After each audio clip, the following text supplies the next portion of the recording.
Translated by Tsonglong, Ilian, and Tongshin, edited by Care. Capitalism has achieved great progress for humanity. Transportation and communication are very convenient and produce is abundant in today's society.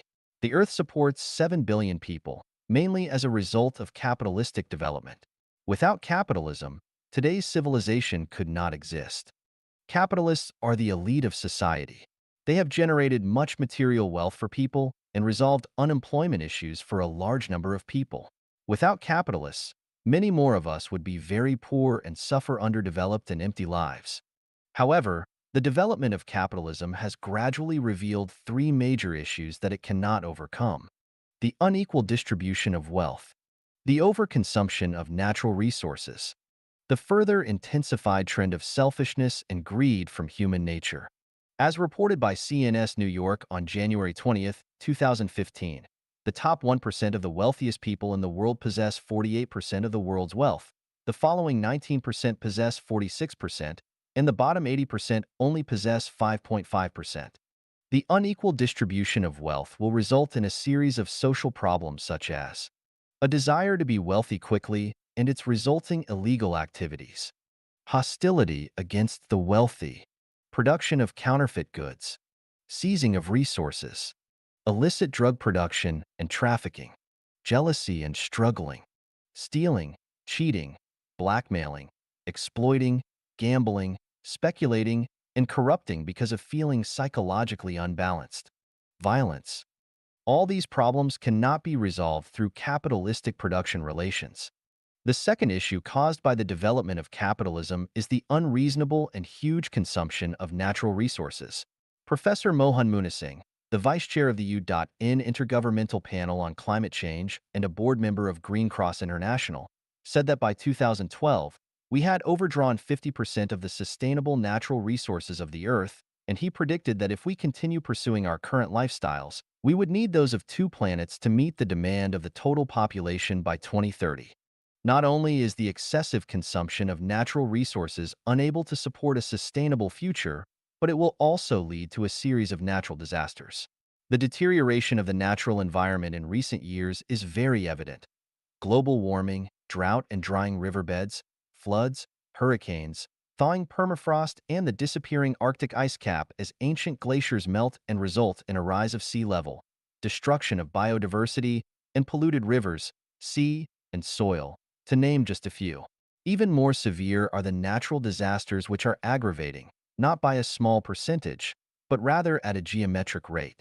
Due to this climate change, it is possible that within the next 15 years, many places on Earth will become uninhabitable.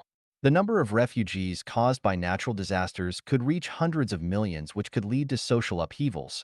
And if that happens, the United Nations and the existing governments will be impotent.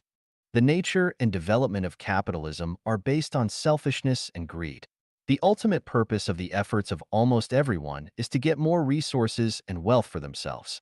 In order to meet their growing and changing desires, people are working hard day and night in order to acquire more wealth and resources, which in turn aggravates the selfish consciousness and actions.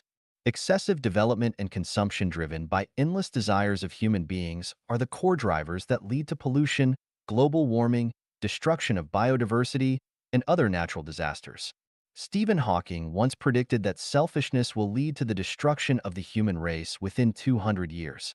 Except for the three big conditions of inequitable distribution of wealth, uncontrolled consumption of natural resources, and selfishness and greed, others such as financial turmoil, massive global military spending, fast population growth, huge numbers of civil servants in each country, and large amounts of waste, are problems that cannot be overcome within our current system. Stephen Hawking predicted that the end could come within 200 years. It is becoming clear, however, that if these issues are not resolved soon and if things continue to deteriorate, it could very likely happen within less than 100 years. The U.S. is the most developed capitalist country in the world, and its consumption of natural resources is so large that, according to Singapore's newspaper Zaobao, if everyone in the world consumed what the average American does, we would need 5 Earths to meet their demand. In addition, according to a report in the American Aerospace Daily of April 11, 2016, data from the Stockholm International Peace Research Institute, SIPRI, showed that global defense spending in 2015 totaled about $1.7 trillion, dollars, and the top spender, the U.S., reached $596 billion. Dollars. Given the reality of the U.S.'s consumption of natural resources and its military spending, natural resources will surely become depleted eventually as a result of the development of capitalism. A country whose population accounts for less than 4% of the world's total is consuming 25% of the Earth's resources. If every country were to do as the US does, humanity would surely face a dead end. Population expansion is a major world problem. According to statistics from the United Nations Population Fund, UNFPA, the world population is increasing at a rate of 80 million people per year. A recent report from the UN forecasts that the world population will increase from 7.3 billion in 2015 to 8.1 billion by 2023 and to 9.6 billion by 2050. With these increases of population and with the rise of people's consumption levels, the demand for natural resources will also increase. For example, to meet the demands of 73 million people for food, clothing, accommodations, and transportation, etc., a huge amount of natural resources must be consumed. The resources of our Earth are limited. However, the increase of population is unlimited. We have limited water and land resources, so how are we going to handle this challenge? If we do not have a feasible plan to control the population growth or change our lifestyles and production modes, one day the resources will become exhausted and humanity's doom will not be much farther away, no matter how many UN meetings are held or what efforts the governments of each country take. We are facing a huge crisis. The best way to overcome this is to gradually move toward a communist lifestyle. In other words, only communism can save the world. Communism is not just a new lifestyle and a new production system. It is a noble faith.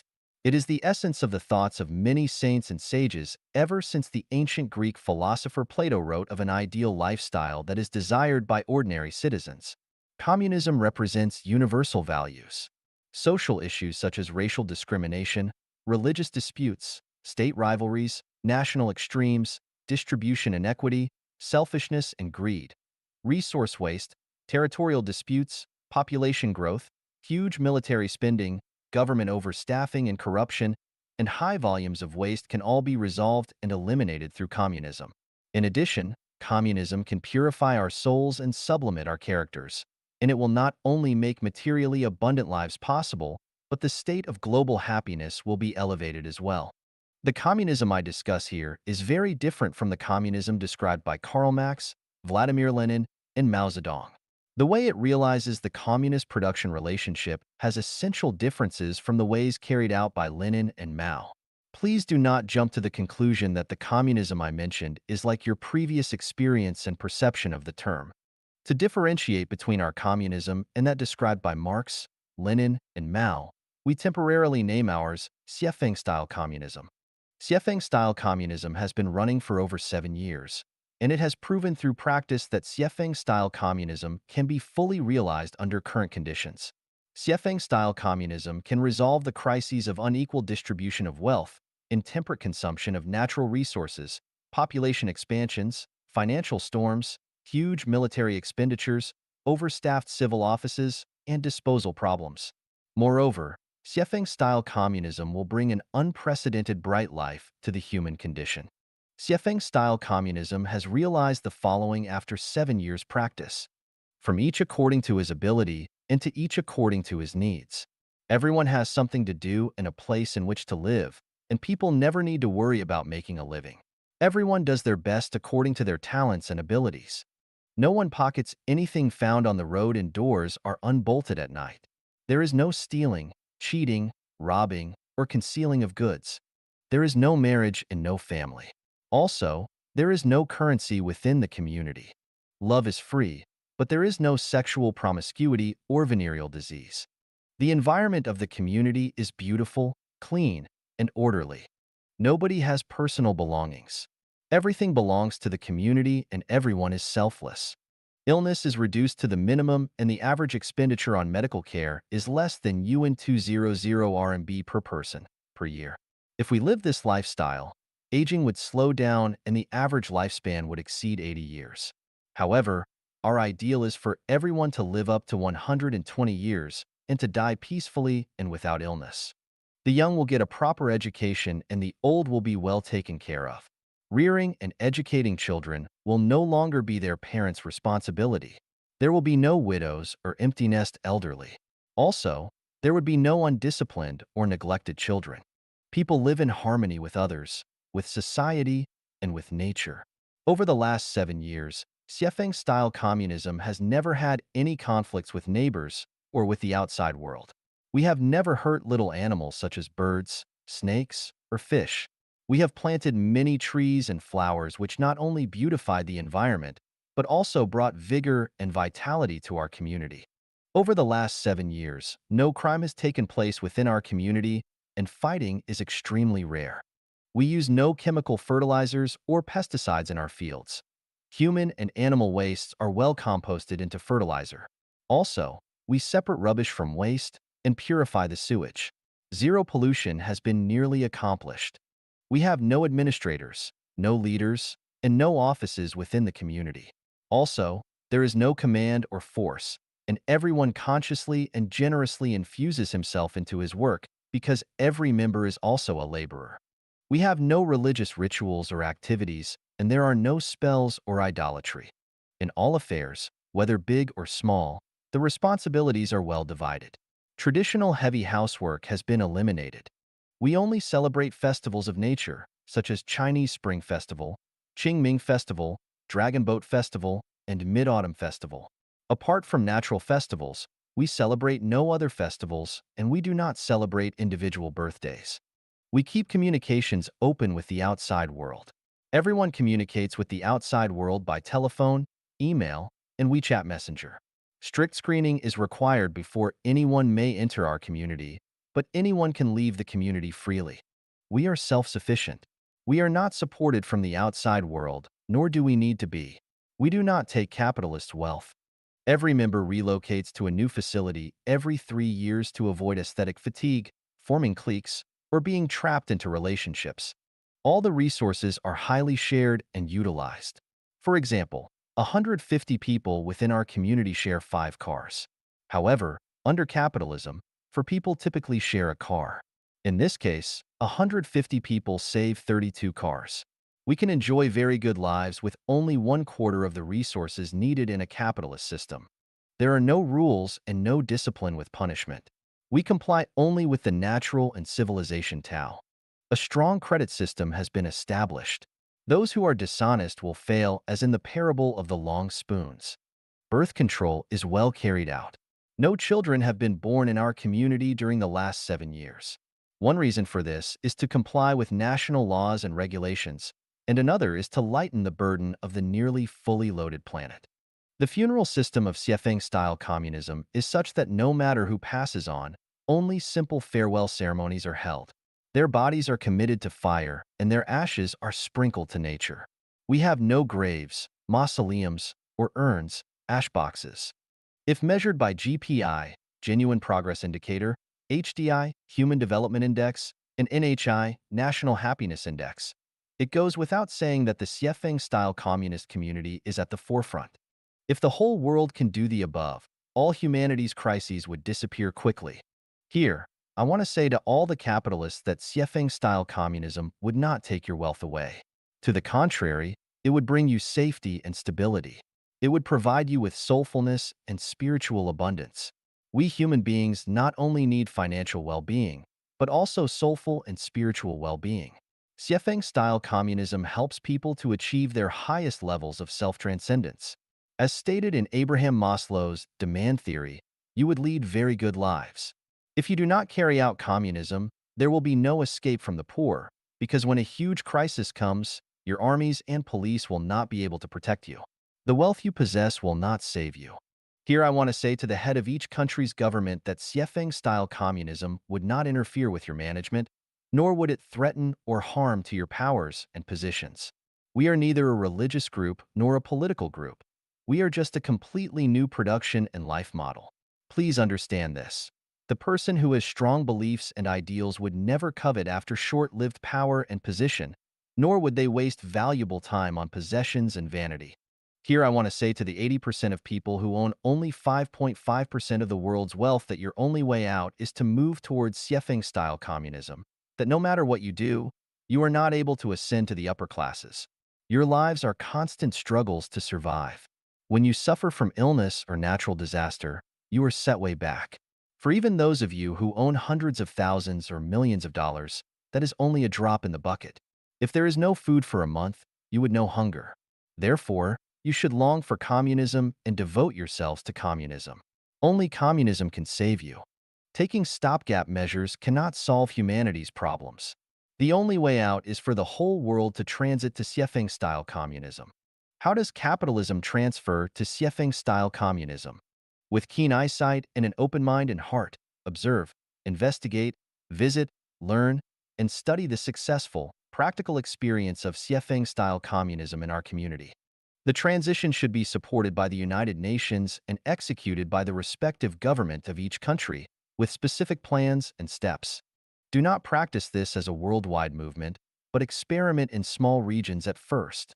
Each country should start with from 1 to 3 experimental regions. If they are successful, then they should spread it gradually. If not, then can give it up. In this way, such practices would not inhibit the normal operation of the current system, and it would also be good for exploring the methods and ways of eliminating the current crises which face humanity. Throughout the whole practice, Siefeng-style communism will not deprive capitalists of their property, and capitalists can continue their commercial activities by following market law. Once half the people on Earth enter this communist lifestyle, and when the capitalists see that communist life is more ideal than their current lives, they will embrace it and become willingly involved with the exploration and practice of Siefeng-style communism. Not putting requirements on anybody at any time is the core principle of Siefeng-style communism. People who are involved in the production and life of Siefeng-style communism must first have a soul garden purification. Capitalism is created and realized by stimulating people's selfishness, greed, wisdom, and skill to realize individual value through attaining resources, wealth, status, rights, and fame.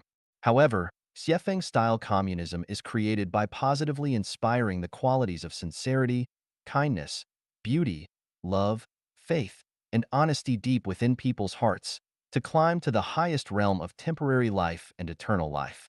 Without purifying one's soul garden, the laziness, selfishness, and greed of people cannot be overcome, and such people are not suitable for a communist lifestyle.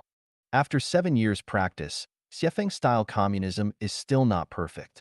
We are still exploring it as walking a tightrope or walking on thin ice, which means that we need wise and judicious people from all over the world to point our mistakes out, to offer advice, and to practice it together.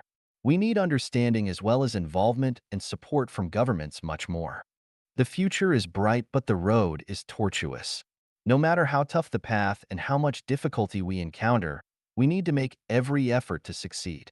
Only by making strong effort can we have hope, but once we give up making this effort, the future will definitely be bleak. 耶稣要我们别结婚成家。Jesus never wanted us to marry. Siefeng, April 29th, 2008. Translated by Treasure and edited by Care. The teachings of Jesus is the way of life and truth and the journey to heaven. Jesus is Christ and the Savior. Following his instructions and living according to his instructions is our main guarantee of going to heaven. There are 2.1 billion Christians in the world, but only a small percentage of them truly understand his teachings, and even fewer live according to them. The vast majority are what we call Sunday Christians or verbal Christians, not real ones. Let us illustrate with the example of marrying and starting families. Jesus told us not to marry and start families. Why? On what basis? First of all, we need to know that in his time, he could not tell people directly not to do that. Otherwise, he could not preach to them, so he managed to speak in parables not to be understood directly. He said, "The knowledge of the secrets of the kingdom of heaven has been given to you, but not to them." At the same time, he also said not to give that which is holy to the dogs, or put your jewels before pigs. That is to say, the core contents would not be told directly. However, as long as we have a deep understanding of his words, we can comprehend their meanings. The book of Matthew tells us what Jesus wants us to know about marrying and starting families. Matthew 10 verse 35. Jesus said, I came not to send peace, but a sword. For I have come to turn men against their fathers, daughters against their mothers, and daughters-in-law against their mothers-in-law. People's foes shall be from within their own households. Anyone who loves their father or mother more than me is not worthy of me, and anyone who loves their son or daughter more than me is not worthy of me. Matthew 12 verse 50. Jesus said, For whoever does the pleasure of my Father in heaven, they are my brother and sister and mother. Matthew 19:9, 19:11. Jesus said, I tell you that any man who divorces his wife except for marital unfaithfulness and marries another woman commits adultery. The disciples asked, If this is the situation between husbands and wives, then is it best not to marry? And Jesus said, Not everyone can accept this word, but only those to whom it has been given. The ones who can accept this should accept it. Here, Jesus came very close to explaining that clearly. The disciples asked, Best not to marry? And Jesus encouraged the unmarried lifestyle. Not everyone can accept this word, but only those to whom it has been given. What was this word? It was not to marry. Therefore, not to marry is something that has been given. Only those to whom it has been given could understand the meaning of not to marry, but others could neither understand nor accept it. Matthew 19 verse 29. Therefore, Jesus Christ stressed further, and everyone who has given up houses, or brothers, or sisters, or father, or mother, or child, or land for my name will be given 100 times as much and have eternal life. Life genuine advocates that people not marry, break up nuclear families, and hope that married couples will become Chanyuan celestials together so they can end their marriage bonds as implemented in accordance with the teachings of Jesus Christ. The profound meaning of not to marry and start a family is for letting people enter the kingdom of heaven. Matthew 22 verse 30. Jesus told us clearly, For when they come back from the dead, there will be no husbands or wives, but they will be as the angels in heaven. This further indicates that those who enter into the kingdom of heaven have not married, and that those who have married cannot enter into the kingdom of heaven. Why? Can those who marry not enter the kingdom of heaven? The answer is, no, they cannot, and the reasons can be found in Life Genuine, Chanyuan Corpus and Siefeng Corpus. That is it. I have given a further explanation, but whether you can understand it or not is up to your own considering and judging. Therefore, what Siefeng says does not go against the teachings of Jesus Christ, but carries out Jesus' teachings faithfully. Christians all over the world, do you understand? Do you deserve to be Christians when you are obsessed with marrying and loving your families? Do not shout, Lord, Lord. Jesus will not hear you. 进入新时代需要转换的意识。The new consciousness for the new era. Siefeng. Those who wish to be a part of the new era of Life Genuine must realize and accept these 18 requirements. Abandon atheism and the theory of evolution and accept the reality of the greatest creator and follow the way of the greatest creator. Abandon the concepts of ego, family, religion, political party, and state, and form the consciousness of global citizens. Shift from the belief that reality creates consciousness to the belief that consciousness creates reality. Repudiate the God of the Old Testament of the Bible and establish the new idea of the greatest creator. Negate the view of fortuity and establish the view of inevitability. Shift from the view of disorder to that of causality. Accept the existence of different levels of life besides that which we see on the earth. Accept that life consists of a material entity and a spiritual one. Accept that death is not the end of life, but only the beginning of a new journey of life. Accept the reality of the existence of heaven and hell. Understand that there is no ultimate judgment, but that judgment is ongoing and universal. Understand that our futures are determined by us and shaped by our own hands. Understand that whether one has a good future or a bad one depends on whether their non-material structure is perfect or deficient. Abandon personal heroism and elite consciousness and lower oneself to the humblest of position. Understand that what one reaps, so shall they sow, and that we need to contribute more but ask for less in return to accumulate our merits and virtues and to sublimate our quality of life. Understand that only by embracing sincerity, kindness, and virtue Can we perfect our own structures of life, completely abandon attack and revenge attitudes, and treat everything kindly? Master the principle of the Mobius net, unify opposites, and give up one's criticisms of the world. Understand that life has an infinite future, and only those who pursue the highest realm of life can have the most splendid future. It is only in this way that we can enter the new era. 国家必将消失，国家正在消亡。States are bound to disappear, and they are doing so. Xiefeng, February 9th, 2018. Translated by Treasure and edited by Care. As Zhejiang predicted in his Divination Before Saddled Horses, the talented will be put to good use, and the whole world will be one family, is the general trend of human social development as marriages and families, states, political parties, and religions are becoming decadent. This is a law of the evolution of society that cannot be stopped. Today, artificial intelligence is growing, a black swan which is flying high. The world is rapidly moving toward a new pattern. All the efforts to maintain those marriages and families, states, political parties, and religions are not only fatuous, but even futile. In 2002, I predicted that marriages and families would disappear. That marriages and families, just like foot binding for girls which was popular in the Southern Song dynasty, would be regarded as symbols of backwardness and fatuity. Today, the rise of the global divorce rate and the rapid increase in the percentage of single people prove that my prediction is becoming a reality. Looking back upon marriages and families from 20 or 30 years hence, people will see them as ridiculous as foot bindings for girls. Marriages and families are the same as states. The present states are equivalent to primitive tribes. Those tribes have died out, and so will states. This must happen because the existence of states seriously restricts the development of the productive forces and the leap of human civilization.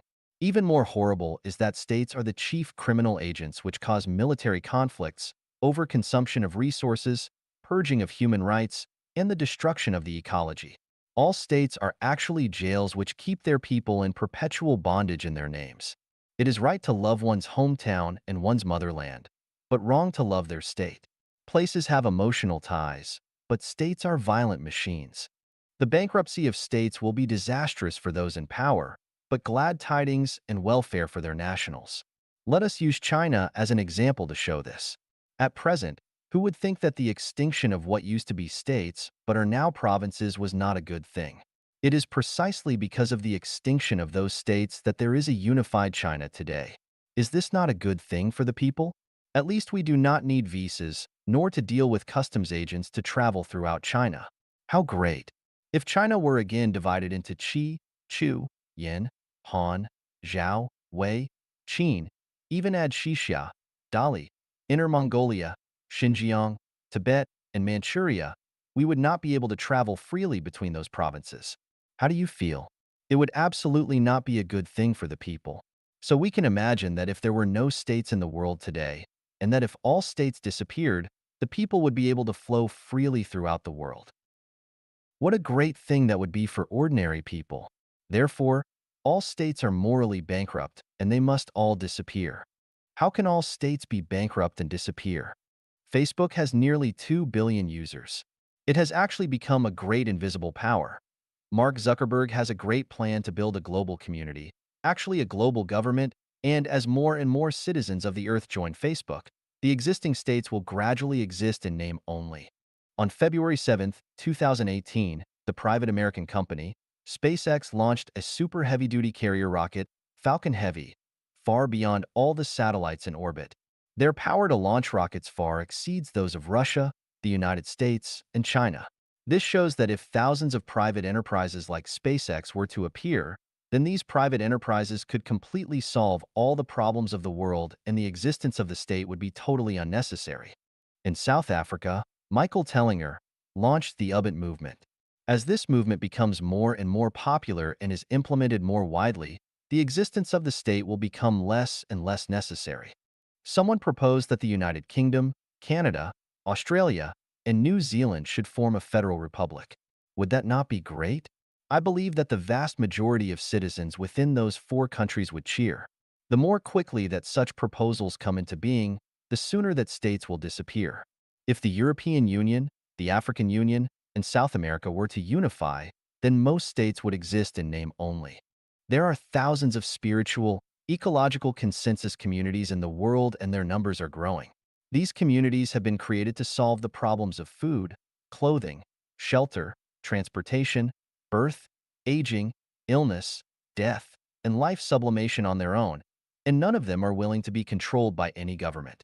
With the establishment and development of more and more communities, who will still need huge administrative expenses to bully people, who would want the government to control people and tell them when to urinate and when to defecate.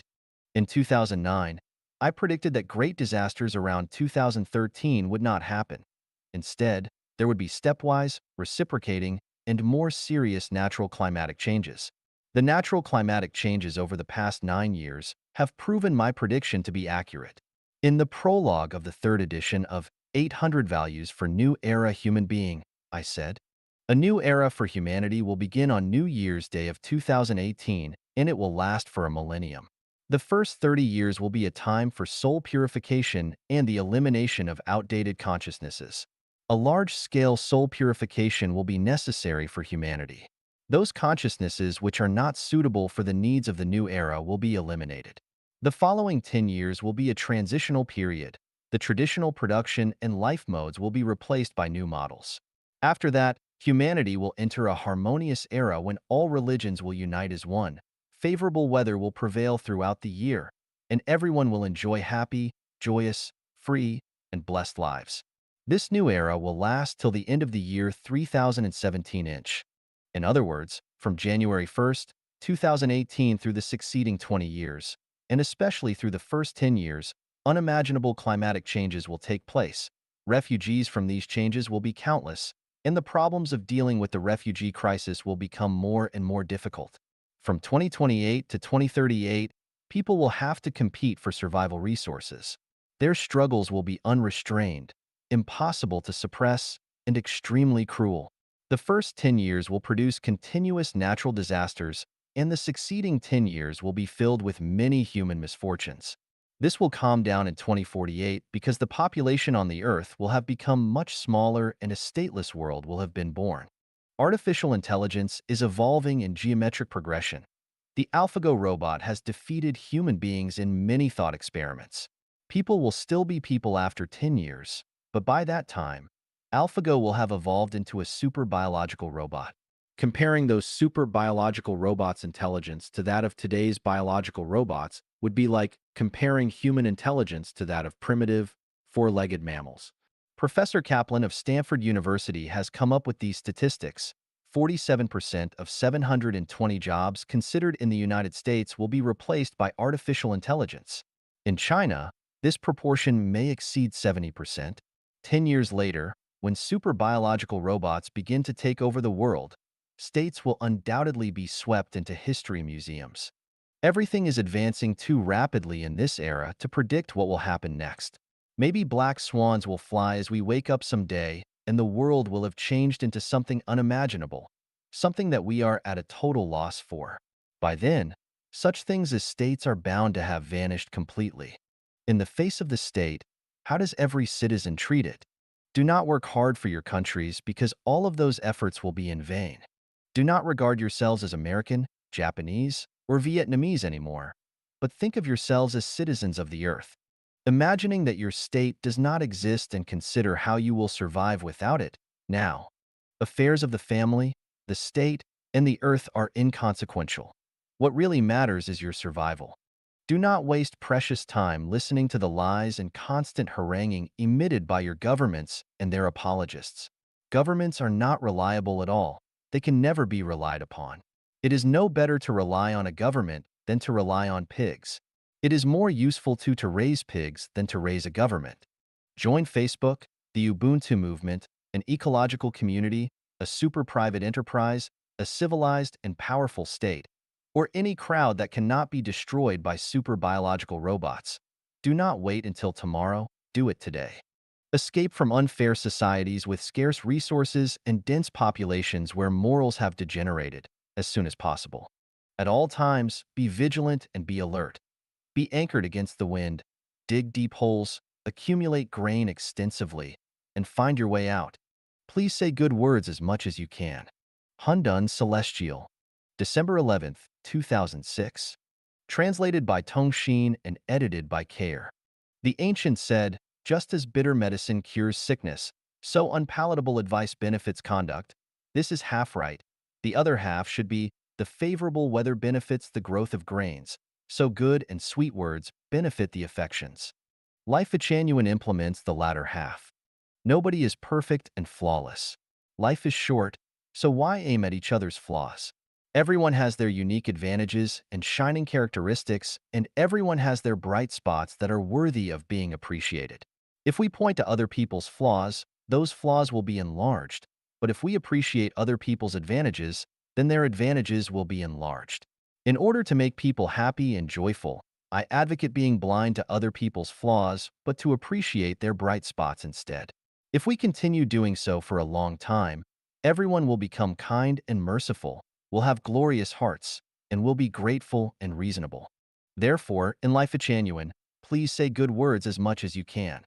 As long as you do not mean to hurt people, you may say whatever you want. Humorous words, lively words, and wise words are all welcome, and as long as you can make others feel happy and pleasant, you will have earned merit. Life is not easy. So many troubles and worries torture people and steal their smiles. So why add frost on snow and make it worse when we get together? Without us, the earth would still rotate normally and other people would still live without any problems. So why should you make others unhappy? I oppose being picky and nibbling, and I oppose wrangling and arguing or teaching others wisdom I have gained, as if I am telling myself. I will not dare to do this in the future, and I will correct this whenever I can. In all situations, if we have reasons, we state them, but we do not suggest that other people are unreasonable. Life genuine is the homeland for spirits and souls. To create a warm and harmonious atmosphere is our ideal and our expectation. The relationships among Chanyuan celestials are the relationships of brothers and sisters, and relatives and lovers. We care and love each other, encourage and appreciate each other. We need to grow with encouragement and praise, but not hurt with arguments and criticism. Dear guests, please understand that this is Life genuine. We will spread such style to every corner of the world and create the Life genuine era by following the principle of the favorable weather benefits the growth of grains, so good and sweet words benefit the affections. Therefore, if you are picky when you enter Life genuine and say this is not good or that is unsuitable, then you are surely not welcome here. The world is big, so please be merciful and allow us to cultivate our own small fields in our own way. Say good words as much as you can, and just keep those picky and critical words to yourself. 乾坤颠倒，仙女为尊，禅院新理念。The reversal of heaven and earth, respect for women, new value of Chanyuan. Xiefeng. The heaven is superior and the earth is inferior. Man is superior and woman is inferior. This is what is preached in Confucian theories. Confucius is an ancient saint in China and traditional moral ethics. This concept is reversed in Life genuine. Namely, men are green leaves and women are flower petals. In heaven and on earth, women are superior. The reasons are as follows. The source is superior. The source of life is the greatest creator. In the universe, the greatest creator is supreme. Women are superior. The greatest creator has created life, which then propagate by itself, mainly through female.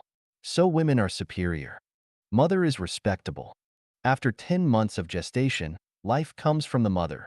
So mother should be respected and women should be superior. Sisters and daughters are all women. We should protect sisters and daughters. So women are superior. Women are not as strong as men and are vulnerable to harm. So for the equality and balance, women should be respected. The spirit of the valley never dies. It is called the mystic female. The door of the mystic female is the root of heaven and earth. Xianpin, mystic female, is the female reproductive organ, the root of heaven, which should be revered. So women are superior. Buddha is gender, gender is Buddha, the gate of gender is the gate of Buddhas. Only women have the gate of gender. So when we respect Buddhas, we should also respect female. Women are soft and quiet. They love peace and gentleness.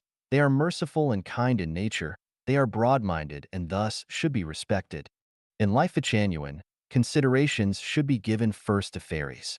Fairies are lotus flowers and fairies are green leaves to protect the flowers. Men should not contend with women. Men should be brave to sacrifice for women. Point 3. Only women can sexually harass men. Men are not permitted to do so. For die in the face of danger, men should go forward to face the danger and place women behind for protection. 5. Women take precedence over men in the matter of enjoyment. 6. Men shall take initiative in doing heavy and dirty and tiring tasks, while light, skilled, and clean work shall be reserved for women. 7. Men are not permitted to humiliate, desecrate, abuse, beat, maltreat, persecute, scorn, and deride women. 8. Men are not permitted to limit women's freedom of person, spirit, and soul in the name of love. This idea is debatable around the broad masses. Anyone who disagrees to it can put forward solid evidences and theories. Only a simple expression of complaint is not enough. January 10th, 2011. 人类遏制气候恶化的唯一途径。The only way to restrain climate deterioration. Xiefeng, November 19th, 2018. Translated by Treasure and edited by Care. Can the Kyoto Protocol or the Paris Agreement restrain climatic deterioration? It is an unrealistic and completely impossible joke to think so. And those projects to restrain global warming from some countries are even less possible. The core factor in climatic degradation is not carbon emissions and the pollution of land, air, and water. Nor is it a matter of cattle and sheep digesting and producing methane gas, but rather, it is one of the human soul. Your state of consciousness determines your living environment, and the overall reality is a projection of humanity's consciousness. Without changes of human consciousness and the purification of people's souls, it will be absolutely impossible to reverse the deterioration of our climate and our environment. This is an issue that can be resolved very easily. So what data analyses, computer simulations, and dedicated researches are needed? Will it be necessary for the United Nations to organize international conferences and meetings to discuss and formulate programs repeatedly? Our environmental problem is one of people's souls, and the first thing necessary is to reverse and to purify them, but this cannot be accomplished by the UN or by any state or states, but only by everyone involving and purifying their own souls individually. This purification of human souls must be carried out from theoretical directions and with new orders of construction, both at the same time. As for theoretical guidance, I have offered a plan to prepare everyone, but they need to learn from me and abide by me. The order of construction is to replace the traditional production and life modes of society with a new one according to the model of the new oasis for life as created by Life Genuine. This is the only way to reverse the deterioration of our environment. Honestly, though, it is too late to take action even if society were to begin immediately. I have shouted and appealed for at least the last decade, but instead of listening, most have wrecked the theories and practical demonstrations of Life Genuine. What can be done now is not to restrain climatic and environmental degradation, but to save a small group of people as seeds for human continuation, or extinction will be our destiny. The crisis is here and now. If people still remain completely indifferent, then disasters such as the fires near Paradise Town in California, USA will recur frequently. Remember, no place in the world is safe. Where there are no fires, rivers might flood. Where there are no droughts, violent storms might blow. Where there are no earthquakes, volcanoes might erupt. And where there are no plagues, intensely hot summers or bitterly cold winters might become normal. This does not even address the eventualities of massive theft, murders, and wars. In short, there is no way to escape from these disasters. Those who want to live must follow my guidance. I am the messenger of the greatest creator, the incarnation of God, Buddha, celestials, sages, and saints, and the greatest spiritual guide of our time. Please do not hoard what you possess, but dedicate your wealth so that we can build our new mode of production and life on Earth as soon as possible. Do not be short-sighted and accuse me of wanting to accumulate wealth by taking yours. I want nothing from you, but you need to use your wealth to save yourself. I hope that the UN will cooperate with us.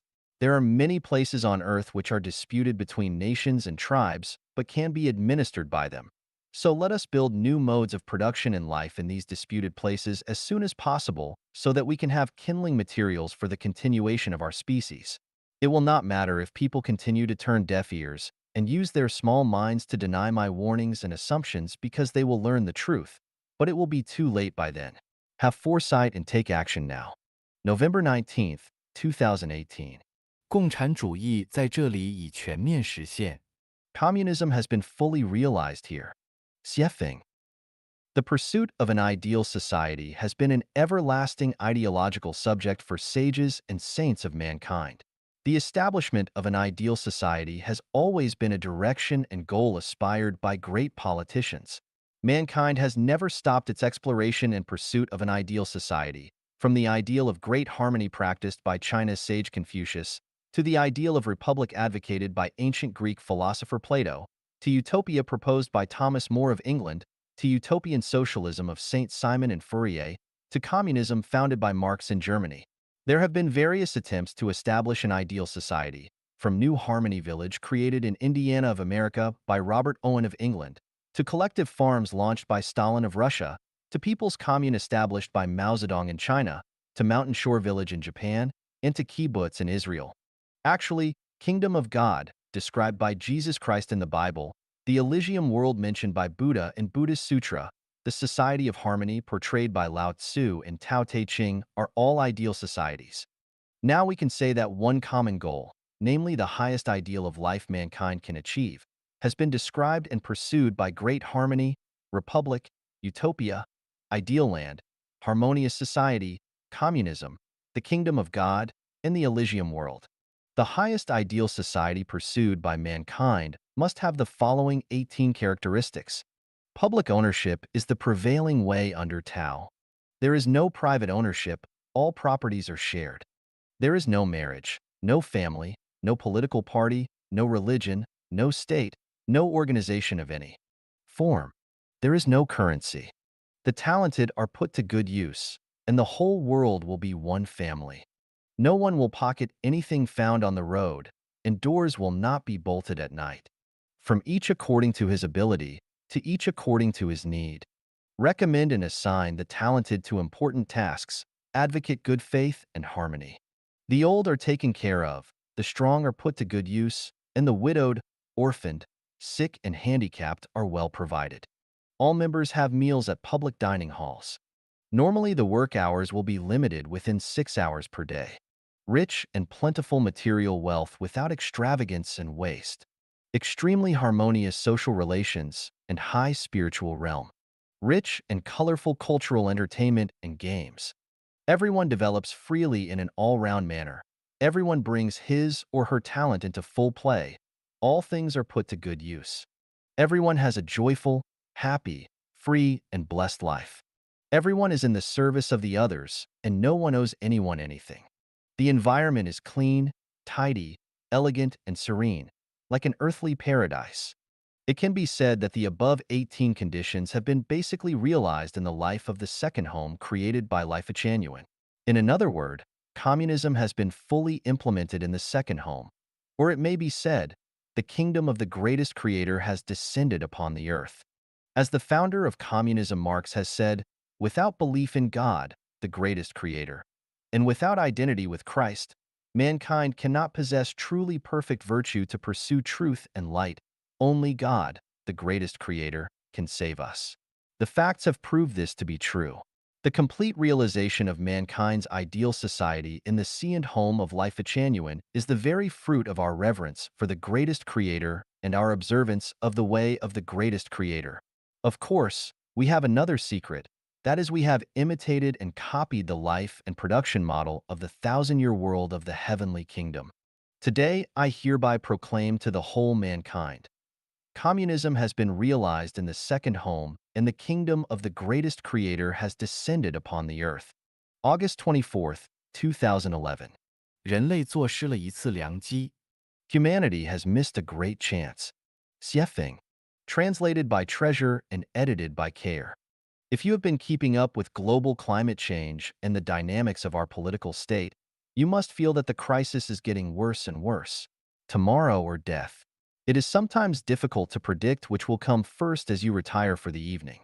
On October 18th of this year, the Intergovernmental Panel on Climate Change, IPCC, of the United Nations released a report in Incheon, South Korea, IPCC global warming of 1.5 degrees Celsius, which says that global warming must not be allowed to exceed 1.5 degrees Celsius or mankind will succumb to an extremely pitiful doomsday by the year 2040. Can we keep global warming under 1.5 degrees Celsius? It is out of control, a dream. 2040 is only 22 years away. Attention, please.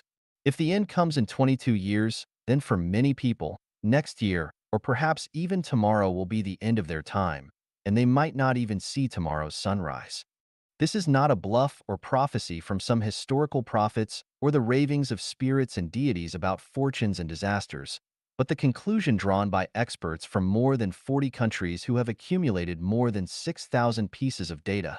In fact, I personally warned people clearly in early April 2009 that the so-called apocalypse of 2012 would not happen but would be replaced in a gradual, reciprocating, and increasingly serious way. Almost a decade has passed, so let us find out how precisely the climate changes over the last decade have conformed to my predictions. In addition, at the end of 2017, I warned humanity once again that from 2018 on, the Earth would enter a new era and that dramatic changes would take place during the first 3 decades. You can look back at the climate changes of 2018. Can you sense the smell of the coming storm? From now on, the changes will get worse and worse until the extremely pitiful doomsday happens. Actually, if people had followed my guidance 10 years ago, then they would have avoided their current suffering, but they missed their great chance. How do I know all this? Because I am the messenger of the greatest creator, the incarnation of the God, Buddha, celestial beings, and saints. It does not matter if you think that I am bluffing and that my purpose is to deceive you and gain money or carnal pleasure. That is your right and freedom. However, people with spirituality know the truth, and it is not hard for rational people to understand what I have said and written for more than the last decade and draw their own conclusions. Now, it is unnecessary to repeat what I warned of in the past. All epoch-making theories and practices are relegated to history. If I had merely pointed out the problem but had not offered any solution to it, then I would be unworthy of the title of messenger and incarnation. The problem is that I showed the way to solve the crisis and even created a model, but if people either did not believe me or simply ignored me, then it is not my problem, but theirs. It can be said that the greatest creator, through his messengers, has warned mankind and shown them the way forward. Gods, Buddha, celestial beings, and saints through their incarnations have done their best, and no matter how humanity will suffer, no one can blame them for neither helping you nor saving you. The United Nations has met many times to formulate plans and appeals to try to solve the problem of climate change. The most famous of those was the Paris Agreement. As I said in my article, all the efforts of the UN could not accomplish enough. This is because the root of climate change lies in mankind's traditional production and life mode. In order to stop climate change, we must change that production and life mode. Any other measures and methods are futile.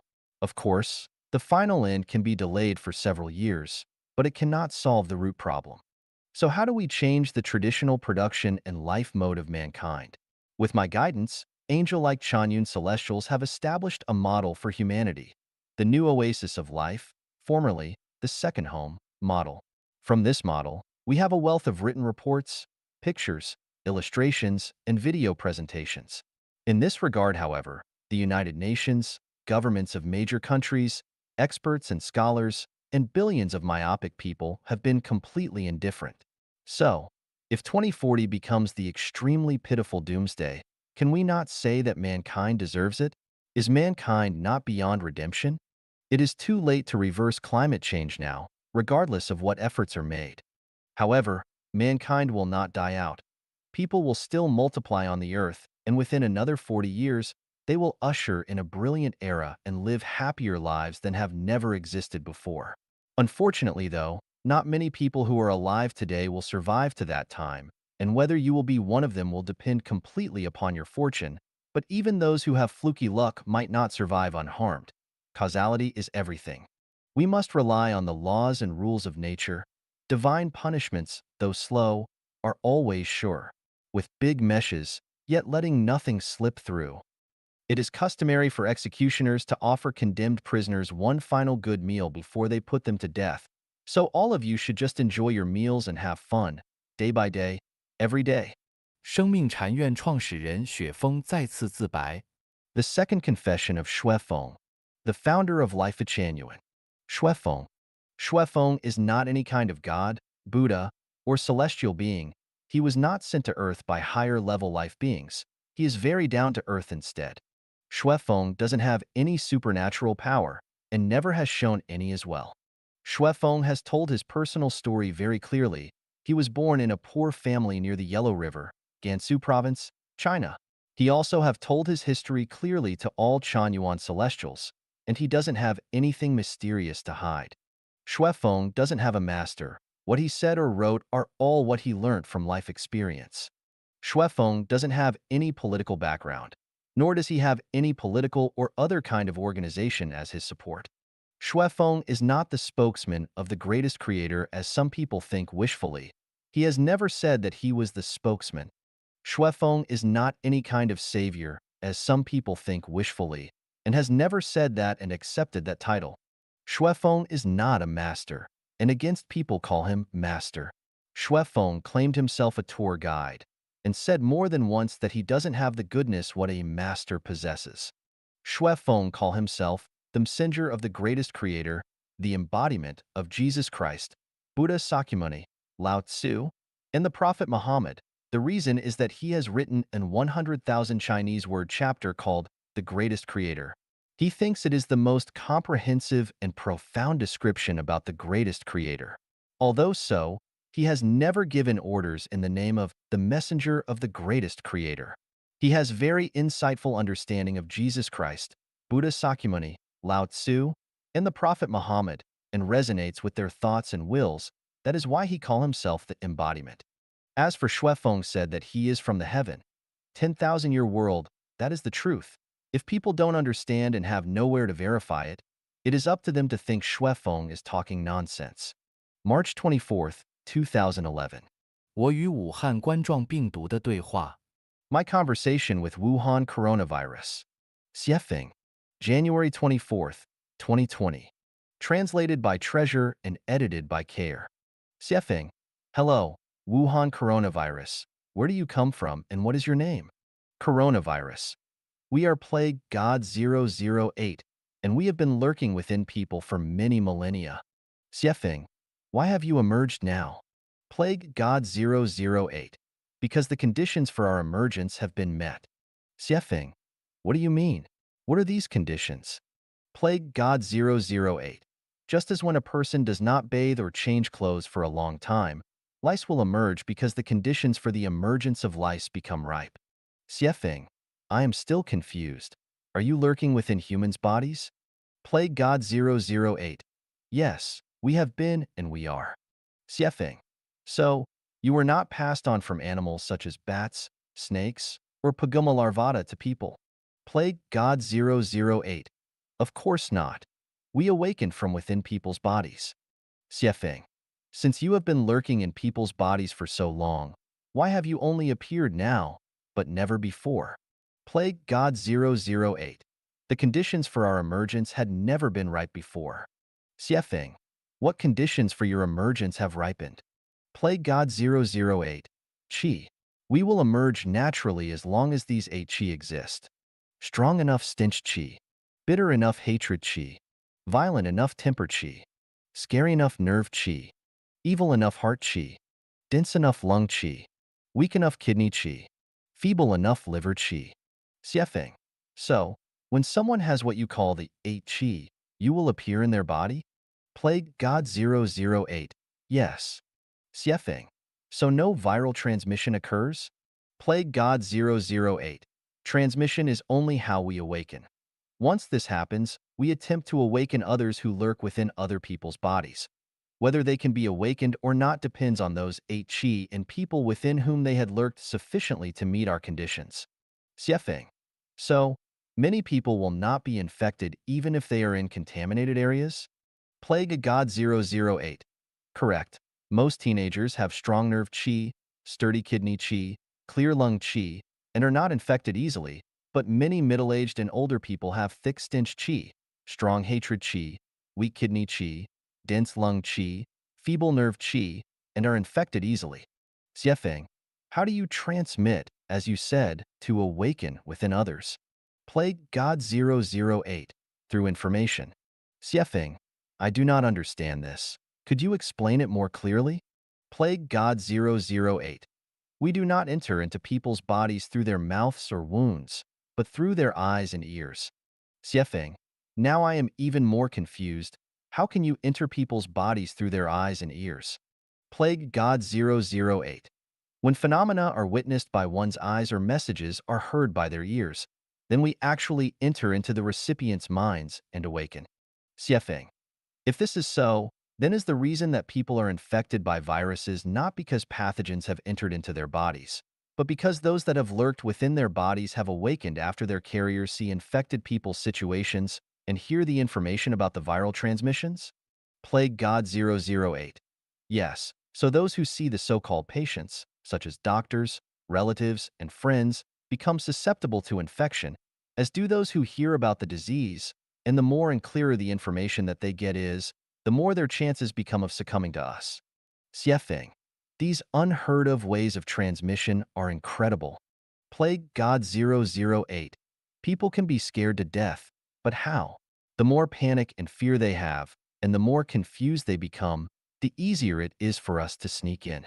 Fear is one of the most effective ways for us to control people. Xiefeng, so people who are not afraid of you are not easily infected? Plague God 008. Of those who possess pure minds and stick to the one at absolute peace, being unselfish and free from ego, full of joy and happiness, we are powerless. Xiefeng, will no medicine work on you? Plague God 008. We are invisible, odorless, colorless, and tasteless. What medicine would you use? Material medicines will not work against us, but non-material medicines can play a role. Xiefeng, I see. Thanks for telling me so frankly. How long will you stay? Plague God 008. It is not for us to decide. If the stench chi is strong, then we might grow and persevere. If it fades away, then who is to stay? Therefore, we might stay for only 3 months and be gone, or we might stay for 3 years. That depends on people's 8 chi. For instance, if people's hatred chi declines, we will be unable to stay. Xiefeng, one more question. Why are you called Plague God 008? Plague God 008. There is no doubt that we are gods.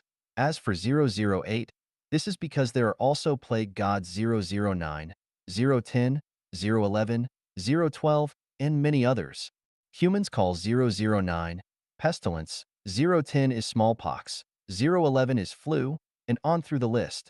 Xiefeng, who are plague gods 007, 006, 005, and so on?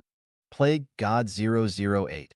Those plague gods are much fiercer than we are but have not awakened yet. They will rise when their conditions ripen. Xiefeng, are you the SARS virus which came in 2003? Plague God 008. Yes, we changed our structure slightly so that more of us could awaken. People will have trouble recognizing us after our structures change, and we are not in a hurry to awake more versions of us. We will do it quietly so that it will be impossible for anyone to defend against us effectively. Xiefeng, it is said that your birthplace, Wuhan City, has been sealed off so that you cannot get spread out. Will it not be difficult for you to wake the rest of you up in the rest of the world? Plague God 008. There is no way to seal us off. We are invisible. So isolation is only people's self-paralysis and self-anesthesia. Our emergence is concerned with people's 8 chi, not about regions or the sizes of population centers. Xiefeng, I suppose that you resent or even envy the large population on the earth, so you have come to reduce it. Plague God 008. We abide by our laws strictly, do not have any moods, and have nothing to do with big or small population centers on Earth. We may emerge in many people or few people, however it is easier to spread the 8 chi and induce the conditions for our emergence in places where many people gather. Xiefeng, I want to know why you chose to emerge in Wuhan, a transportation hub through which so many people travel back and forth. especially just before and after the Chinese Spring Festival when a large number of people pass through it. This seems to be a deliberate attempt to maximize your devastation. Plague God 008. Do not blame us unjustly. We never did that on purpose. For us, the proper conditions are the only factors that will bring us forth. As for matters of the earth, humans, or China, they are not our concern. Xiefeng, is this a coincidence? A random event? But there are no chances or coincidences in the universe. Everything is inevitable. Plague God 008. We have no idea. You will have to ask the higher gods. 我与武汉冠状病毒的对话。My conversation with Wuhan coronavirus. Xiefeng, January 24th, 2020. Translated by Treasure and edited by Care. Xiefeng, hello, Wuhan coronavirus. Where do you come from and what is your name? Coronavirus. We are Plague God 008, and we have been lurking within people for many millennia. Xiefeng, why have you emerged now? Plague God 008. Because the conditions for our emergence have been met. Xiefeng, what do you mean? What are these conditions? Plague God 008. Just as when a person does not bathe or change clothes for a long time, lice will emerge because the conditions for the emergence of lice become ripe. Xiefeng, I am still confused. Are you lurking within humans' bodies? Plague God 008. Yes, we have been and we are. Xiefeng, so, you were not passed on from animals such as bats, snakes, or Pagoma larvata to people. Plague God 008. Of course not. We awakened from within people's bodies. Xiefeng, since you have been lurking in people's bodies for so long, why have you only appeared now, but never before? Plague God 008. The conditions for our emergence had never been ripe before. Xiefeng, what conditions for your emergence have ripened? Plague God 008. Qi. We will emerge naturally as long as these 8 qi exist.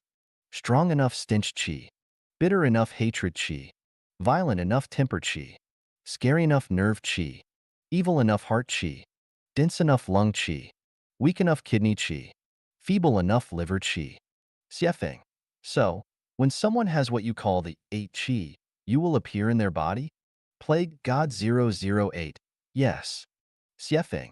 So no viral transmission occurs? Plague God 008. Transmission is only how we awaken. Once this happens, we attempt to awaken others who lurk within other people's bodies. Whether they can be awakened or not depends on those 8 qi and people within whom they had lurked sufficiently to meet our conditions. Xiefeng. So, many people will not be infected even if they are in contaminated areas? Plague God 008. Correct.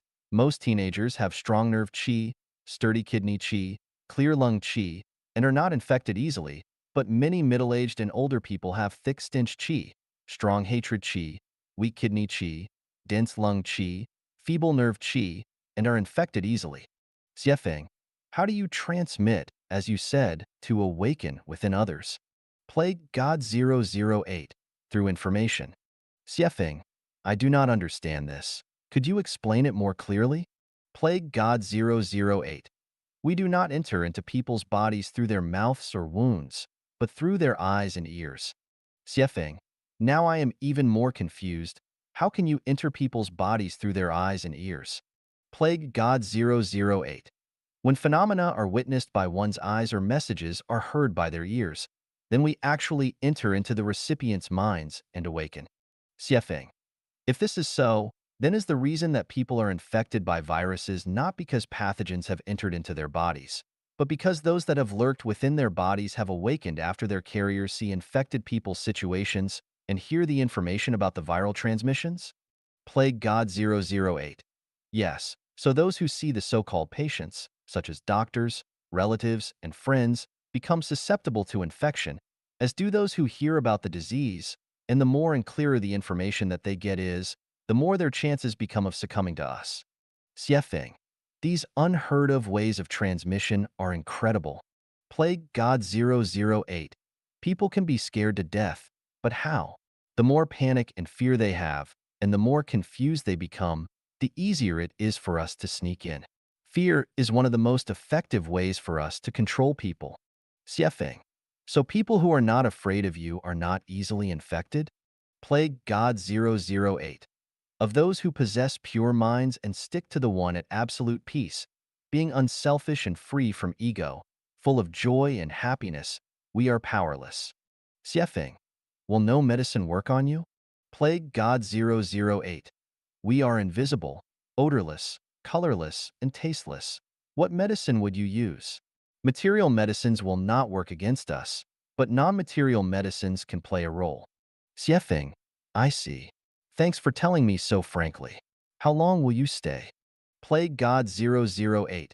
It is not for us to decide. If the stench chi is strong, then we might grow and persevere. If it fades away, then who is to stay? Therefore, we might stay for only 3 months and be gone, or we might stay for 3 years. That depends on people's 8 chi. For instance, if people's hatred chi declines, we will be unable to stay. Xiefeng, one more question. Why are you called Plague God 008? Plague God 008. There is no doubt that we are gods. As for 008, this is because there are also plague gods 009, 010, 011, 012, and many others. Humans call 009 pestilence, 010 is smallpox, 011 is flu, and on through the list. Xiefeng, who are plague gods 007, 006, 005, and so on. Plague god 008. Those plague gods are much fiercer than we are but have not awakened yet. They will rise when their conditions ripen. Xiefeng, are you the SARS virus which came in 2003? Plague God 008. Yes, we changed our structure slightly so that more of us could awaken. People will have trouble recognizing us after our structures change, and we are not in a hurry to awake more versions of us. We will do it quietly so that it will be impossible for anyone to defend against us effectively. Xiefeng, it is said that your birthplace, Wuhan City, has been sealed off so that you cannot get spread out. Will it not be difficult for you to wake the rest of you up in the rest of the world? Plague God 008. There is no way to seal us off. We are invisible. So isolation is only people's self-paralysis and self-anesthesia. Our emergence is concerned with people's 8 chi, not about regions or the sizes of population centers. Xiefeng, I suppose that you resent or even envy the large population on the earth, so you have come to reduce it. Plague God 008. We abide by our laws strictly, do not have any moods, and have nothing to do with big or small population centers on Earth. We may emerge in many people or few people, however it is easier to spread the 8 chi and induce the conditions for our emergence in places where many people gather. Xiefeng, I want to know why you chose to emerge in Wuhan, a transportation hub through which so many people travel back and forth, especially just before and after the Chinese Spring Festival when a large number of people pass through it. This seems to be a deliberate attempt to maximize your devastation. Plague God 008. Do not blame us unjustly, we never did that on purpose. For us, the proper conditions are the only factors that will bring us forth. As for matters of the earth, humans, or China, they are not our concern. Xiefeng, is this a coincidence? A random event? But there are no chances or coincidences in the universe. Everything is inevitable. Plague God 008. We have no idea. You will have to ask the higher gods. 上帝使者再次警示人类，Another warning to mankind from the messenger of the greatest creator, Dayform Buddha, January 1st, 2020. Translated by Treasure and edited by Care. More than 2,500 years ago, a messenger from the greatest creator warned mankind about today's situation. Today, I have come to fulfill those ancient warnings. Floods, fires, wars, plagues, unrest, earthquakes, and other disasters which began in 2009 will continue to play their roles from the warnings which have been given to you a long time ago. Those people whose souls and hearts show only darkness, who pursue material pleasures, who fail to keep their faith, and who are selfish and egotistical, will reap all that they have sown. Let me lead those of you who still have rays of light in your souls onto a brighter path. Take the way of the greatest creator, not the ways of mankind, gods, Buddha, celestial beings, or demons. Revere the greatest creator, not your worldly leaders. Read the books without words, not the ones written by man. Forget all religions, for they have all become corrupted. None of them retain any truth any longer. Escape from marriages and families. They will lower you down to hell, not raise you up to heaven. Stop pursuing material pleasures. They will devour your spirits and souls and drag you into darkness. Pursue wealth of spirit and soul to the greatest extent. Only they can make your souls healthy and pure and lead you to heaven. Woe unto those people who possess great material wealth, for their sins are great, and their misfortunes will never come singularly. Woe unto those people with great power, for they oppress the good, deceive the public, force the pure into prostitution, compel the honest to become thieves, and they will shirk responsibility for their transgressions hardly. Woe unto those people who break their promises, for they are lawless, possess neither virtue nor wisdom, disregard nature's laws, and create unlimited strife and suffering. As divine punishments are always sure, they will not escape theirs. Woe unto selfish and egoistical people, for they are heartless, ignore laws and rules, and destroy nature. They will face painful consequences. Woe unto those people who practice psychic powers and preach supernatural power and magical arts, for they are only concerned with spirits, deities, fortunes, and disasters. They break rules, talk wildly at will, and guide people down evil paths. They deviate from natural rules and principles. They sin greatly. Do not envy and yearn for capitalism. It invites its own destruction inevitably. Do not envy and yearn for socialism. Much deceit, injustice, and lies are within it, and its road is impassable. Light the divine lamp within your souls. Never do evil when encountering hardships and tribulations, but always continue with kindness. For it is only in this way that you can escape from your troubles and leave your suffering and disasters. Each of you has your own soul garden. You need to de-weed it and cut the poisonous grass from it as soon as possible, and then import the flowers of virtue. Cultivate and fertilize them well so that you will gradually step into the new era after the disasters have ended. Never run around blindly, for no place is absolutely safe. The key to saving yourself is inside yourself, for you can never outrun your shadow. As time is running out, do not let the excess of disinformation on the web and in the media devour your last chance, but search for life-related issues quickly. Follow the instructions laid out by saints and sages and venture to climb toward the ideal realm that mankind has dreamed of. The beauty of the future era is beyond belief. I have prepared the road for new era humans, which is the way of the greatest creator and the road of life genuine. We hope that you will avoid the disasters and step into our new era. 谁能经营好夫妻生活？Who can manage a marriage well? Shuefin, December 31st, 2018. Translated by Chinyu and edited by Care. Everyone wants to manage their marriage well. They want to grow old together with their childhood sweethearts, respect, support, and love each other until they die, and be compliant and loving until the end. But try to answer this question. How many people across all times and countries can actually do this? Can emperors or presidents? Can billionaires? Can powerful and influential high officials and dignitaries? Can literary talents, experts, professors, or stars of entertainment? Can even ordinary workers manage them well? The answer is that no one can manage their marriage well. Even saints cannot do it. What is the ideal marriage? A happy marriage requires that there are never arguments or quarrels, no hurting words towards each other, mutual trust without suspicion, that neither will keep private money or even consider sexual relations with anyone else, and that both will treat their parents, parents-in-law, uncles, other in-laws, more distant relatives, friends, colleagues, neighbors, and children equally well and with the same spirit, heart, and courtesy, and without disagreements. Each respects and has much love for the other, and they never have any kind of cold war with verbal or emotional violence, let alone physical violence. The wife never attempts to control the husband by crying, misbehaving, or threatening to harm herself, and the husband never swears, curses, or threatens to harm his wife. When either is unhappy, the other takes good care of them and comforts them lovingly. They were not born on the same day, but they hope to die together in each other's arms. May I ask what husband or wife can do this? Stop fantasizing because there are none. They only exist in fiction novels. Question: where is the problem? Answer: it is in human nature. Human nature is inherently selfish, so knowing that, how could you hope to find such a thing in real life? The most complicated and difficult relationships in the world are those between married couples. If it is not a good match, then there will be no equality. If they are not in the same realm, then there will be no mutual understanding. If they do not make a perfect match, then it is inevitable that one will cheat on the other. If one of them is not enthusiastic about the other's career or hobbies, then they will not resonate in harmony.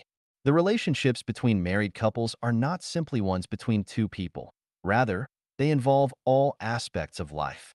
Unless a couple occupies an environment in which they are isolated from the world and rich in food, the war between them, whether obvious or secretive, superficial or deep, will only stop when death brings their relationship to a close. People all yearn for freedom, but as long as you are in a marital relationship, that will never happen. Will people be free if they earn more money?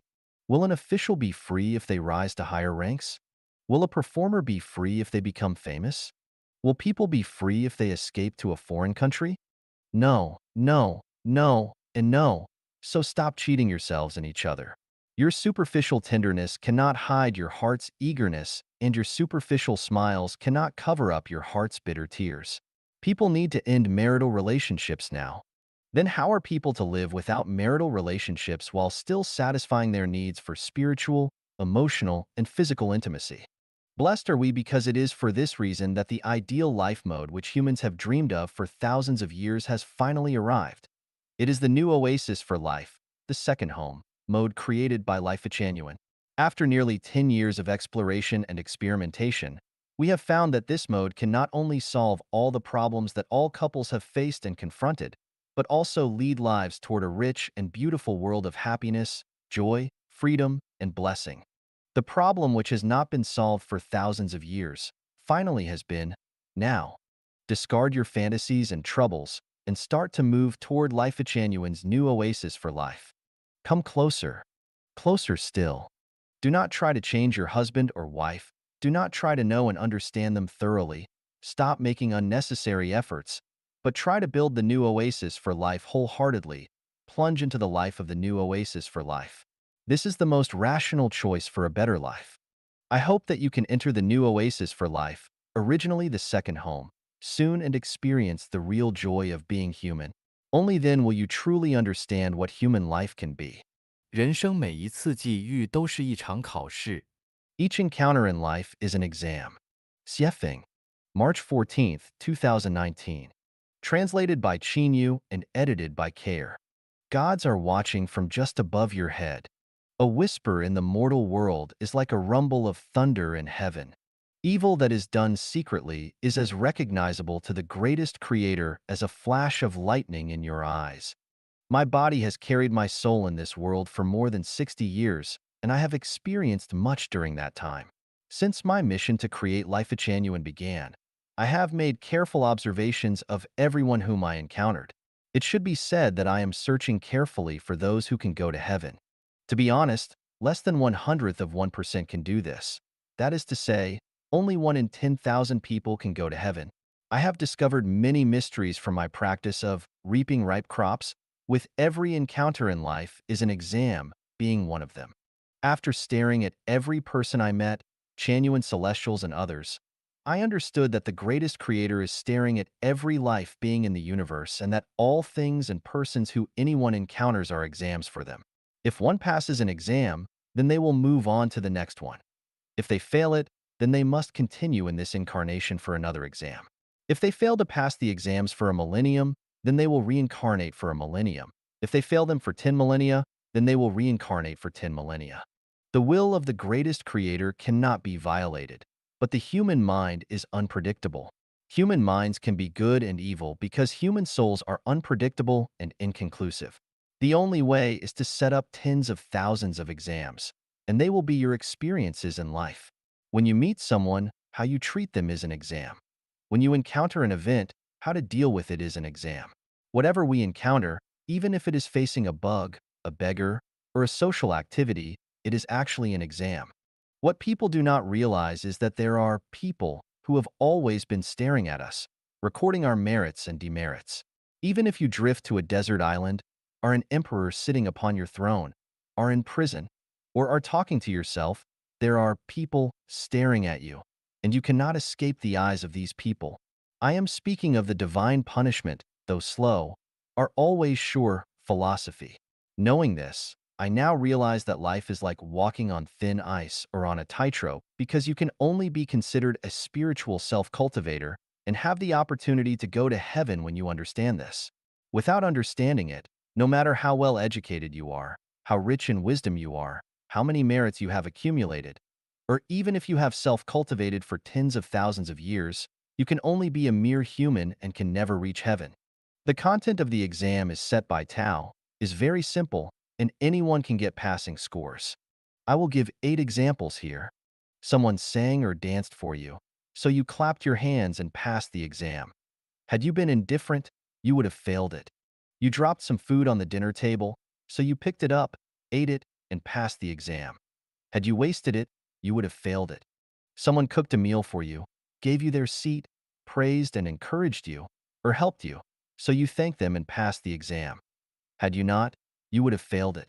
You encountered a tortoise while driving on the road, so you stopped the car and let the tortoise pass first and passed the exam.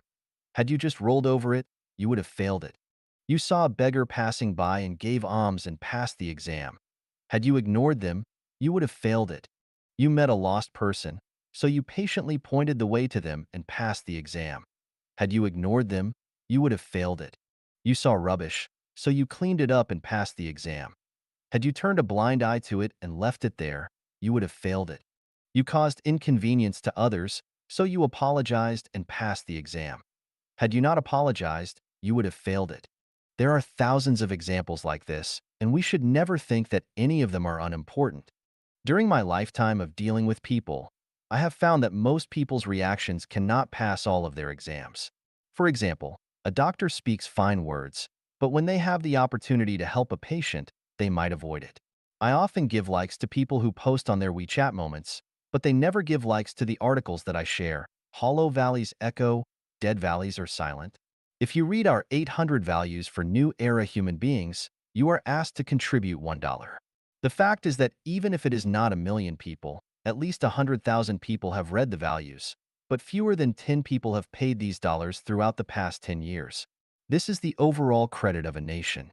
A few days ago, I posted the article, "An amorous heart is the most true heart," in a WeChat group. As a result, the group owner immediately warned me to delete it. The owner failed the exam. Someone applied to add me on WeChat. I accepted and welcomed them, but they ignored my welcome. Some people speak very piously, but they completely ignore what you say. Someone came to me with a vow but left with neither a sound nor a trace, so I deleted them from my contact list. Deleted means gone, disappeared, dead. We are dead in each other's minds. Back to the point, no matter who we are, we experience many people and many things every day. Every encounter is an exam, and Tao is always our judge. Our future is determined by the results of our exams. The greatest creator has never abandoned anyone. He has been arranging encounters to save us. Once, twice, 10 times, thousands of times, he never gives up. We should not expect to enter heaven by passing only a single exam. What we need is to pass every exam, all of them. A failure of any exam will inevitably bring you back for a re-examination. We cannot have fluky minds. Tao's test is absolutely scientific, rigorous, meticulous, practical, and realistic. You are bound to encounter setbacks if you try to muddle through its exams by luck. 我执越重离地狱越近。The more stubborn one is, the closer they are to hell. Xiefeng, June 4th, 2019. Translated by Qin Yu and edited by Care. Signs of hell include more troubles, sorrow, pain, and fear, with less freedom, joy, happiness, and blessing, and 2 unobstructed roads lead there. One is found by entering into an exclusive romantic and sexual relationship such as marriage, and the other is maintaining stubborn self-persistence. As long as you believe that you are always right, then you will definitely find your path to hell. Whether you are a president, a billionaire, a celebrity, a master, an expert, a scholar, or an ordinary self-involved person, clinging stubbornly to your views, opinions, values, measures, approaches, methods, conclusions, judgments, and so forth are always right and true proves that you are on your way to hell and that you are also bringing others along with you.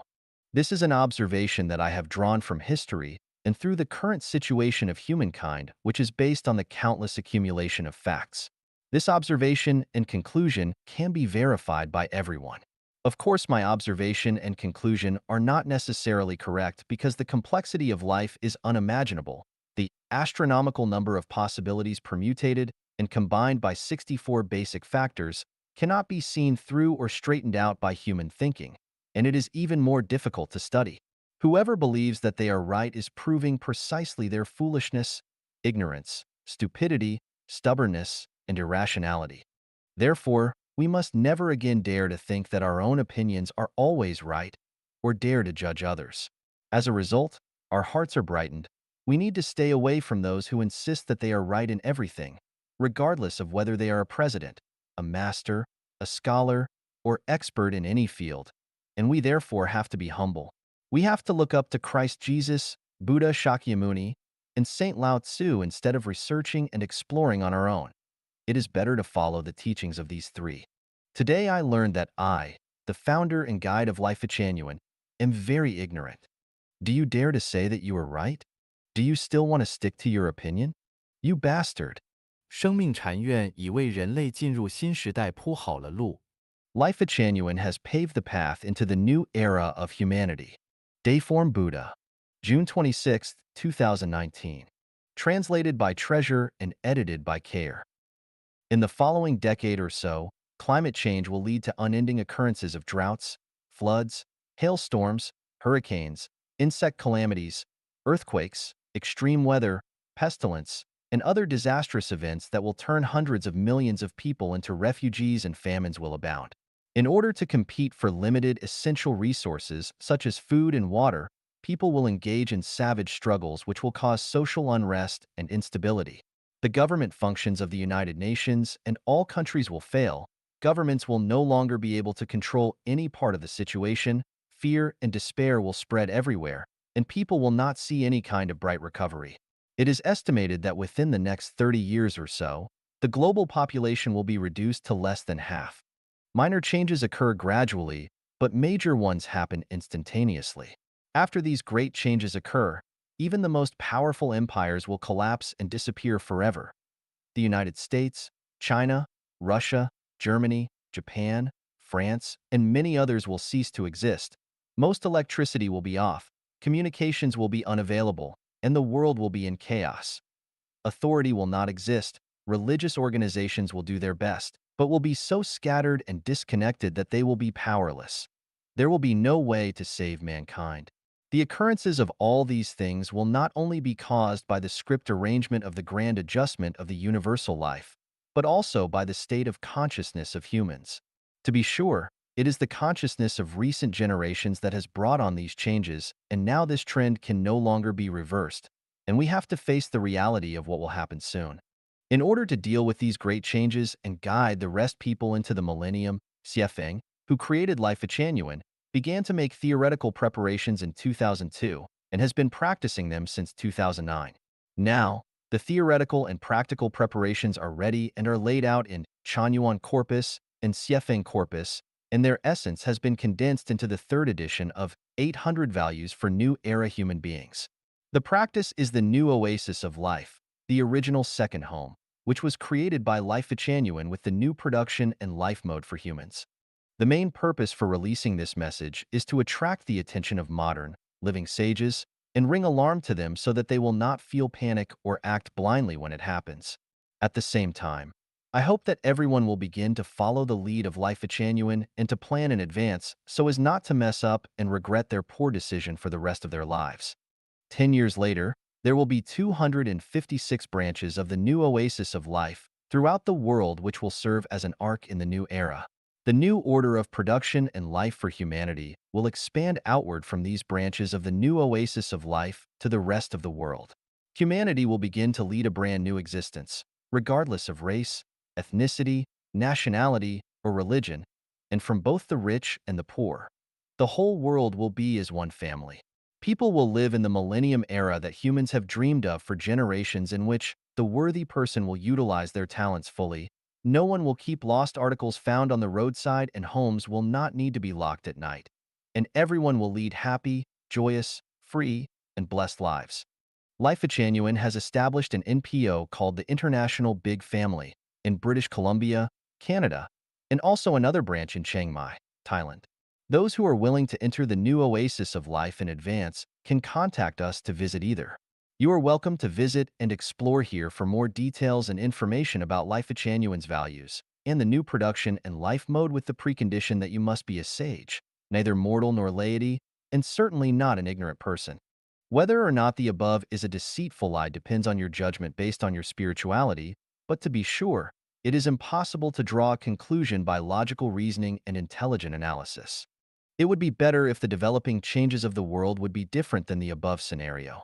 I would prefer that Life Genuine become notorious for this wrong prediction than that the great changes occur in the world, because no one wants such a tragic catastrophe to happen. As for the broad masses of people, listen to it or not as you like. You can just regard this message as a joke to laugh at and ridicule over dinner. 在意报仇雪恨，A further discussion of revenge. Xiefeng, June 28, 2019. Translated by Chinyu and edited by Care. Each of you has a good understanding and attitude toward revenge. Having read your posts, I can see that you understand Chanyuan values well. As a new achiever of immortality, you must not have desires for revenge, let alone the motive or behavior for it. Because the world is faultless, all faults lie within us. If the outside world makes us uncomfortable, suppresses, and deceives us, or insults and deprives us of our freedom or property, then these are all our own faults and the root is still within us. From the law of causality, all effects originate from causes. The effect fruit that we eat, whether it is sweet or bitter, is caused by our own planting the cause. Therefore, revenge is tantamount to contending oneself. It is resisting the fruit that you deserve. The debt that should have been repaid will continue to cycle because of your revenge. On the road of self-improvement and self-cultivation to heaven, we need to place our lives into the hands of the greatest creator and give our lives to the management of Tao. Since we believe in Tao, we can just work hard towards the beautiful destination of truth, kindness, beauty, love, faith, and sincerity, and leave everything else to its arrangement and management. For enmity or hatred, we swallow, digest, and expel it. As for what punishment an enemy should receive, it is not our business, but rather that of Tao. How will Tao treat that enemy? We do not need to know. We only need to believe firmly that Tao is fair and will not favor anyone. We also realize that the sum of all positive and negative energy of the universe is zero. That is, what you give and what you gain always balance. Being humiliated, wronged, suppressed, and exploited are forms of giving, because since you have paid something, you will surely gain something else. As to what you will gain, Tao has its own arrangements and methods. Your gain may be health and longevity, auspiciousness and smoothness, adequate food and clothing, turning a misfortune into a blessing, or perhaps even going to heaven. In short, you will not give something for nothing, and of course you will not gain anything without paying something for it. So do not take revenge. Jesus taught us to take up our own cross and follow him. This cross is our suffering, grievances, and hatred. If we take revenge, it is equivalent to dropping the cross instead of carrying it. This runs counter to Christ's teachings. Buddha Shakyamuni also taught us that if people are despised for reciting the Diamond Sutra, then not only can their sins from previous lives be eliminated, but they can end their samsara by attaining supreme enlightenment and the state of spiritual immortality. Despised here means being bullied, which gives rise to hatred. If we take revenge, it is the equivalent of throwing away the benefits that we have obtained because of being despised and spoiling our fortunes and blessings, so it is never a good deal. Lao Tzu's teachings are that sages put themselves last, find themselves in foremost places, regard their bodies as incidental, and their lives are therefore preserved. Favor and disgrace cause our dismay. What we value and what we fear are within ourselves. We have fears because we have selves. When we do not regard the self as a self, then what do we have to fear? These imply that we should not avenge our hatred because we can only live if we do not take revenge, and can only be free from harm if we become selfless. So, is revenge wrong? No. Revenge is a punishment, but punishments and rewards are cosmic properties. Those who should be punished must be punished or justice would not be served. If one planted the cause of suffering, then they must bear its bitter fruit. If they made others bleed, then they must be made to bleed. If they killed others, then they must also be deprived of their life. As you have been measuring others, so shall you be measured. Now we need to know who has the authority to take revenge. Revenge should be executed by the universe's reward and punishment system, that is, Tao. How does Tao take revenge? If all humans do too much evil, then they will be punished with extinction. If some humans do too much evil, then they will be punished by large-scale catastrophes. If individual humans do too much evil, then gods and Buddha will punish them. Individuals who are wicked will punish each other. People have no right to take revenge on each other, and Chanyuan celestials have no authority to punish anyone. Revenge is a great good. Buddha asked, if I do not go to hell, then who will? And why to save those who are in distress? How does one save those who are in distress? One way is to take revenge to punish the wicked. If evil cannot be contained and the wicked cannot be punished, then the so-called save those who are in distress is just empty talk. That is, Wu Gang cuts the sweet-scented osmanthus tree and Sisyphus pushes the stone up the mountain, which will never happen. Why should we worry about going to hell? Because taking revenge can lead easily to that. Since Buddha has attained supreme enlightenment and has reached the state of non-self, of course, for the sake of all beings, he is not afraid of going to hell. Therefore, Buddha can take revenge. Also, gods have the authority to take revenge and punish evil. If anyone becomes a god, then they can take revenge.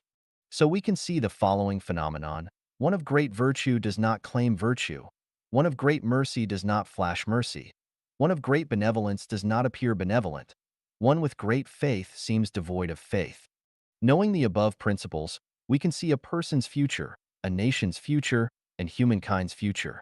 At the same time, we can understand the principles and root causes of the natural and social disasters that occur on Earth every day.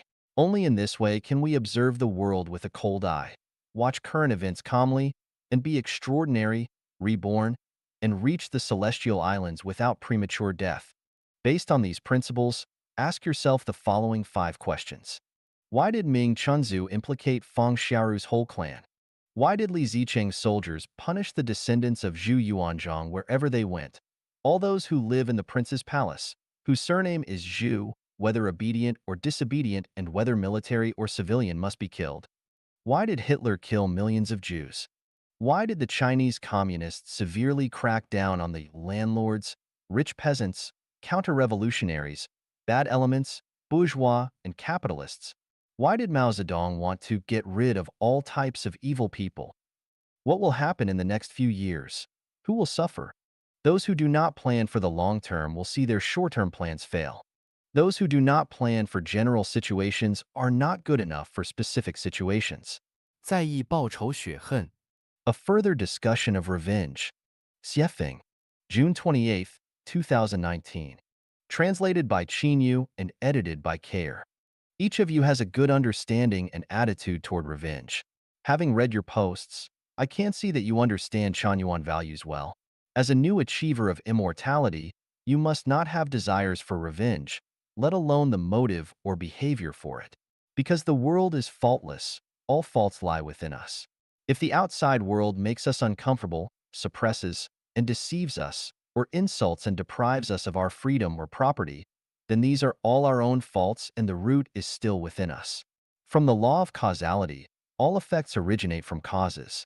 The effect fruit that we eat, whether it is sweet or bitter, is caused by our own planting the cause. Therefore, revenge is tantamount to contending oneself. It is resisting the fruit that you deserve. The debt that should have been repaid will continue to cycle because of your revenge. On the road of self-improvement and self-cultivation to heaven, we need to place our lives into the hands of the greatest creator and give our lives to the management of Tao. Since we believe in Tao, we can just work hard towards the beautiful destination of truth, kindness, beauty, love, faith, and sincerity, and leave everything else to its arrangement and management. For enmity or hatred, we swallow, digest, and expel it. As for what punishment an enemy should receive, it is not our business, but rather that of Tao. How will Tao treat that enemy? We do not need to know. We only need to believe firmly that Tao is fair and will not favor anyone. We also realize that the sum of all positive and negative energy of the universe is zero. That is, what you give and what you gain always balance.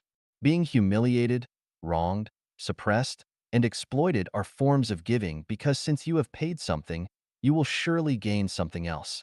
As to what you will gain, Tao has its own arrangements and methods. Your gain may be health and longevity, auspiciousness and smoothness, adequate food and clothing, turning a misfortune into a blessing, or perhaps even going to heaven.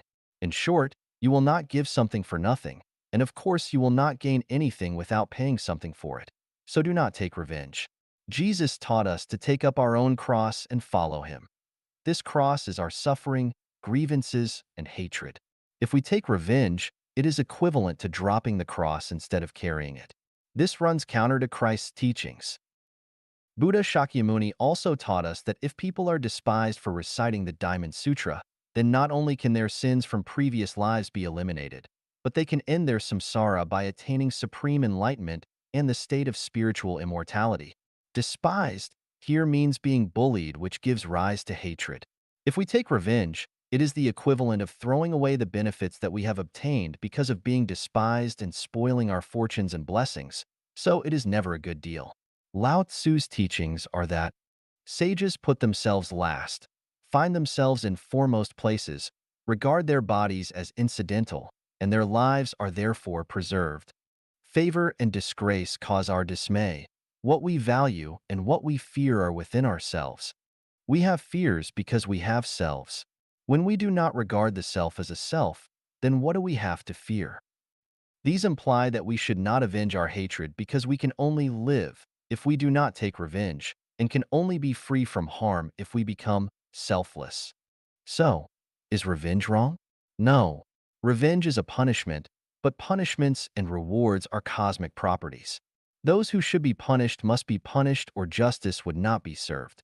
If one planted the cause of suffering, then they must bear its bitter fruit.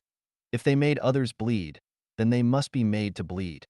If they killed others, then they must also be deprived of their life. As you have been measuring others, so shall you be measured. Now we need to know who has the authority to take revenge. Revenge should be executed by the universe's reward and punishment system, that is, Tao. How does Tao take revenge? If all humans do too much evil, then they will be punished with extinction. If some humans do too much evil, then they will be punished by large-scale catastrophes. If individual humans do too much evil, then gods and Buddha will punish them. Individuals who are wicked will punish each other. People have no right to take revenge on each other, and Chanyuan celestials have no authority to punish anyone. Revenge is a great good. Buddha asked, if I do not go to hell, then who will? And why to save those who are in distress? How does one save those who are in distress? One way is to take revenge to punish the wicked. If evil cannot be contained and the wicked cannot be punished, then the so-called save those who are in distress is just empty talk. That is, Wu Gang cuts the sweet-scented osmanthus tree and Sisyphus pushes the stone up the mountain, which will never happen. Why should we worry about going to hell? Because taking revenge can lead easily to that. Since Buddha has attained supreme enlightenment and has reached the state of non-self, of course, for the sake of all beings, he is not afraid of going to hell. Therefore, Buddha can take revenge. Also, gods have the authority to take revenge and punish evil. If anyone becomes a god, then they can take revenge. So we can see the following phenomenon. One of great virtue does not claim virtue. One of great mercy does not flash mercy. One of great benevolence does not appear benevolent. One with great faith seems devoid of faith. Knowing the above principles, we can see a person's future, a nation's future, and humankind's future. At the same time, we can understand the principles and root causes of the natural and social disasters that occur on Earth every day. Only in this way can we observe the world with a cold eye, watch current events calmly, and be extraordinary, reborn, and reach the celestial islands without premature death. Based on these principles, ask yourself the following 5 questions. Why did Ming Chunzu implicate Feng Xiaoru's whole clan? Why did Li Zicheng's soldiers punish the descendants of Zhu Yuanzhang wherever they went? All those who live in the prince's palace, whose surname is Zhu, whether obedient or disobedient and whether military or civilian, must be killed. Why did Hitler kill millions of Jews? Why did the Chinese communists severely crack down on the landlords, rich peasants, counter-revolutionaries, bad elements, bourgeois, and capitalists? Why did Mao Zedong want to get rid of all types of evil people? What will happen in the next few years? Who will suffer? Those who do not plan for the long term will see their short-term plans fail. Those who do not plan for general situations are not good enough for specific situations. 人类社会发展趋势探索。Exploring the developmental trend of human society. Xiefeng, January 17th, 2020. Translated by Qin Yu and edited by Care. It is not moral preaching but the advancement of science and technology that change human thinking and living conditions. The invention of steam engines in the 1860s changed the way that people traveled and dressed and brought about the appearance of ships, trains, and the international cotton textile and the steel industries. The invention of electrification in the 1870s brought electric lights, telephones, airplanes, and cars to people, which changed their life patterns. The inventions and innovations of atomic energy and microprocessor-based calculators in the middle 20th century not only brought people a new thinking mode, but also brought us into a new era, especially the scientific and technological revolution in electronic communication in the beginning of the 21st century, which accelerated the change of people's thinking and life patterns in all aspects. As for the moral preachings of Christianity, Buddhism, and Islam, it is the same today as it was 2 centuries after their founding prophets lived. The moral education of Confucianism in traditional Chinese culture is even more stretched. It has no effect on people's thinking and brings no effective changes to the way that people live. Mao Zedong's ideological and moral education, which was popular in China from the 1950s through the 1960s, not only failed to bring freedom and wealth to people, but it also cultivated countless hypocrites and corrupt officials. The facts have proven that the more emphasis that is placed on moral education, the worse people's living conditions become and the more cunning people's characters turn. While the more rapid the development of science and technology are, the more people's lifestyles and living standards improve for the better. Today, it is not moral education that changes people's thinking, behavior, and life patterns, but scientific revolutions and technological innovations such as computers, mobile phones, videos, and biotechnology. With continuously emerging new technologies such as artificial intelligence, big data, cloud computing, facial recognition, and so on, people's thinking will undergo revolutionary leaps, and people's traditional life patterns will be completely subverted. With mobile phones and other social media, who would still send love letters and family greetings through snail mail? With powerful cars, who is still willing to ride ox carts and carriages? With fast airplanes, who would still ride to faraway places on horseback?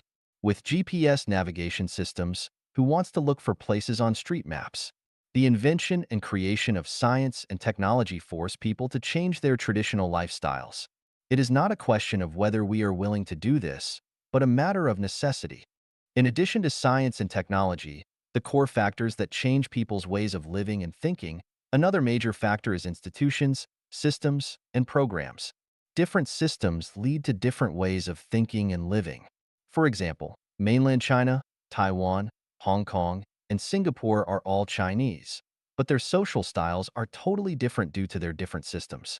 As far as their systems are concerned, the more open and free a system is, the more advantageous the development of its productive forces will be, the more vibrant the society is, the more active people's thinking becomes, and the better the people's living conditions become.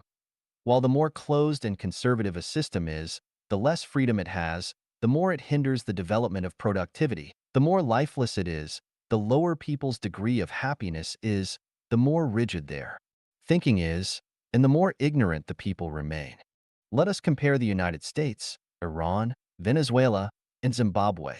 The United States was founded only 200 years ago, but its productive forces have flourished from the beginning through the present, and its society has unlimited vitality. This proves that its system is superior. Historically, the Persian kingdom once created a splendid civilization, but after the Ayatollahs took power in 1980, Iran embarked on an autocratic system that combines politics with religion, and they have declined since then. Venezuela used to be the wealthiest country in South America, but since Nicolas Maduro took over the supreme power of the country in 2013, he implemented an autocratic dictatorship and changed the country's operating system. And as a result, the country has gone from bad to worse and become the country with the most severe economic collapse and the worst national life in the world today. A country of just 32 million people has created 4 million refugees. This is how different systems produce different outcomes. Zimbabwe was once the granary of southern Africa and the most pleasant garden-like country in the world. But since they gained their independence in 1980, they have been governed by Robert Mugabe. As Mugabe became more conservative and authoritarian, the country's currency collapsed by 2009, and its people were becoming desperate. After analyzing the above factors, let us look at the developmental trend of human society. The current systems in China, Russia, Iran, North Korea, Venezuela, Zimbabwe, and several other countries will collapse. No matter how the autocratic systems are controlled, due to the massive emergence of computer networks and mobile phone communication videos, no matter how effectively their firewalls block people from receiving new information, the spread of information is unstoppable, and people will become less and less tolerant of authoritarian rule. Market economies will replace all other forms of economic models. The movement of people will become freer and more frequent. The concept of hometown will only exist in people's minds, and that of where there is bread, there will be motherland, will be deeply rooted in people's minds. Religion, culture, and nationality will gradually merge. Religion will go into decline, culture will develop toward the American style, and nationalist sentiment will fade. The concept of countries will gradually fade, a global government will appear, and people will move toward it. Various kinds of social and non-governmental organizations and teams will spring up like bamboo shoots after a rain, and they present social wonders of 100 flowers blooming in a variety of forms. Marriage, as one of the most ignorant phenomena in human society, will gradually disappear as the traditional nuclear family mode gradually disintegrates. People are more keen to rely on their emotions and live with folk collective production and life modes such as in Japan's Konohana family. After experiencing great changes, turbulence, and integration, the world will move toward unity and countries will disappear completely. Eventually, the values of life genuine will be deeply rooted in people's hearts, and the new oasis for life mode created by life genuine will blossom everywhere. The above is only the developmental trend of human society as analyzed from the evolution of social factors. The inventions and creations of science and technology and the evolution of systems are not enough to constitute such huge social changes. Another extremely explosive factor that will also play a role is the vicissitudes which will be brought about by climate. Fires, floods, earthquakes, volcanoes, plagues, scorching heat, freezing cold, droughts, and similar disasters will be staged in turn and become more and more severe and harsh, which will force all of human society to move towards the Life-genuine era. This will be an objective law that does not evolve with people's subjective will. Let us wait and see. 天命论 The Theory of Destiny. Xiefeng, February 20th, 2020. Translated by Qin Yu and edited by Care. Confucius said, "At 15 years old, I set my heart upon learning. At 30 years, I planted my feet firmly upon the ground. At 40, I no longer suffered from perplexities. At 50, I knew my destiny. At 60, I heard them with docile ears. At 70, I could follow the dictates of my own heart, for what I desired no longer overstepped the boundaries of right." Knowing one's destiny? What is destiny? Destiny is the mission bestowed upon us by the greatest creator. Or we can say, destiny is our inherent talent and fate. Then how can we know our destiny? The smartest and wisest people in Chinese history are Zhang Zia, Zhang Liang, and Zhuge Liang. Zhang Zia's wisdom undoubtedly exceeded Zhou Wenwang's. Zhang Liang's must have surpassed Liu Bang's, and Zhuge Liang's must have surpassed Liu Bei's. But why did the former not replace the later and stand on their own as kings? Because they knew their destinies. They knew that their destinies were to assist, not to rule. Had the three of them attempted to become kings, they would have lost everything. Commanders-in-chief and generals are two completely different realms. Kings and counselors require completely different talents. Birds can soar in the sky, but once they fall into the water, they will not only be defenseless, but they might even drown. Lu Bowen, Li Chunfeng, Yuan Tiangang, and many others were godlike persons who knew the vicissitudes of the previous millennia. So why did Lu Bowen, Li Chunfeng, and Yuan Tiangang still kowtow to the feet of Zhu Yuanzhang and Li Shimin? Because they all knew their destinies. Peach trees can only bear peaches, apricot trees can only bear apricots, roosters can only crow, and hens can only lay eggs. These are their destinies. After reading all the books without words, you will find that everything is born, grows, is punished, and is finally exterminated by nature. Talents are born, not learned or cultivated. Those who are born to be thieves will definitely steal, and those born to be kings will gather talents. Destiny is not to be violated because whoever does so will have a bad life that is full of twists and turns. It can be seen from this that when everything goes wrong or when we encounter misfortune, it must be that we have acted against our destiny. If we can follow our destiny, our lives would be smooth. Therefore, when eating cornbread, eat happily. Do not envy other people's delicacies. When living in a thatched hut, do not be jealous of others' tall buildings and villas. It is easy to see others start businesses to generate income, but not so simple to germinate the idea to start your own business. Watching others become celebrities, do not imitate them blindly in any way. Finding others becoming spiritual leaders, do not engage in sneaky and furtive activity dealing with spirits and deities or fortunes and disasters yourself and expect to be seen as Jesus or the Ziwei Saint or Maitreya Buddha coming again. Be yourself.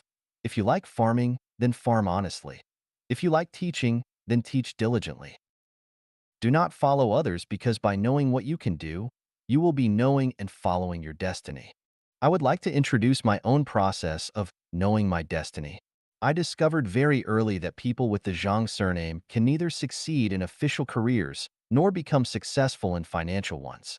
If a Zhang follows an official career, they will develop a bad reputation, and if they go into a financial career, they will become impoverished. However, the Jade Emperor's surname was Zhang, which proves that I can become a saint. Knowing this, I must enter neither an official career nor a financial profession. There are too many things that I cannot do because I am not cut for them. The only thing that I can succeed in is to become an immortal saint, but I will never become a god, let alone a king. At the same time, I found out that I must not accumulate material wealth. The less I own, the more I can use my talents. The emptier I am, the more spiritual I am. Leading people toward heaven, I can do. Leading people to run businesses to make money, I cannot. Leading people to change dynasties or become heroes, I definitely cannot do. In the end, I found that I cannot do much of anything very well, even if I try my hardest, but I can do service work. I can serve others, to be servants of others. This I can do well. I can be a first-class servant. It is easy for me to deliver everyone to the fairy world. I am very capable of serving people to enjoy the fun in life and life. That is the communist life. Among other things, I am a big idiot. How about you? What is your destiny? Young people will not know it, but even Confucius knew his destiny at 50. It is very difficult to know one's destiny without experiencing the torture of life, without reading the books without words, and without often trying to figure out the world. Are you familiar with Zhou Enlai, a key figure in the history of modern China? He died well because he knew his destiny. Zhou Enlai never visited Liu Bang's tomb, but he did visit Zhang Liang's tomb. This could have saved his life. Otherwise, he might have suffered Liu Shaoqi and Lin Biao's ending. The core of the theory of destiny is to be yourself, and you must never deliberately plan anything. 天命论 The Theory of Destiny. Xiefeng. February 20th, 2020. Translated by Qin Yu and edited by Care. Confucius said, "At 15 years old, I set my heart upon learning. At 30 years, I planted my feet firmly upon the ground. At 40, I no longer suffered from perplexities. At 50, I knew my destiny. At 60, I heard them with docile ears. At 70, I could follow the dictates of my own heart, for what I desired no longer overstepped the boundaries of right. Knowing one's destiny? What is destiny? Destiny is the mission bestowed upon us by the greatest creator. Or we can say, destiny is our inherent talent and fate. Then how can we know our destiny? The smartest and wisest people in Chinese history are Jiang Ziya, Zhang Liang, and Zhuge Liang. Jiang Ziya's wisdom undoubtedly exceeded Zhou Wenwang's. Zhang Liang's must have surpassed Liu Bang's, and Zhuge Liang's must have surpassed Liu Bei's. But why did the former not replace the later and stand on their own as kings? Because they knew their destinies. They knew that their destinies were to assist, not to rule. Had the three of them attempted to become kings, they would have lost everything. Commanders-in-chief and generals are two completely different realms. Kings and counselors require completely different talents.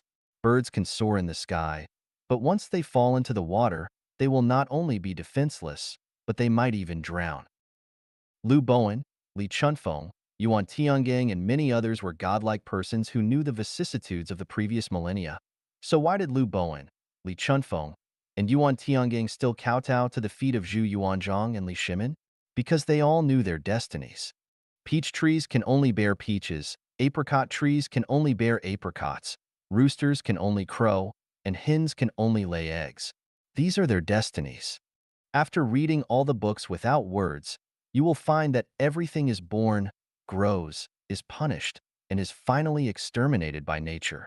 Talents are born, not learned or cultivated. Those who are born to be thieves will definitely steal, and those born to be kings will gather talents. Destiny is not to be violated because whoever does so will have a bad life that is full of twists and turns. It can be seen from this that when everything goes wrong or when we encounter misfortune, it must be that we have acted against our destiny. If we can follow our destiny, our lives would be smooth. Therefore, when eating cornbread, eat happily. Do not envy other people's delicacies.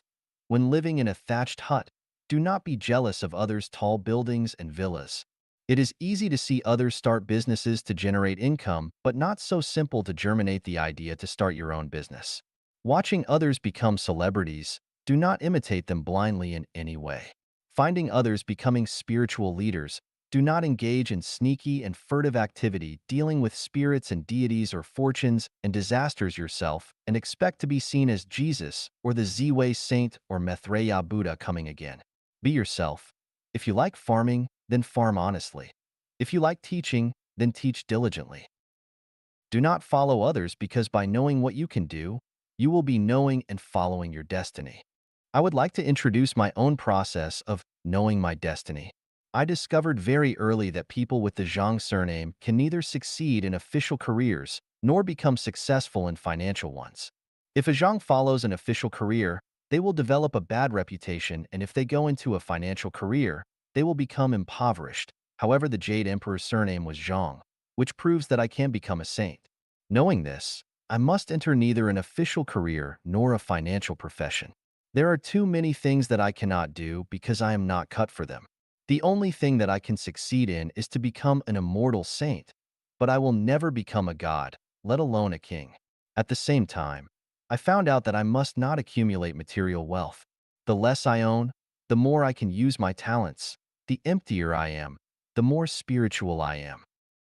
Leading people toward heaven, I can do. Leading people to run businesses to make money, I cannot. Leading people to change dynasties or become heroes, I definitely cannot do. In the end, I found that I cannot do much of anything very well, even if I try my hardest, but I can do service work. I can serve others, to be servants of others. This I can do well. I can be a first-class servant. It is easy for me to deliver everyone to the fairy world. I am very capable of serving people to enjoy the fun in life and life. That is the communist life. Among other things, I am a big idiot. How about you? What is your destiny? Young people will not know it, but even Confucius knew his destiny at 50. It is very difficult to know one's destiny without experiencing the torture of life, without reading the books without words, and without often trying to figure out the world. Are you familiar with Zhou Enlai, a key figure in the history of modern China? He died well because he knew his destiny. Zhou Enlai never visited Liu Bang's tomb, but he did visit Zhang Liang's tomb. This could have saved his life. Otherwise, he might have suffered Liu Shaoqi and Lin Biao's ending. The core of the theory of destiny is to be yourself, and you must never deliberately plan anything. 向传统开炮：一、家里人都是仇人；Fire at traditions. 1. All family members are enemies. Xiefeng, March 22nd, 2020. Translated by Qin Yu and edited by Care. Matthew 10 verse 36 in the Bible recorded Jesus Christ's warning that everyone's worst foes shall be from their own households. He also spoke clearly that, I have come not to send peace, but a sword, for I have come to turn sons against their fathers, daughters against their mothers, and in-laws against each other. Anyone who loves their father or mother more than me and anyone who loves their son or daughter more than me is not worthy of me. In John 14 verse 36, Jesus Christ tells us clearly, I am the way, the truth, and life. I, Xiefeng, am the incarnation of Jesus Christ in this age, and am here to bear witness to his teachings. I am proclaiming to the world that what he said is true. I have come to implement his words. Let children leave their parents and let parents leave their children. I want to complete his final words and take the children who have left their parents and the parents who have left their children all into the kingdom of the greatest creator. Relatives in the traditional sense are actually enemies. They are a resistance to heaven and the path to hell. Everyone who maintains traditional marriages and family relations is an assistant to the king of the devil. Every kind of preaching that maintains traditional marriages and families is the devil's preaching. All praises of marriages and families are harmful. Parents have kidnapped their children for millennia in the name of love. Parents always treat their children as private property by preventing them from following the lives they would choose. Parents always impose their will on their children regardless of their children's feelings, and whether they know it or not. Parents always rely on their children for care in their old age. Parents always impose their unfulfilled wishes on their children and hope to realize their wishes through them. Parents always blame their incompetence on their children. Parents always control their children with promises and threats.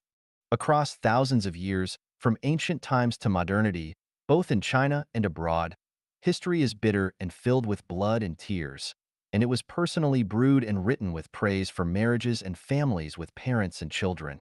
If these relationships do not disintegrate, then the sea of human suffering will continue boundlessly. Not only will it remain as such, but in this kind of civilization, humankind will face disasters or even extinction. Success leads to success and failure leads to failure. 5,000 years of human history is a history of failures, and repeating them will not bring success. It is only by thoroughly formatting all failed programs that we can usher in a beautiful and happy era for humankind. Marriages and families are the pots for boiling frogs in warm water. Everyone in it is ultimately boiled to the animal world and hell. No one who lives in them all his life can reach heaven. If Xiefeng was just discrediting the bitter and bloody program of marriages and families without pointing to a more ideal and better direction and building a more perfect new program, then he would be a destroyer, not a builder. I would be a devil, and those words of Jesus Christ could neither be proven nor disproven. Those who are parents, please do not scold me so quickly. Those who maintain marriages and families, please calm down first. Children who love their parents, please do not deny me so quickly. I have created a new program for humankind that has no marriages or families. This new program is the kingdom of the greatest creator. People living in this program will testify that it is thousands of times more beautiful than traditional marriages and families. If you have not lived in it deeply, then it will be impossible for you to imagine. But the facts are there, and we cannot help but face the truth. Of course, I know clearly that the traditional program is very powerful and the people who fight against this new one have great power to destroy it. But this is not my concern. My business is its construction, and if you want to destroy it, that is your business. I just use the facts to prove to mankind that what Jesus Christ said is completely correct. Jesus Christ is the way, the truth, and the life. By following his teachings, all of humankind can enter into the kingdom of the greatest creator and enjoy beautiful lives for 1,000 years. Not only that, but most people can enter heaven. Believe it or not, you can choose for yourself. Those who believe it are blessed, but those who do not believe it will witness the results for themselves. 向传统开炮。二，夫妻是最丑陋的关系。Firing at traditions. 2. Marriages make the ugliest relationships. Xiefeng, March 24th, 2020. Translated by Qin Yu and edited by Care. The ancient Chinese had long studied life through and declared that husbands and wives are opponents. What is an opponent? An enemy.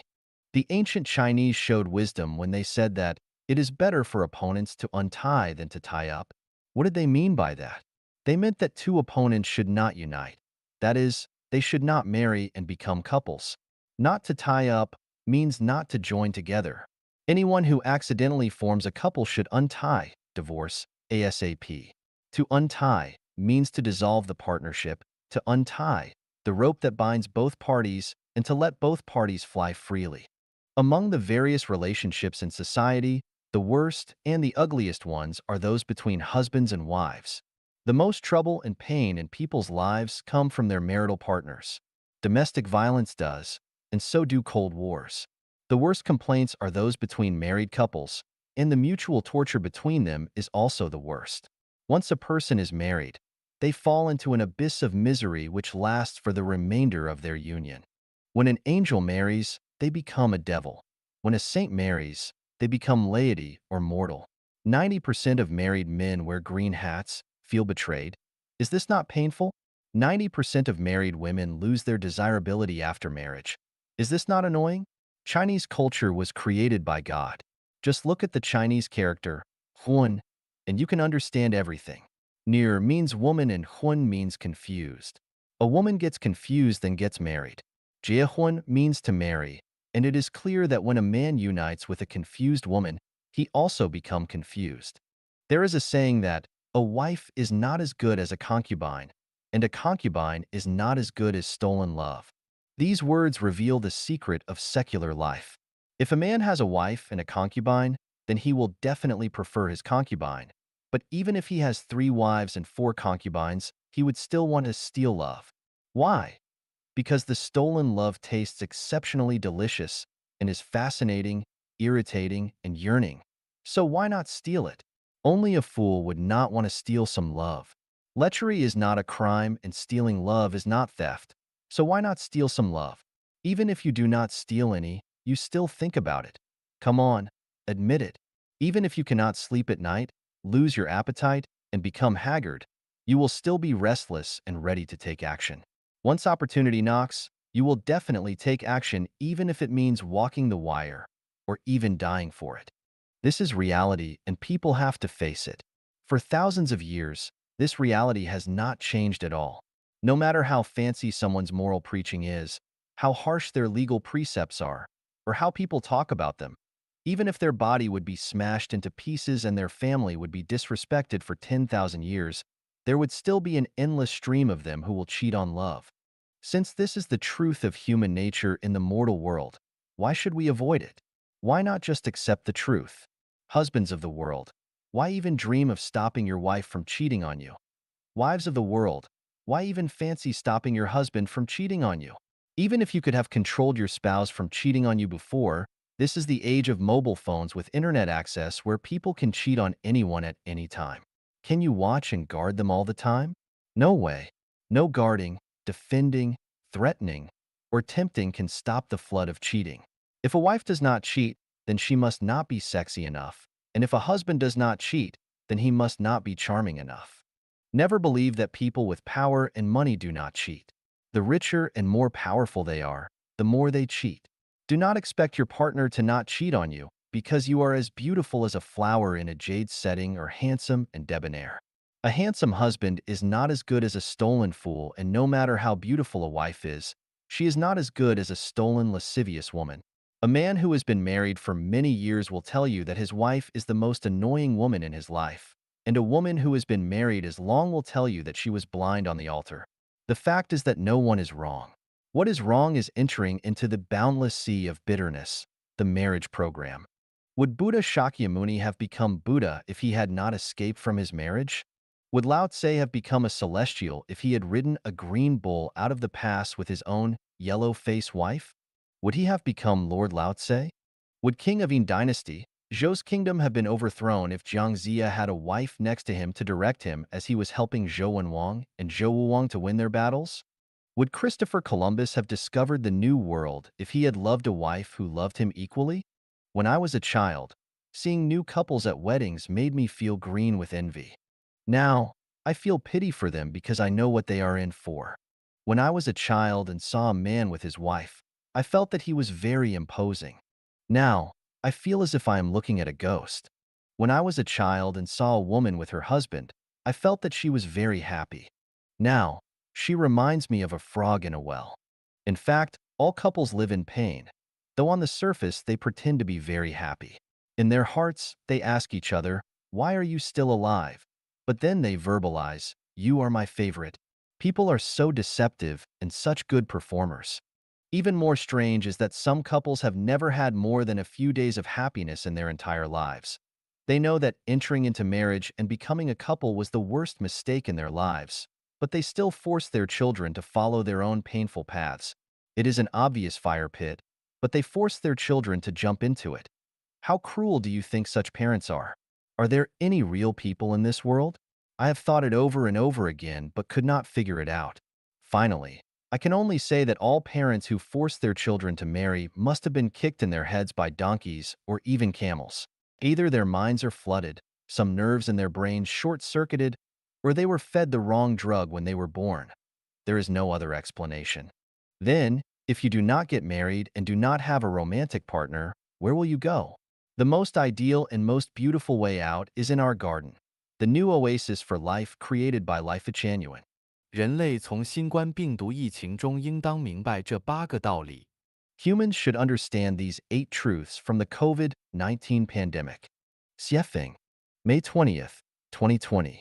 Translated by Qin Yu and edited by Care. Let us look first at some natural changes that have occurred during the pandemic, and then we will see what we should conclude from them. You might want to research the following news items on the internet to see what has happened.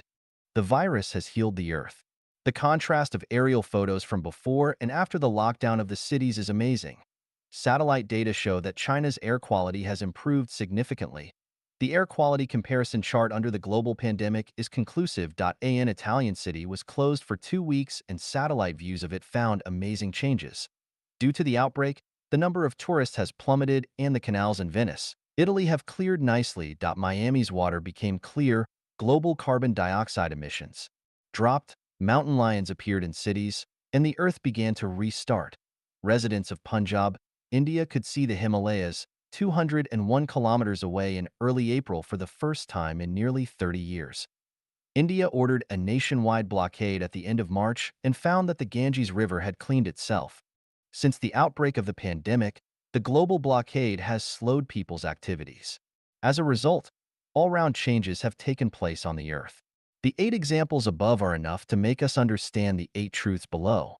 Atmospheric pollution, turbid rivers, reduced marine life, soil acidification, salinization, reduction of animals and plants, climate warming, ecological crises, and more are all caused by human activities, and humans must reverse them. There are too many people on the earth and we should reduce our uncontrolled growth. Regardless of race, ethnicity, or country, population development should be controlled within Mother Nature's tolerance. The national policies and human activities dominated by the developed economies are biased. Economic development must be in line with Mother Nature's annual productivity, and we cannot ask too much from her. Otherwise, she who nurtures us will get sick and lose her temper. People's food, clothing, shelters, traveling, aging, sickness, and death are all consuming natural resources. The more people possess, the more they damage the earth and the more sins they commit. The more people enjoy, the more they abuse and ravage the earth and the more sins they commit. Once anything's development goes to the extreme, it will inevitably be contained. The only way to avoid containment is to maintain harmony and balance among all things. Human nature has both a good side and an evil one. Capitalism and the market economy model conform to the evil side of human nature, that is, the greedy side. Greed leads to evil, which leads to ecological imbalance and ecological disaster. These facts tell us that there is something wrong with traditional values and the production and life mode of humans, and that this value and mode is the source of the virus. How do we solve the above 8 problems? In order to let people live happy and peaceful lives without anxiety or fear, to make society harmonious, and to restore nature to its original purity and cleanliness, I am fully prepared in both theory and practice. The theory is called Chanyuan values. The practice is called the New Oasis for Life. I have lived in Asia for decades, Africa for 17 years, North America for 3 years, with primitive tribes in Oceania for a few months, with Christians for 3 years, with Muslims for 3 years, had deep contact with Hindus, subtle contact with Buddhists and Taoists, understood Western spiritual culture, Osho's thoughts, and earnestly studied and explored Marxist theories, so I understand that people's needs are at the bottom in the minds of rich bosses. Therefore, my theory and practice are suitable for the interests of humankind as a whole, as well as to meet everyone's wishes. I hope that people will think about it deeply. Again, without changing humanity's traditional production and life modes, our suffering will continue endlessly, and not only will we be punished by nature, but the future will never be bright. 人人都自带新冠病毒。Everybody carries the COVID-19 virus. Xiefeng, June 16th, 2020. Translated by Treasure and edited by Care. As the COVID-19 pandemic keeps spreading throughout the world, all countries continue their efforts to avoid it out of fear that they might catch it, and wearing masks has become a main method of preventing its spread. I would like to inform everyone that these external preventive measures, including wearing surgical masks, will not work. Whether people will be infected by the virus or not depends completely on the 8 chi that they possess. That is to say that those who are supposed to catch the disease, even if they remain fully insulated, will get sick, but those who are not supposed to get it, even if they bathe in water that is fully contaminated with the virus, will not. My viewpoint is supported by the following 3 theories. Holographic theory. According to cosmic holographic theory, even while latent, all subsystems contain all the information of their systems and all the information of the universe. Any subsystem is a microcosm of its system and therefore a microcosm of the universe. A medical doctor can order a blood test from one drop of our blood, and all the information about our bodies can be determined from that single drop. Through that test data, the doctor can determine what diseases we have because every cell of the body contains all the information about the body. This is the cosmic holographic theory. It can be concluded that once the COVID-19 virus came into existence, everyone in the world became infected with it, and this has nothing to do with their location or whether they have guarded against it. Those who deny this deny cosmic holography. The truth of Buddhism. One flower, one world, one leaf, one Bodhi. The Buddha said, everyone owns Buddha nature. All humans can become Buddha. The truth of Buddhism shows that human self-nature owns everything. Self-nature can generate all Dharma, and all Dharma is generated from self-nature. This tells us that each of us has both the most beauty in the world and the most ugliness in the world. We can also infer logically that everyone owns a devil's nature and a beast's nature. Whether people achieve Buddhahood or fall to a demonic level depends on their self-nature. Therefore, it can be concluded that whether we become infected by the virus or not depends on our self-nature, not on our preventive measures such as wearing masks. If one thinks that someone is infected by exposure to someone else, it shows that they do not understand the truth of Buddhism. The principle of causation. All dharma is a void except karma. If one wants to understand their past lives, then they should study what they receive in this life. The principle of causation tells us that reality is only the projection of one's consciousness. One suffers because they have ever sinned. One is blessed and can live at ease and comfort because they have accumulated merits and virtues. You reap what you have sown. Those who take baths often and wash their clothes regularly will not get lice, but those who do not do so will acquire them. The birth and spread of COVID-19 needs to meet certain conditions, so whether one gets infected and sick depends on whether they meet those conditions. If they meet them, then they will become infected and get sick, but if they do not meet them, then they will not get sick even if they become immersed with them. I have written more than 260 articles over the last 17 years as warnings to the world which have been disseminated across the internet. The current state of the today's world and sceneries of a future world have been heralded clearly by them. Although it is too late for mankind to turn the corner, the laws and principles of life and life do work at all times. I want mankind to know that the only way to escape from your current crisis, but to walk the propitious path, is to change your traditional mode of production in life. And that the way for individuals to escape from this crisis and to lead blessed lives is to take the way of the greatest creator and follow the road of life genuine. If you think that I am wrong and that you are right, then just follow your own path and you will find out. 邪恶家园大魔头至中国反邪教网。The great demon of the evil homeland replies to China's anti-cult network.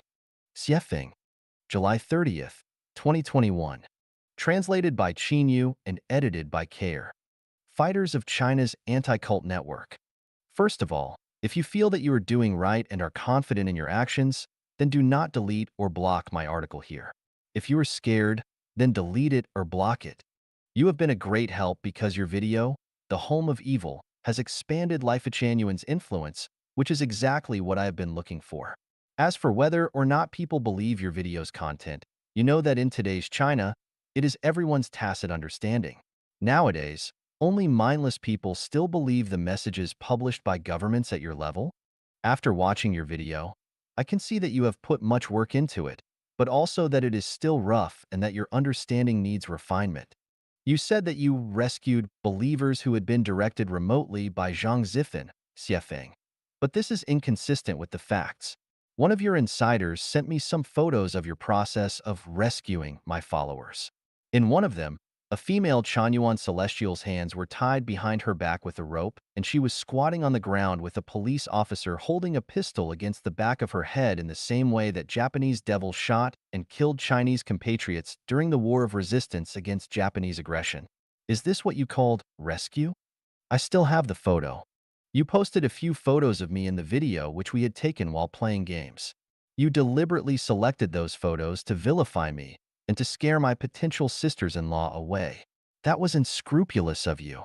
The biggest shortcoming of the video upon which you worked so hard is that there were no voices of any Chanyuan Celestials. It is a failure. In fact, the biggest blow to Life Genuine and Xiefeng should be Chanyuan Celestials exposing my ugly deeds, which would have been much more convincing. It is lacking that you did not do that. Wang Gang, who appears in the video, is the son of Foci Celestial. His performance in the video was simply that of a respectful son. But what is the truth? You should allow his mother Foci to talk about it. Why would an elderly woman in her 80s not be with her son, but with the demon, Xiefeng? People with normal thinking ability will come up with something, right? We have a lot of evidence to prove why the elderly woman would rather die outside than live with her son. Is it evil for Xiefeng's homeland to take in 80-year-olds and allow them to live comfortable lives?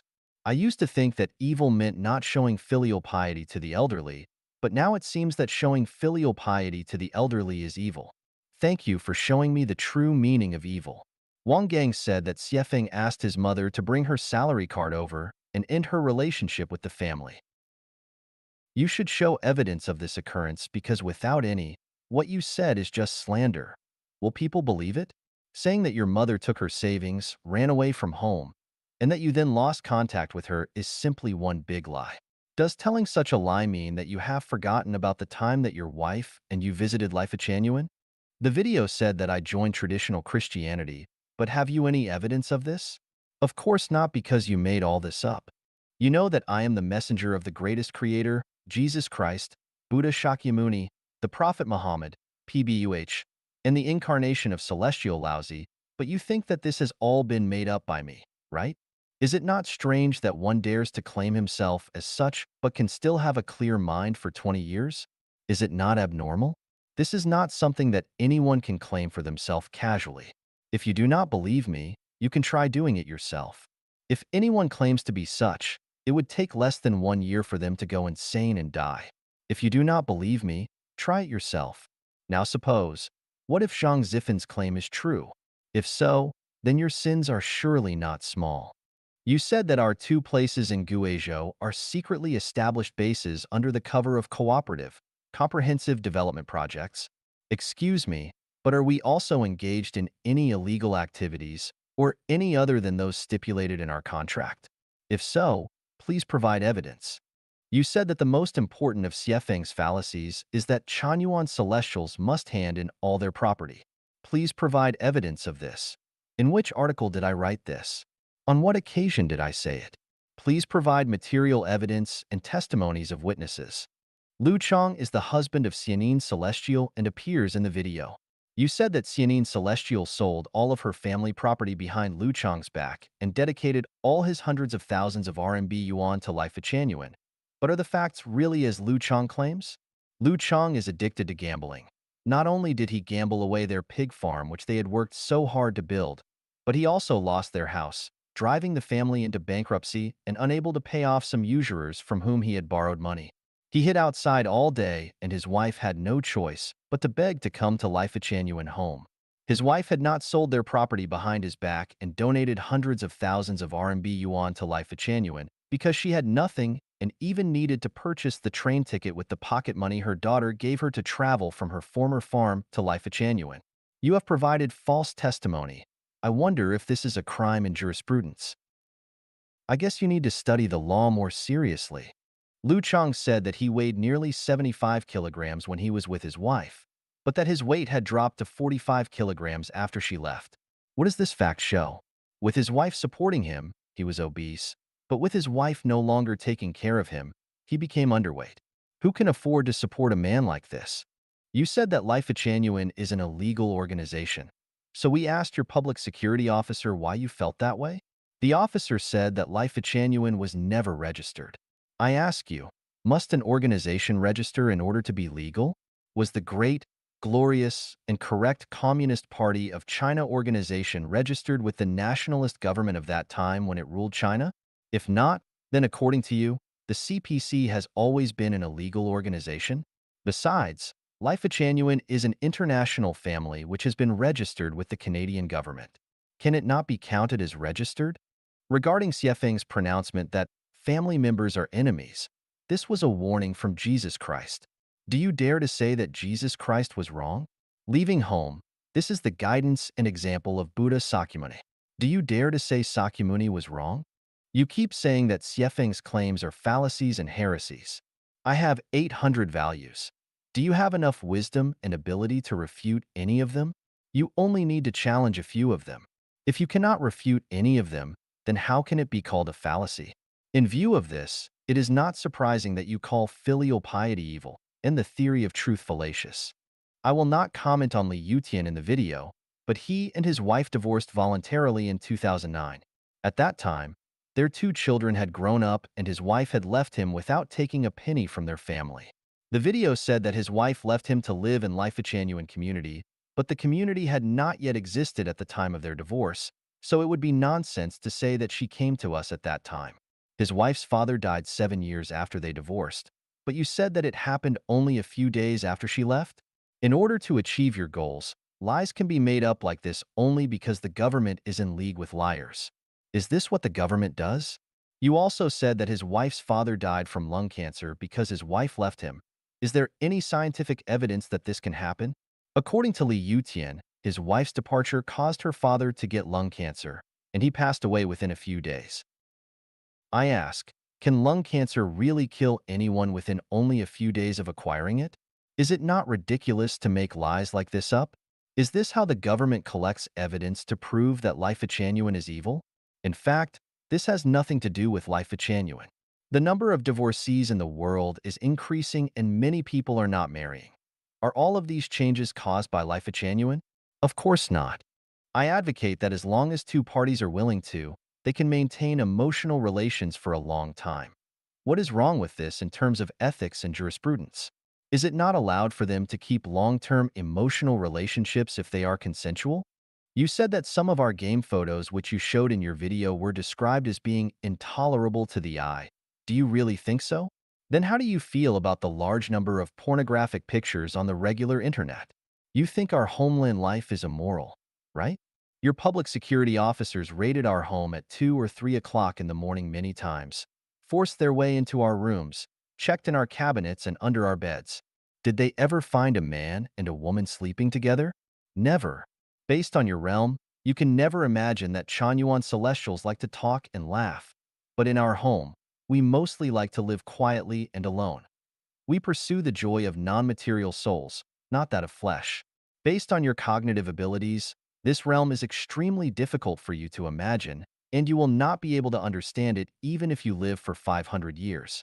Peng Jinlai, who is shown in your video, stayed in the Chanyuan home for only 5 or 6 days. During that period, he wanted to be intimate with a female Chanyuan celestial, but she rejected him. For this, he hated the home and left immediately, and he also wanted his wife and daughter to leave with him. In your video, it was reversed. He was falsely accusing the female Chanyuan celestial of seducing him. This man lied at every step. When Peng Jinlai's wife became a Chanyuan celestial, she had difficulty walking because of surgery on her legs. In 2020, she was brought to the new oasis for life of Life Chanuan to recover because she was unable to walk, and a dedicated specialist had been assigned to take care of her during her recuperation. I ask you, if she had been sent home, would that not have added trouble to Peng Jinlai? Not only did Peng Jinlai not appreciate the Life Chanuan home, but he spread rumors and framed us. Would you agree that what he did goes against basic human morality? You said that my homeland is a mental cancer that endangers the masses. Please read carefully the Chanyuan Corpus, Siefeng Corpus, and the 800 values for New Era humans. This huge theoretical system is in line with the teachings of Jesus Christ, Buddha Shakyamuni, Prophet Muhammad, PBUH, Immortal Laozi, the sages of the past, and Marx's theoretical communism. You seem to regard the teachings of gods, Buddhas, and immortals as mental cancers. So what your spiritual medicine might be? You said that through careful investigations, you had found various evidence of violations in the homeland. What are they in accordance with China's constitution and laws? If you cannot show the evidence of our violations to society, have you committed the crime of perjury? You said that all our believers were successfully rescued with no mistakes. But how could there have been no mistakes with nearly 100 people? Did you say that Xiefeng asked the Chanyuan Celestials to commit collective suicide? If I live, the home will exist. If the home perishes, I will die? From your video, can you tell any clues of Chanyuan Celestials wanting to die by committing suicide? Is there one Chanyuan Celestial resisting? Let me tell you that Chanyuan Celestials are the most civilized group of well-educated people in the world, and that none of them would do anything extreme. You have suppressed Life Chanuan for 8 years and destroyed our homes a dozen times. But has even one Chanyuan Celestial confronted anyone or done anything extreme? There were no mistakes in your process of smashing us. This was not because of how thorough and detailed your plan was, but because the quality of Chanyuan Celestials determined that they would not respond in any uncivilized manner. You said that Chanyuan Celestials cannot get prompt medical treatment and that they suffer from diseases in Life Chanuan. You are really good at fabricating and framing. The home regards every Chanyuan Celestial as a family relative. Once anyone feels uncomfortable, we immediately arrange for them to go to a hospital to be examined and treated, and we have never delayed anyone's timely treatment. During any Chanyuan Celestial's hospitalization, we provide at least 4 people to take care of them 24 hours each day. Do you not see it or know it? The care that the home delivers to every Chanyuan Celestial during their illness cannot be offered by ordinary families or social groups. Would you like to compare theirs against ours? The home's care and education for children are all-encompassing. To know the quality of a fruit tree, just look at it. We have raised more than a dozen children in our home. Why do you not let the kids tell their stories? As for the 13-year-old Zhao Mingming mentioned in your video, he is not running around the yard all day, as you described, and delaying his studies. The child's terminally ill mother arranged for her child to enter our home in order to secure a good future for him. Soon after his entering the homeland, his mother passed away. The homeland took care of all her funeral affairs. When the child's mother was critically ill, we promptly notified the child's grandmother and uncle who came to inspect how we managed her funeral affairs. As for the child, his grandmother and uncle both agreed that the homeland is good and wanted the child to stay here. We then arranged for the child to go to the local school in time. Is this not true? How can you alter and despise the true facts? Is it not true that the detained child shown in your video was still wearing the uniform of the Hope Primary School in Rongguang Town? Didn't you take the child away from that school?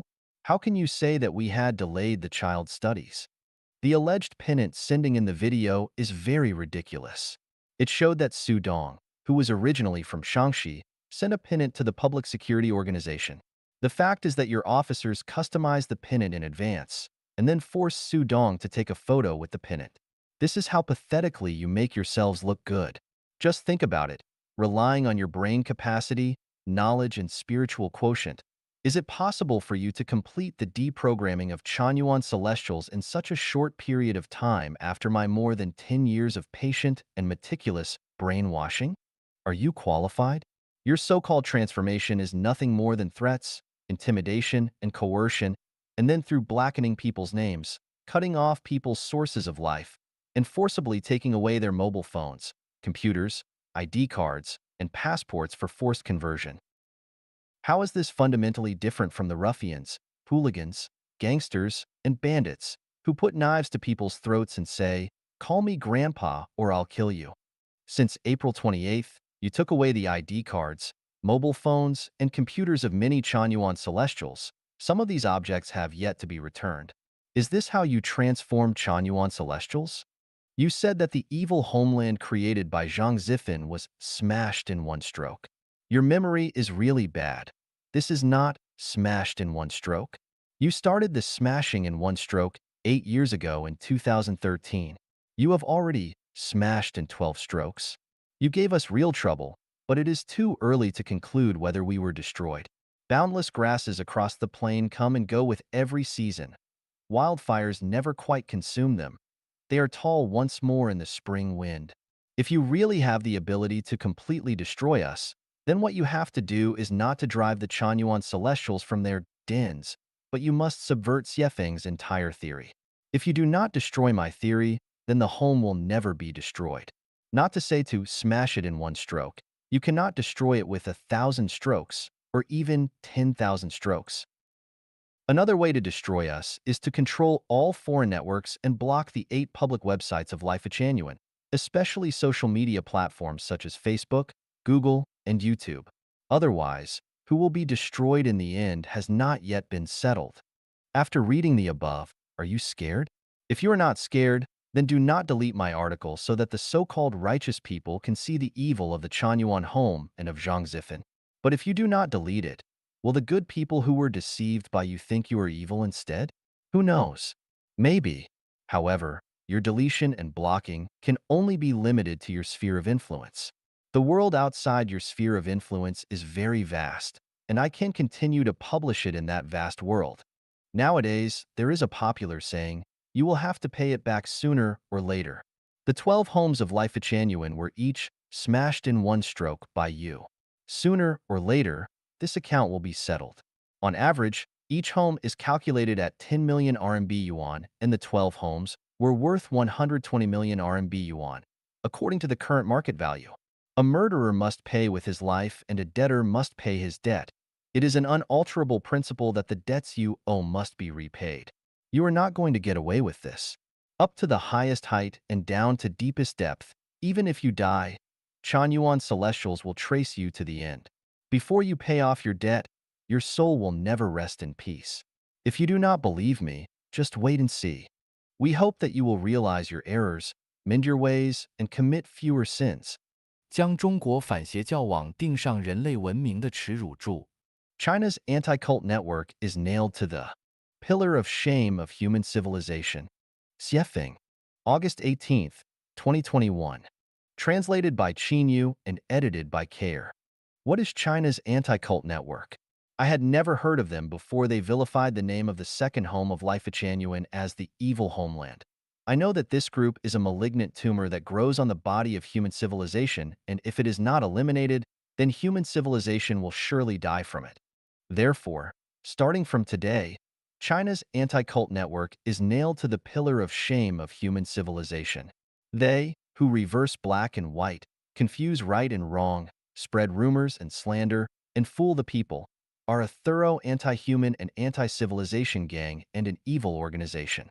As long as they exist, human civilization will suffer. The facts have proven that China's anti-cult network is a thorough cult organization, and what they fight against are just and bright religions. People who believe them should wake up and alert themselves. Anyone who bangs the drum for them is holding the candle for the devil, and their punishment has been scheduled. Therefore, the sooner you renounce this group, the better off you will be. 上帝出手了，答复一网友。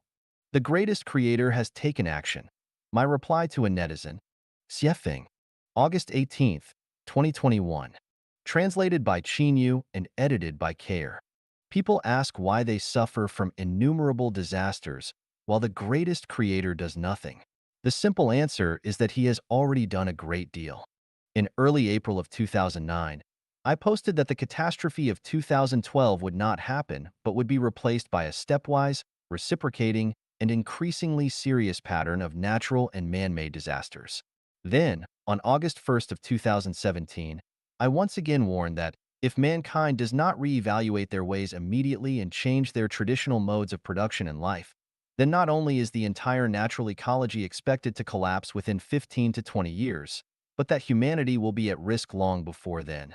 In order to save mankind, I compiled the 800 values for new era humans and set a new life model for people with the Chanyuan celestials of life Chanyuan. All this is equivalent to saying that the ship of life of the greatest creator has arrived and is calling everyone to embark quickly so that they can be kept safe. But how many have boarded this ship? I am telling you plainly that I am the messenger of the greatest creator and that I have come to harvest ripe crops and to create the life Chanyuan era for mankind. But after more than 10 years of my calling out, how many people have responded? Is this not the action of the greatest creator? If this is not his action, do you want he, himself to come and carry everyone to heaven? Are we worthy of his carrying? When Noah built his ark on the top of Mount Ararat, most people ridiculed and mocked him and took his call as the act of a lunatic. What was the result? People still indulged in dissipation in their own ways. 18 years ago, I called on people through the internet to hurry up and get on board this ship. I have been working hard, following the will of the greatest creator for 18 years, but what has the result been? Not only have very few people responded, but they destroyed the kingdom of the greatest creator, the second home of life Chanyuan, and called it the evil homeland. I ask you, has the greatest creator taken action? Have people listened? You called me a big liar and accused me of deceiving and cheating people for money and sex. But have I cheated anyone out of their money or tricked anyone into having sex with me over the last 18 years? Which of my thousands of articles is not telling the truth? Do you not believe me? Will you not listen to me? All right then, live by your truth and let us wait for the result. I have warned against plagues, fires, floods, hurricanes, earthquakes, hunger, extreme heat, extreme cold, social unrest, and so on. I have written more than 200 articles in my warning chapter alone. Do you not think so? Let us just wait and see. What happens next will not even leave you a chance to cry. Do not blame the greatest creator for not saving you. If you want to blame someone, then blame yourself for being too foolish, too arrogant, too proud, and too ignorant not to have him in your heart. Do not blame the gods, Buddhas, celestial beings, and saints for not saving you. I am coming to save you by combining the incarnations of the messenger of the greatest creator with all the aforementioned, and my doing so is tantamount to their doing so. You refuse to listen, so why cast blame? When cows enter cowsheds, pigs enter pigpens, the devil collects demon grandchildren, celestials go to a celestial world, they are all just returning home. 中国人急需理解的18个观念。18 values that Chinese people need to understand urgently. Xiefeng. August 18th, 2021. Translated by Chinyu and edited by Care. I am watching China heading toward purgatory, so I am warning everyone of their urgent need to understand the following 18 truths. With your understanding, there may be some room for reversal. Otherwise, there will only be wailing and regrets. It is not that U.S. imperialists want us to die, but that the West never gives up its hope of helping U.S. is not that mainland China should liberate Taiwan, but that we should hope for Taiwan to liberate the mainland. Mao Zedong's thoughts will bring no happiness to the Chinese people, but only poverty and disasters. Our government is unreliable. The more you rely on it, the more you will suffer. Chinese government officials at all levels are failing to serve the people, but rather are oppressing and exploiting them. programs are more reliable than moral preaching.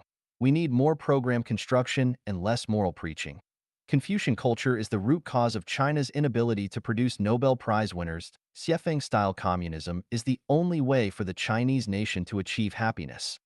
Confrontation with the United States is the path to death. Uniting a centralized country by marriage is the same as prostitution. The stronger the control becomes, the more cunning the people will become. Most common people's crimes are forced upon them by officials. Therefore, the common people are not guilty, but the officials are. All those who praise the heads of government and the ruling party are bastards. A government that does not allow freedom of speech should and must be abandoned. Why would anyone want or need such a government? There is no need for power, but there is for bread and freedom. There is no need for a country, but to live and work in peace and contentment. B. Where there is freedom, there is the best place for peaceful lives. C. Without freedom, you cannot live in peace. So for what do you want or need an unfree country? Small amounts of chicken soup for the soul and religious preaching are supplements, but large amounts of them are toxic and can poison people's minds. Those who are oppressed, bullied, and exploited, but do not resist, are tantamount to pigs or dogs. Therefore, they will only fight back when they are driven beyond the limits of their endurance. 最后时刻的警示。My final warning. Dayform Buddha.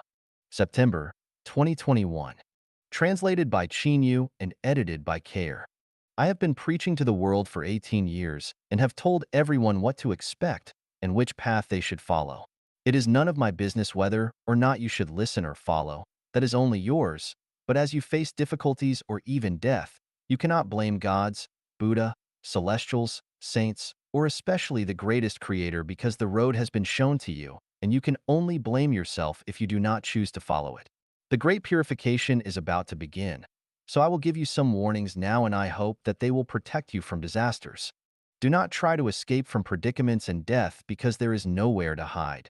Just light up the sacred lamp in your heart, let the greatest creator enter your heart, and pray that the greatest creator will ease your pain and keep you safe. Abandon everything. Only embrace the greatest creator and allow him to flow into your blood, shine in your hair, give orders through your consciousness, and guide you when you are confused. Do not spend more time and energy on reading books with words.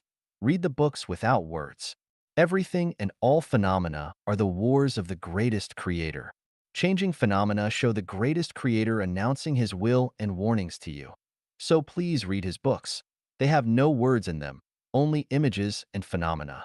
When deserts flood, tropical lands have snow, cold lands are hot, and black swans arrive in incredible places, you should be aware that the great purification has begun and is underway.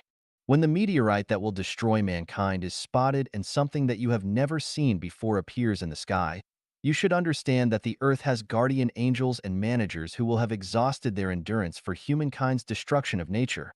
Their patience will have reached its limit, and they will be ready to act against humanity's evil. Stop worshiping gods, Buddha, celestial beings, saints, and great human leaders, and worship nature. Worship the sun, the moon, the stars, the earth, and its mountains, rivers, insects, grass, and trees. Worship all natural things because you will then be worshiping the greatest creator. Stop striving for money and material wealth because neither of them will save you. Even if you have hundreds of millions of dollars of assets, and even if you hide in the safest place, pox will appear spontaneously all over your body, both inside and out, and you will die from unbearable itching. Do not follow and defend power because it is the source of lies and falsehoods. If you follow it, you will be with the devil and end miserably. Do not look for a savior. Do not be deceived by people with apparently great supernatural powers because they are only illusions of the truth. Do not believe and follow any masters, angels, Christ, Buddha, immortals, or other similar figures who claim to be able to save you. They are clay bodhisattvas crossing the river people who cannot protect themselves. Following them will drop you into a pit and you will lose your chance of being saved. Do not listen to the myths of psychics. You do not know with what spirits they communicate, and that is the same as gambling. No secret of talking is good, and all sneaky things are shit, so be careful. Do not follow the masses. That is the road to confusion and enslavement. When all you see is death, you will suffer from extreme fear. So find 3 to 5 confidants in advance with whom to live and eat together and to help each other get through the sea of fear.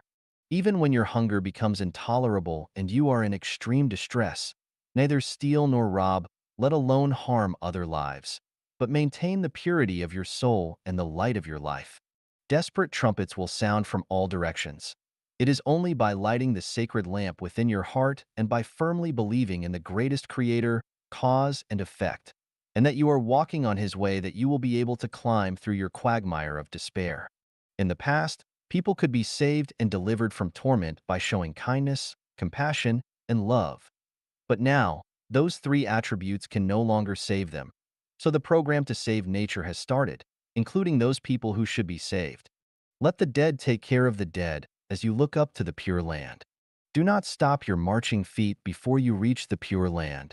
If you die, you must die on your way to the pure land. 天下人朝着雪峰是共产主义道路走。Walking towards Xiefeng-style communism. Dayform Buddha. January 21st, 2022. Xiefeng has paved the way to paradise for humanity, from theory to practice. It is called Xiefeng-style communism. Whether you are a president, a billionaire, a religious leader, a scholar, a professor, a worker, a farmer, a business person, or an entrepreneur, as long as you are a person, please march towards this goal.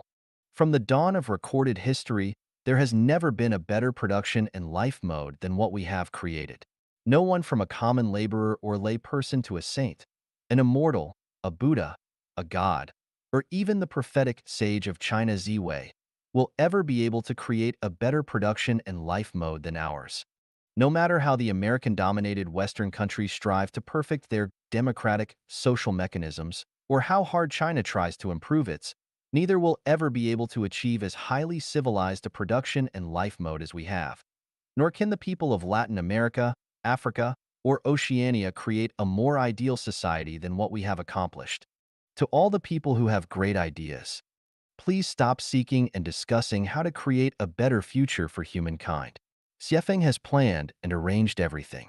No matter how intelligent you might be, you are like the mythical blind people touching the various parts of an elephant. All of your theories, no matter how superb and correct you feel they might be, are like balloons full of pinholes next to ours. So please stop wasting your time and energy and put all your wisdom and talents into what we have developed and perfected. To all the people who are suffering and struggling, Xiefeng-style communism is the best way out for you, your children, and your grandchildren. Walk towards Xiefeng-style communism with a grateful heart and do not hesitate or look away. Dayform Buddha does not lie to you. To give everyone this warning is to save you and guide you toward a heavenly life. If you comply and follow it, then you will be blessed. But if you do not, then not only will poverty, ignorance, trouble, pain, and fear haunt you forever, but so will death. Do you not believe this? Let the facts answer for you. Whether people walk on the path to Xiefeng-style communism or not, society's future production and life mode will be Xiefeng-style communism, and there will never be a second version. So the earlier that you follow this path, the happier you will be. Do not wait until it is too late. 傲慢狂妄霸道独裁的雪峰告示。Notice from the arrogant, proud, bossy, and autocratic Xiefeng. Dayform Buddha. September 21st, 2020. Translated by Chinyu and edited by Care. I have made a lot of friends on the web recently. To avoid consuming too much of each other's time and energy, I am hereby announcing the following. I am Dayform Buddha. There are only 2 ways to react when you meet me. You can either follow me step by step, or if you think that you are wiser, you can follow the way that you think is right, and there will be no need to get acquainted with and make friends with me. I like dictatorships. You either surrender to me or follow your own path because I will never cooperate with or discuss nonsense with any of you.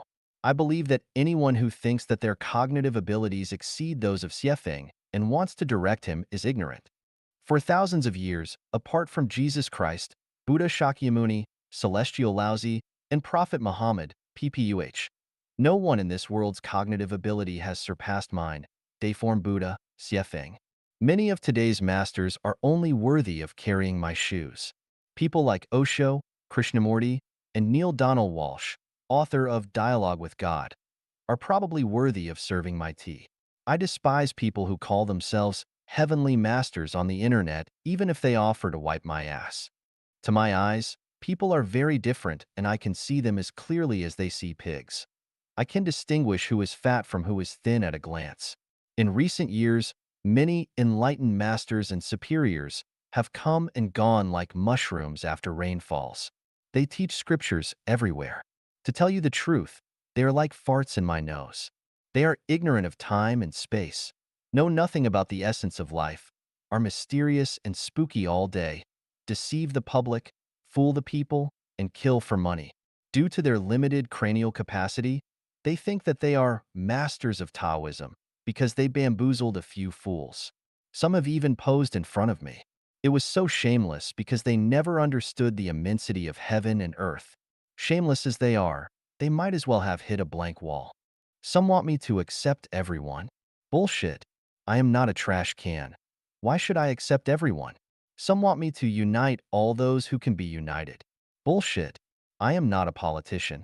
So why should I want to unite so many people? To seek power, usurp the throne, and become president? Do you think that Xiefeng wants to become president? Do you think that a deer wants to be a pig leader, to reign over a group of pigs in a pig pen? Someone suggested that I learn from the spirit of the sea, asking, how did the great rivers and seas become the lords of the ravines? By being good at keeping low. Nonsense. I am the snow-covered peak who saw Mount Everest being good at keeping low? What about being good at keeping high? Many people have never even stepped out of their country, yet they ridicule foreigners' messages all day. They are like pigs in pigsties mocking lions and tigers outside. Extremely foolish. Chinese people have generally received neither the knowledge of the greatest creator nor that of being human, but they are daring to educate and guide others brazenly. They are benighted, ignorant bastards who pretend to be saints worthy of teaching others, but they are nothing but thick skins.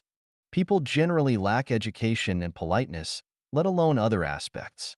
They add me on social media, but never like my posted contents. Are they educated and polite? Giving likes is not for the content, but just good etiquette to show respect for others and their good upbringing and self-cultivation. When they cannot even give likes, then they are lazier than pigs. What else can they do? Since they cannot give likes, why do they add me to their contacts? If they do not give likes but add many names to their contacts, then how are they different from thieves? Why are those who post advertisements with small images everywhere so idle? Either they are bored or they have no brains. But they have to understand that when they share piles of rubbish, it is a deprivation of other people's time and energy, disrespect for others, and a rape of other people's consciousnesses.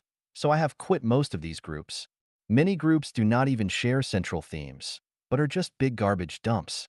For the laboring masses, for the hardworking and plain, honest people, there is only one bright way out. That is Xiefeng-style communism. All other roads are dead ends that lead to misery and abysses. Do not engage in those spiritual practices all day long, or those enlightenments, or in loving yourself, or upholding dharma, or being open to medians, or untying some made-up seal. Those are all tricks of self-deception designed to deceive honest people.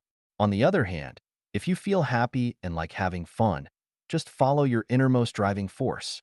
雪峰狂傲的资格和本钱。Xiefeng's pride of qualifications and capital.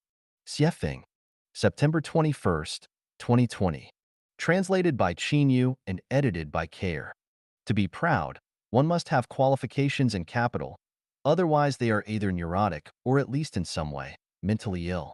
Xiefeng's pride of qualifications and capital are as follows. I have analyzed the three elements that make up the universe and unified Buddhism with science organically for the first time. These three elements are the universal unified field theory that scientists have been seeking diligently to obtain. This is something that can never be achieved by human thinking and wisdom. It is okay if you do not understand the mystery, but do not make noise, because I would never expect a donkey to understand it, but braying is very annoying. I have written nearly 110,000 characters to show people the birth process of the greatest creator, his characteristics, and his relationship to humankind, which provides a basis for us to understand him correctly. This is an unprecedented pioneering work. I have analyzed the principles and essence of life. This has never been done before and can never be done again. No one can surpass this analysis. If anyone thinks that they are better than me, just try to reanalyze it. I have created a new mode of production and life that has never been seen before in history. Xiefeng-style communism, the mode of production and life for the future. I have analyzed the nature of marriages and families. Although many people have studied them throughout history, their analyses cannot be compared to mine. I have interpreted the 8 forces of the universe for the first time. Scientists currently only recognize 4 of them. I have divided people into 5 categories according to their characteristics for the first time. Ignorant ones, lay people, mortals, sages, and celestials. These classifications make sense. Whoever wants to surpass me is invited to give it a try. I have described to people the 8 levels of thinking based on the characteristics of life for the first time, and have given detailed explanations. I have, for the first time in human history, guided nearly 80 people to become celestials, opening a path to celestial life for future generations. I have analyzed 20 parallel worlds and 36-dimensional spaces. There are many more qualifications and capitals worthy of my pride, but I will not describe them one by one over here. The above 10 are enough to make me proud, and anyone who is not convinced is invited to post their abilities online. I am really this proud, and in a few decades, humans will send me, Xiefeng, to the temple of God. 你所执着的将会成为你升华的障碍。That which you cling to will become the obstacle to your sublimation. Xiefeng, September 24th, 2020. Translated by Kayer and edited by Kayer. If you walk unswervingly toward a great and bright goal, you will find that fewer and fewer people will remain with you. At first, there will be many people, but as you walk, they will thin out. Why does this happen? The reason is that they are blocked by stubbornness and become unable to continue. As long as you stay where you are, people will remain with you. But once you make a breakthrough, some people will part ways with you. To move toward a great goal, it is necessary to constantly break through your original cycles, your original concepts and cognitions, and your original values, ethics, outlooks on life, and worldviews. As you continue making breakthroughs, more people will part ways with you, so you will become more and more alone. And finally, even those who quarreled with you and scolded you will have disappeared.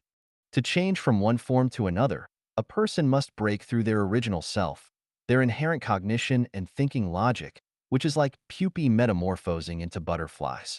Without breaking through their original cocoon of protection, no one can transform into a dancing butterfly. When a life thinks that it is right, then its transformation stops and can no longer sublimate.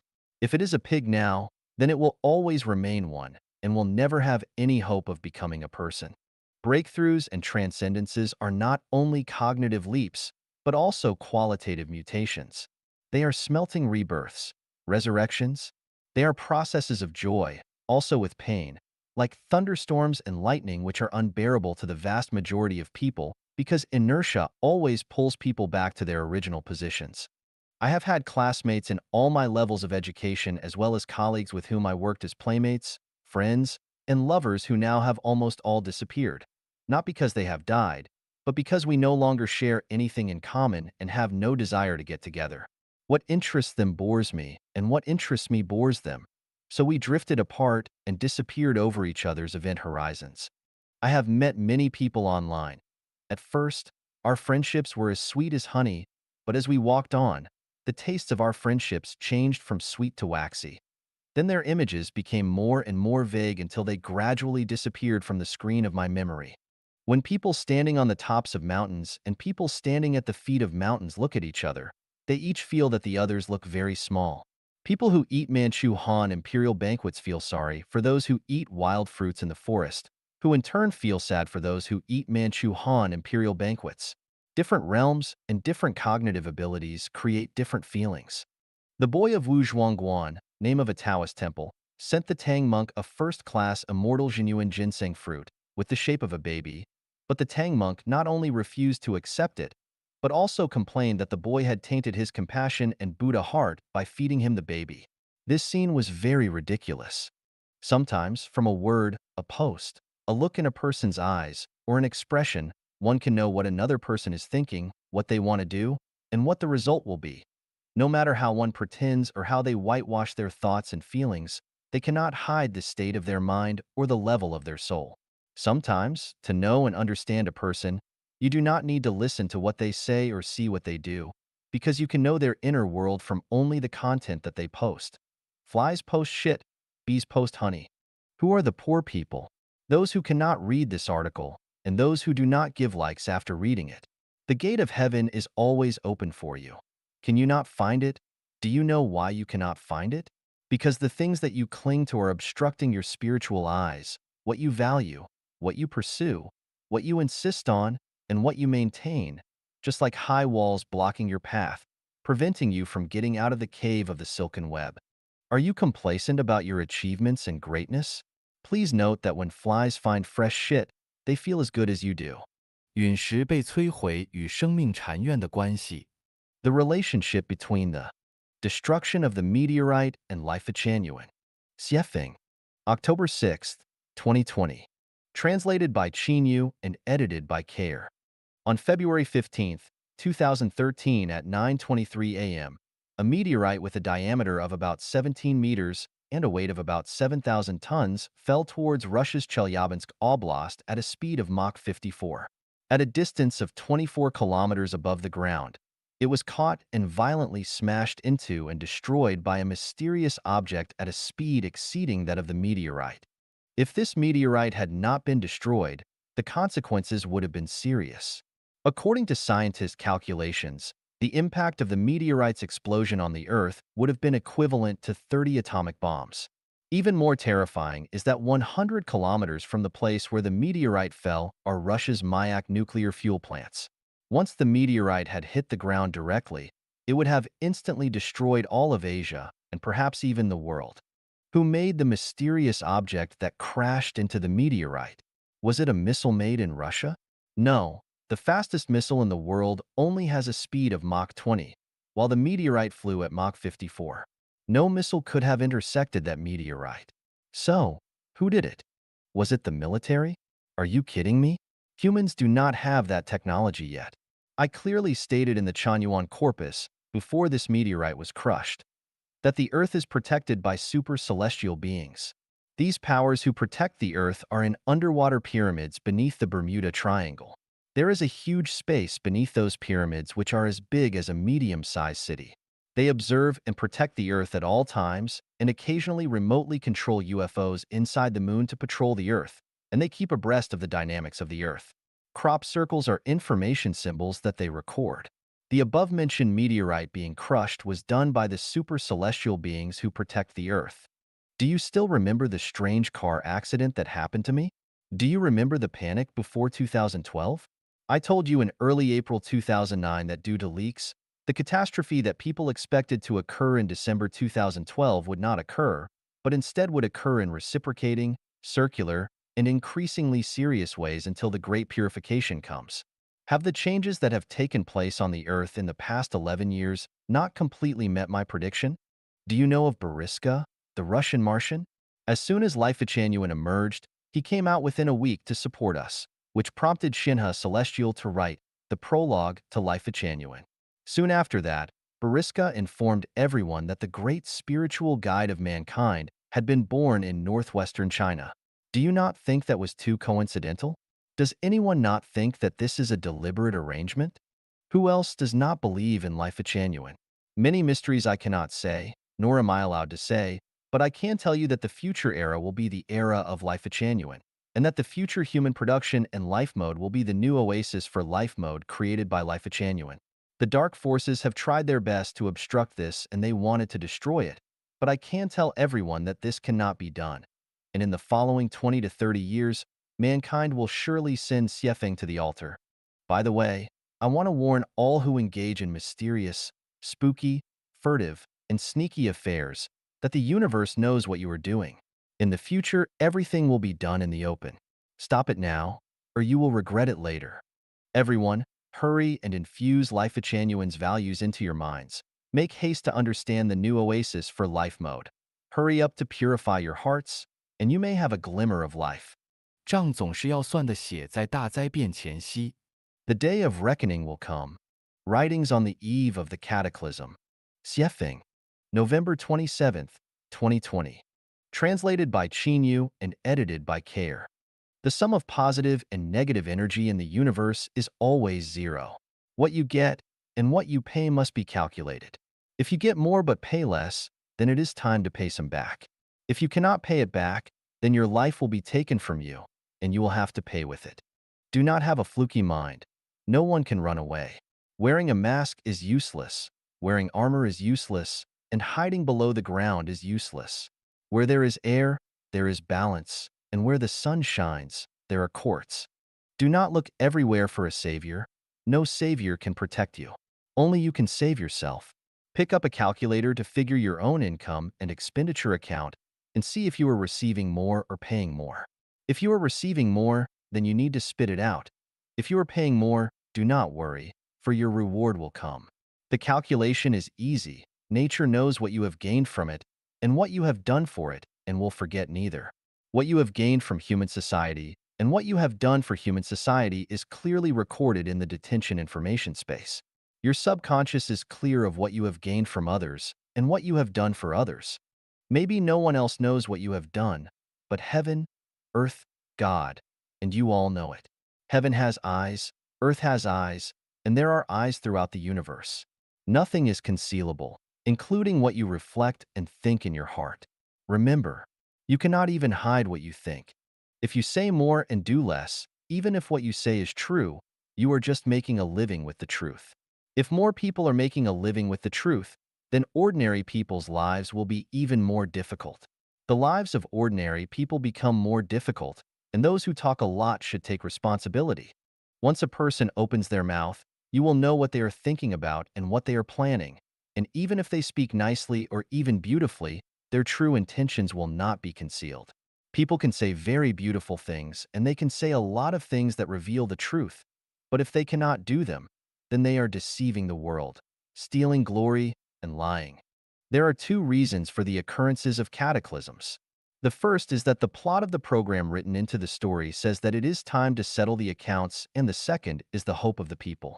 Those who suffer have long been looking forward to the occurrence and arrival of the cataclysm because only it can get them out of their predicaments. Three factors can alleviate this cataclysm. Elderly people must be allowed to spend their old age happily. Nature must be restored to its original purity, and the weather will be made favorable. Honest people should live and work in peace and contentment without being bullied and oppressed. You should rack your brains hard and forget about everything else. Because the Ziwei Saint, the second coming of Jesus, Maitreya Buddha descending into the world, and the appearance of the saint will do the three things above. First, if you concentrate hard, then the frequency of your consciousness will be the same as the above individuals, and you will be saved. The source of the suffering of the poor and the way to their liberation. Xiefeng, February 5th, 2021. Translated by Yu and edited by Care. I am a poor man, so I know the source of poor people's suffering. Let us not talk about individual people's specific internal factors, but only their external factors. There are three main external factors that cause them to suffer. The first is harsh governance. The second is natural disasters, including diseases, and the third is mutual tormenting among the poor. Among the three factors above, mutual torturing among the poor is the main one, or it can be said that at least three-quarters of their suffering comes from their mutual tormenting of each other. Who are the poor?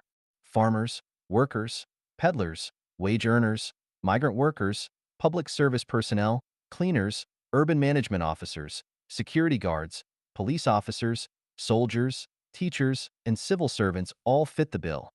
It can also be said that except for very wealthy officials and intelligentsia from all walks of life along with scholars and celebrities, most others qualify. Mutual bullying of the poor is common throughout Chinese society. The poorer they are, the harder they bully each other, and the closer they are to the bottom of the social totem pole, the more cruelly they bully each other. Here are 8 examples. Urban management officers bullying peddlers. Police, even traffic police, setting obstacles. Security guards beating others. Thieves stealing the property of the poor. Civil servants are jealous of and suppress each other. teachers lecturing and threatening their students' parents, civil servants making things difficult for others, soldiers killing other conscripted soldiers, between relatives and friends, classmates and colleagues, neighbors, villages, locals and outsiders, the mutual torturing and bullying of these poor people are even more untold. The poor should pity and support each other as fellow sufferers, but the fact is that the poor are even crueler when they bully each other, and as long as their income and social status is just a little bit higher, and they have just a little bit more power than others, they will be cruel and merciless to those who are lower than them. They have no compassion at all and even less pity. For example, urban management officers who were originally weak and poor but then got a little bit of power bully peddlers mercilessly and even knock the elderly to the ground. How can this be? If the poor did not bully and torment each other, then no matter how severe the natural disasters and harsh governments became, they would not be able to make the poor feel desperate. If the poor did not bully the poor, then the world would become a paradise. How do we stop the poor from bullying the poor? Preaching is not very effective. Our ancestors preached that people must understand benevolence, justice, etiquette, wisdom, and trust, and they must care for each other and live harmoniously. Various religions teach people to self-discipline, fulfill their rights, be loving and conscientious, and not hurt each other. But what actually happens? For thousands of years, bullying between the poor and the poor has never ceased or even decreased, and endless incidents of the poor bullying the poor every day abound. So what is the problem? The problem lies in private ownership and in marriages and families. Everyone understands the truth, but the reality is that persecution is more severe than the truth. In the face of money and vital interests, moral preaching loses out overwhelmingly. Most choose interests over morals and conscience, and therefore it is only by dispelling people's anxieties and fears about food, clothing, shelter, birth, old age, safety, sickness, and death that bullying among the poor can be turned around. It would be absolutely impossible for any single teenager or young adult to not long for intimacy with someone of the opposite sex. The best cure for their lovesickness would be to provide them with accessibility. If you prevent them from connecting with someone for the affection that they require, but instead instill moral consciences into them and teach them about Buddhism and saints, it would be like seeking fish from trees. So, how do we eradicate the phenomenon of the poor bullying each other? Let them all enter into a communist society. There, this phenomenon would disappear. When people think of communism, they do so instinctively as either an impossible, utopian fantasy, or they denounce it as an evil spirit aligned with the devil. Today, few people on a global scale believe in communism because of all the slandering against it. Even very few of the so-called communists who swear to fight for it actually believe in it. They consider it to be just a slogan, a pretext, or an unrealistic ideal. They take an oath, but they have no intention in their own hearts of fighting for it. In China, suppressing our communist community, the new oasis for life created by Life Chanuan, is the most obvious example. Is it not ironic that the Communist Party suppresses our communist community? True communism is not an unattainable ideal because it was realized in China long ago and has been in operation for 11 years. It is the new oasis for life, where everyone is poor, but the phenomenon of poor people bullying other poor people has disappeared because they are also wealthy beyond their dreams, and the more honest, sincere, and diligent the people are, the more they are respected and cared for, because everyone's food, clothing, shelter, transportation, birth, old age, sickness, and death concerns have been eliminated. So, why should anyone bully anyone else? They do not. In the new oasis for life, boys grow into responsible, masculine, and modest gentlemen, and girls develop into caring and tender gentlewomen. Children grow up happily, and the elderly enjoy their twilight years. It is thoroughly beautiful. My conclusion is that if the poor want to end their suffering and the tragedy of the poor bullying each other, then there is only one way to go, and that is to join our pure, communist society. 穷苦人的路。The Way of the Poor. Xiefeng, February 6, 2021. Translated by Chinyu and edited by Care. I grew up in a poor family, so I am deeply aware of the sadness and helplessness of the poor. Now, I am over 60 years old and have gone through vicissitudes and hardships, So I have gathered some background perception and I am speaking out for the poor to think about them and as a reference. Let me first define what being poor is. Anyone who is accompanied by troubles, pain, anxiety, sorrow, or fear is poor. They can also be defined thusly. Anyone who suffers for food, clothing, shelter, transportation, birth, old age, sickness, death, or security without enjoying a happy, joyous, free, and blessed life is poor. It can also be said that anyone who is not free in body and mind is poor. Because I have walked out of the quagmire of poverty and am no longer a poor person, my knowledge may be of reference value to you. There are only four words that you must learn in order to escape from poverty. They are theory, skills, simplicity, and diligence. Learning theory means to learn theoretical knowledge, truth, human science, natural science, and logical thinking. Learning skills means learning survival techniques. It will not work if you know nothing. You should have at least one technique which you can rely on to support your family and yourself. Learning simplicity means being down to earth, not showing off, not being extravagant, not pretending to be wealthy, not pursuing goals that your energy and ability cannot reach to satisfy your vanity, not being overly ambitious, not trying to be outstanding, not wanting to be the best among people, not misbehaving, and not wanting to get rich overnight, let alone making a blockbuster killing. Learning diligence means to keep learning, keep doing things, not sleeping late, not hanging out, not playing games online, not coveting for ease, not swiping your screen all day while playing on your mobile phones, and not obsessing over TV dramas. The poor must guard against these following 8 traps. Anything that allows you to get rich quickly or get something for nothing. Anything called for by officials, the wealthy, or celebrities. Anything that charges you money to teach you to become a Buddha, a celestial being, or a saint. Anything that allows you to take advantage of others. Anything that is mysterious or spooky. Anything that is sneaky or furtive. Any teaching of gong or magical arts other than productive skills. 99% of those who preach to you in the name of the greatest creator, God, Buddha, celestial beings, and saints. There are 9 more insights for you to think about. From Buddhism, read only the Diamond Sutra. Do not learn from, listen to, or read anything else. From Christendom, read only the 4 major Gospels. Do not learn from, listen to, or read any of the others. From Taoism, read only the Tao Te Ching. Do not learn from, listen to, or read anything else. From traditional knowledge, learn from the familial precepts of Master Zhu and Zhenguang Xianwen and read Hong Yingming's Keijinten. For other Confucian schools, such as disciple rules and so on, do not learn from, listen to, or read them, because the more that you do, the more trapped you will become in their circle of poverty. Rather than listening to people's moral preachings, it is better to read respected scientific articles quietly. Rather than listening to intellectual snobs talking, it is better to study what they have done and what they are doing. Do not place your hopes on any savior. The second coming Jesus, the Chakravartin king, Maitreya Buddha, or the coming of the Ziwei saint. Do not risk your good life on the appearance of any seemingly wise moral leader.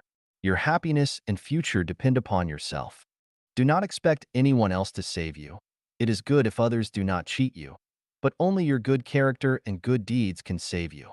Do not look for ways to solve new, current problems from traditions. Those who have played chess or mahjong know that every game is different and that there are no fixed rules. The results of reviving traditional cultures can only lead to rigid thinking. There are 8 more considerations for reference. Never indulge in recreational drugs. Never participate in gambling. Never invest in stocks or participate in so-called financial investments. Never despise your parents, children, husband or wife, or brothers and sisters. Never participate in fighting gangs. Never join any organizations. Neither a borrower nor a lender be William Shakespeare. Do not hurt others or violate the laws of your country. The above are just a little bit of my understanding and experiences after I, an ordinary poor person, have risen from poverty to freedom. They are very simple and only serve as lessons and references. You need not argue with me. If you believe what I said, then refer to it. If you do not, then do what you think is right. I have an even higher path for any poor people who believe that what I have written above makes sense. 中国人当明白的一个浅显道理。A simple truth that the Chinese should understand. Life at Yuan Xiefeng. October 26th, 2021. Translated by Yu and edited by Peter. The simple truth to understand is that the United States is not China's enemy, but China's benefactor. Did China defeat the Japanese invaders? No. If the United States had not dropped 2 atomic bombs on Japan, and if the United States had not dispatched 50,000 sorties of bombers to almost totally destroy 98 cities in Japan, killing and injuring more than 800,000 Japanese, Japan would not have surrendered unconditionally. China might have been occupied by Japan for a long time, and the Chinese would have long since become slaves of their subjugation. To say that China defeated the Japanese aggressors is just the obsession of the Chinese people. This is the case. Don't we think that the United States is China's benefactor? Do not think that the Japanese cannot occupy China. Back then, the northern nomads defeated China, which surpassed them numerically dozens of times, with a small number of troops. There are many examples of China being defeated. In the Yuan and Qing dynasties, the Chinese were almost all controlled by the northern minorities. Do not be mad when you are mentioned as slaves. Today, to the descendants of Qi, Chu, Yin, Han, Zhao, Wei, and Xixia, where's your country now? Aren't all of you just subjugated slaves who feel very proud? Speaking of slaves and subjugation, I will ask the common people in the world, are you willing to be conquered by a civilization? Or is it better to be ruled by tyrants big and small? For example, in today's Afghanistan, for ordinary people, is it better to become a slave in subjugation managed by the United States or ruled by the native Taliban? People all over the world should remember that when your country is conquered, it is just a change of the people who rule you, and the sun and the moon are still shining on you, and the green mountains are still there. For the common people, whoever allows you to live a joyous, happy, free, and blessed life in peace and contentment is your savior. Whoever does not let you live and work in peace and contentment, and does not let you live a joyous, happy, free, and blessed life is a bastard. Think about who brought the medical institutions that are in China today and who created modern hospitals for China. To tell everyone, they are Americans. Isn't the United States China's benefactor? Think about the school education enjoyed by the descendants of the Chinese people today. Who created this civilized and modern school system in China? It's the Americans. Isn't the United States China's benefactor? Look at the many outstanding talents in modern and contemporary China. Most of them were cultivated by the United States. Even today, the United States is still cultivating tens of millions of talents for China. Is the United States not China's benefactor? Chinese people should not requite kindness with enmity, be ungrateful, or they will be punished by heaven. To say that the United States will never give up their ambition of conquering US is to call white black. Did the United States come to China killing and setting fire? Has the US occupied an inch of China's land? It is said that the United States having the trade war with China is a power hegemony. I want to ask, cars from the United States are imposed a 40% tariff by China, and the United States will impose a 27.5% tariff on cars from China. Now the Americans are demanding that China impose the same tariff rate as the United States. Is this too much to ask? When you come to my house, I only charge you 5 yuan for tickets. When I go to your house, you charge me 8 yuan for tickets. Now I ask you to either waive tickets for everyone or to charge the same amount for tickets. Is this request unreasonable? They just put forward a fair request, and we think they are bullying us. Who is bullying whom and who is deceiving whom? By the way, let's talk about a few phenomena. China's elites have transferred most of their property and children to the United States. Why? Because property in China is not protected, they must transfer it. Most of the students from Peking University and Tsinghua University who went to the United States stayed in the United States and did not want to return to China. Why? Because they cannot use their talents when they come back to China. Not only will they not be able to use what they have learned, but if they do not get it right, they will be criticized and punished without the hope of a bright future. Why would they want to come back? Many high-ranking officials and celebrities in China have become foreign nationals. Why?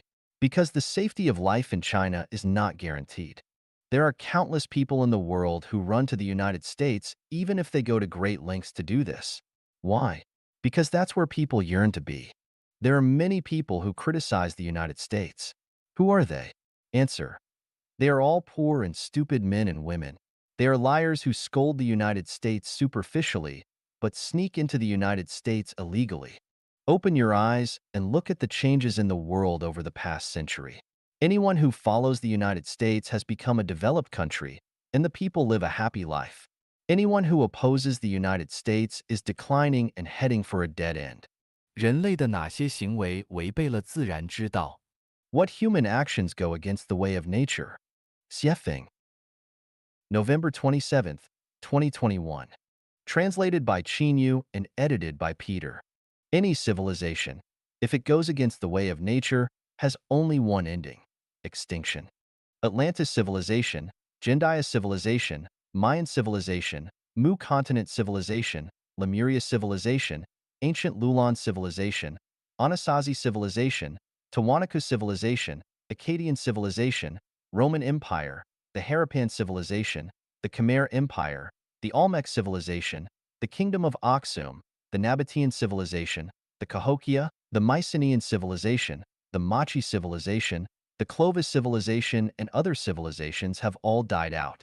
The reasons for their demise can be said to be climate change, internal wars, raging plagues, invasion of foreign enemies, great changes in the Earth's crust, etc., but the ultimate reason is that they go against the way of nature. So, what are the actions of human beings that go against the way of nature? The way of nature is the way of the greatest creator. That is, the greatest creator's original intention to create the universe, the earth, life, and human beings, just as man making a dining table. The original intention of man making a dining table was to let the table bear the food, but now the table is unwilling to bear the food, but to assume the function of a desk, or even to assume the function of a bed. In this way, the dining table goes against the original intention of the creator, and the creator has to destroy it and recreate a dining table that is willing to bear the food. The actions of man going against the way of nature are as follows. L. Creating countries. L. Invention of currency. L. Formulating a charter and constitution and various other rules and regulations. L. Idol worship. L. Pursuit of supernatural powers and longevity.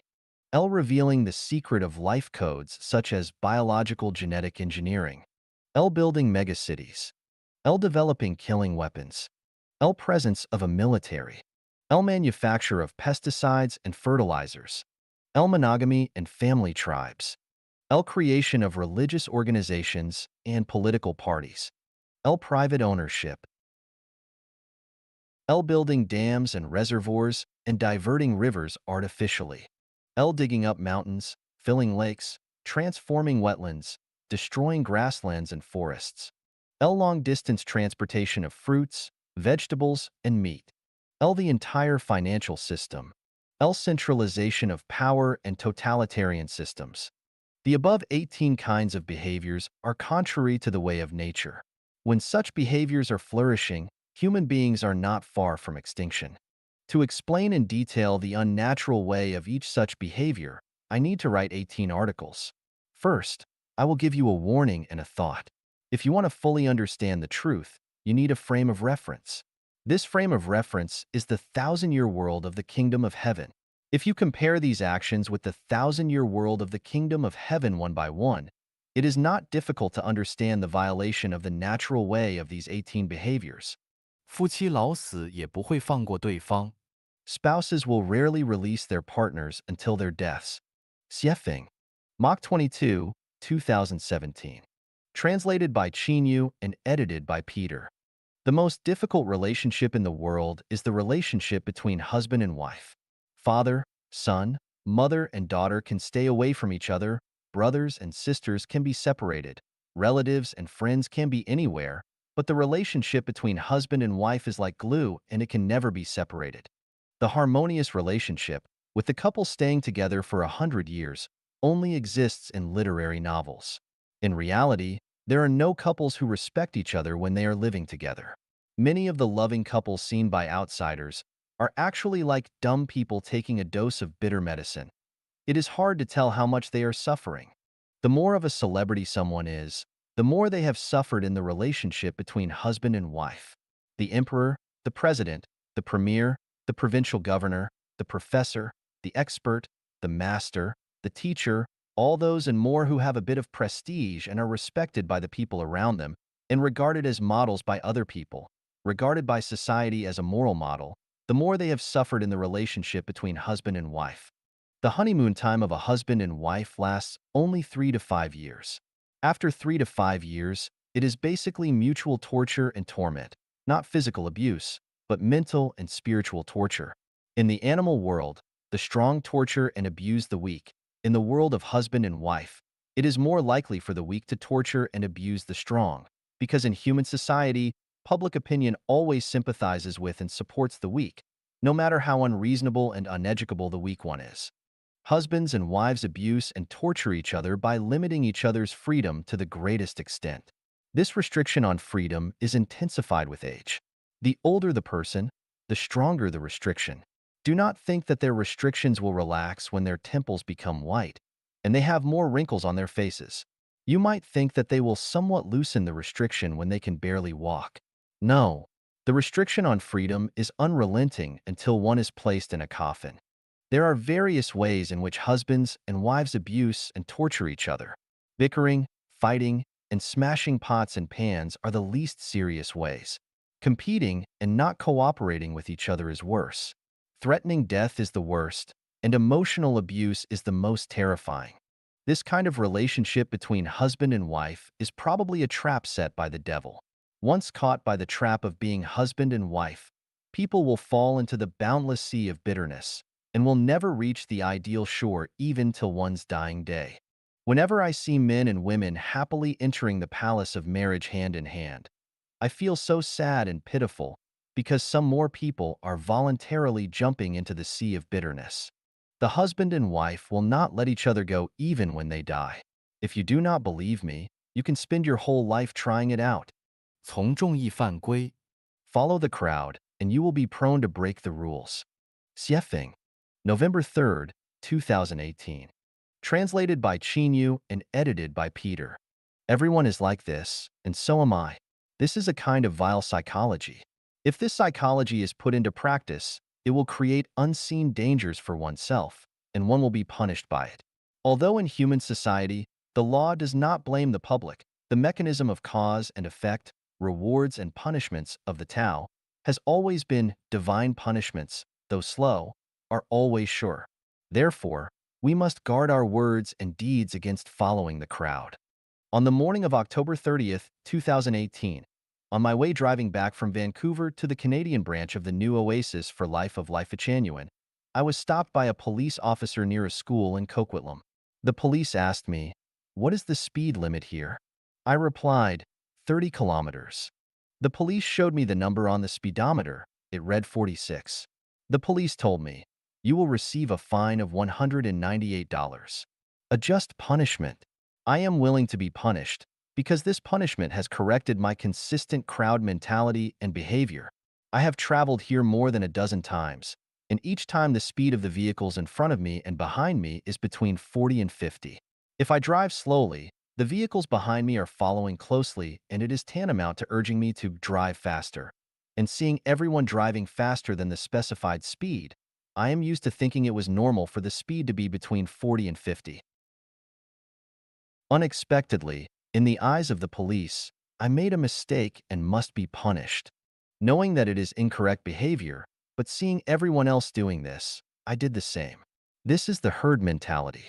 Everything in the universe has been limited by norms, whether it is written or by convention, whether it is a heavenly rule or a moral ethic, things will always be restricted to a certain range, and there will always be certain standards for everything and every phenomenon to abide by. Lawlessness is definitely not allowed. We need to abide by the standards endowed by heaven and the laws of the world. However, because of the herd mentality, we give up the civilized requirements of observing the rules of heaven and the laws of the world. Even if we know that our behavior is wrong, we follow in the footsteps of the masses without restraint, just because everyone else is doing this. Thus, when we put our lives in the miserable, endless reincarnation of life, it is hard to return to our hometown of heaven. Life is divided into different levels. Different lives live under different laws. Insects, plants, Animals, domestic animals, and people are different forms of lives, and their laws are also different. Humans should obey the laws of civilization. When we violate the laws of civilization and imitate the laws of behavior of the animal kingdom, we classify ourselves as animals. From this, it can be clearly deduced that the consequences of imitating animal behavior are that people must taste the bitterness of animals. The herd mentality and behavior are mostly the imitating of the laws of animals. A few dogs are chasing and biting a person. When other dogs see it, they will catch up to them and bite the person regardless of whether they are right or not. Similarly, if people do not ask the reasons for everything and do not analyze whether it is right or wrong, and their psychology and behavior are influenced by the words and deeds of the masses, there is no doubt that their psychology and behavior are not fundamentally different from those of animals. From this, we can see that the words and deeds of the herd mentality belong to the characteristics of lower-level life. Once a person follows the crowd, his life will continue to move towards the lower world. I remember that in 2006, there was a looting incident in the Chitungwais area of Zimbabwe, where a local supermarket called OK was looted. Most of the people who participated in the looting were very honest and dutiful at ordinary times, but they were involved in the looting because they saw that other people were doing this. I had a local shop there, and I was nearby at that time and witnessed the looting process. I was shocked by the crowd behavior and felt how terrible people's herd behavior is. In fact, herd behavior occurs frequently. The wave after wave of mass behavior in China are typical herd behaviors. Buying a car, buying a house, buying stocks, buying healthcare products, etc., all of which are the responses of the herd mentality. Judge style, revolutionary style posts are all acts of herd behaviors, and even the corruption of many officials is a reflection of the psychology of the herd mentality. Disasters happen in a turbulent place. All intense events hide disasters, and intense events are caused by people's herd mentality. It can be said that most tragedies are the result of conformity. It is easy for a person to follow the crowd when he has no direction and no goal to forge ahead with. It is easy for a person to follow the crowd when he has not systematically received the teachings of gods, Buddha, celestial beings, and saints. It is easy for a person to follow the crowd when he wants to achieve what he wants through speculation instead of through hard work. It is easy for a person to follow the crowd when he is poor and sick and lacks faith. It is easy for a person to follow the crowd when he does not have firm beliefs and always suffers setbacks. Following the crowd is easy. On the surface, following the crowd is the safest. However, once you follow the crowd, the quality of your life will decline. Once you follow the crowd, you will plant hidden dangers in your own life, and especially the journey of your life. Maybe at your turning point, a police officer will show up and give you a fine. Divine punishments, though slow, are always sure. Big nets let nothing slip through. Everyone, one day, will bear the inevitable result of his words and deeds in the past. You cannot prevaricate it with the reason everyone is like this, so am I. In front of the Tao, each person is separate. In the human world, the law does not punish numerous offenders, but in the Tao, the law will punish the crowd and individual. How to avoid herd behavior? Let's use the teachings of Lao Tzu. The vulgar are knowing, luminous. I alone am dull, confused. The vulgar are clever, self-assured. I alone am depressed. 生命禅院的重点在西方，The focus of Life Genuine is in the West. Xiefeng, April 1st, 2009. Edited by Qin Yu. Dear members of Life Genuine, although the founder of Life Genuine is from the East, and the starting point of Life Genuine is in the East, the focus of Life Genuine is in the West. This is not a conclusion drawn from the practical experience of Life Genuine's development in recent years, but a message that has been made clear since the beginning of Life Genuine. For years ago, in dialogue between Xiefeng and Jesus, it was clearly stated that because suffering begins in the East, we must first harvest the mature crops from the East. However, a large number of mature crops are not in the East but in the West. This information was also revealed in later articles, stating that only about 1 in 1,000 people in the population of the East are Life Genuine members, which is approximately 3 million people. Africa is estimated to have only a few 100,000, and South America has only about 1 million. This means that there are only 5 million Life-Genuine members in Asia, Africa, and South America, while there are 69 million in Europe, North America, and Oceania. Xiefeng has had dealings with people from all continents and has had profound exchanges with people from North America, South America, Europe, West Asia, East Asia, and Africa. He has also had deep interactions with Christians, Buddhists, Muslims, and Communist Party members. Therefore, whether it is from the dialogue with Jesus or from social practice, it is deeply understood that the focus of Life Genuine, as stated at the beginning of its founding, is in the West. The work in mainland China is coming to an end, and the information about harvesting crops has been released.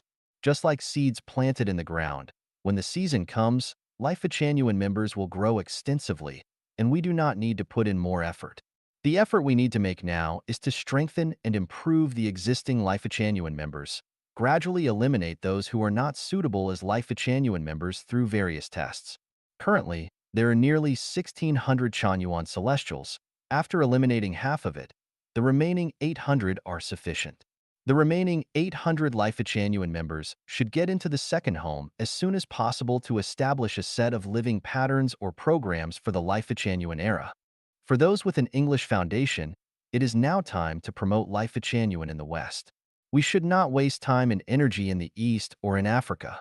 One of the important projects is to quickly launch an English version of the Life Genuine website and translate the Chanyuan content into English.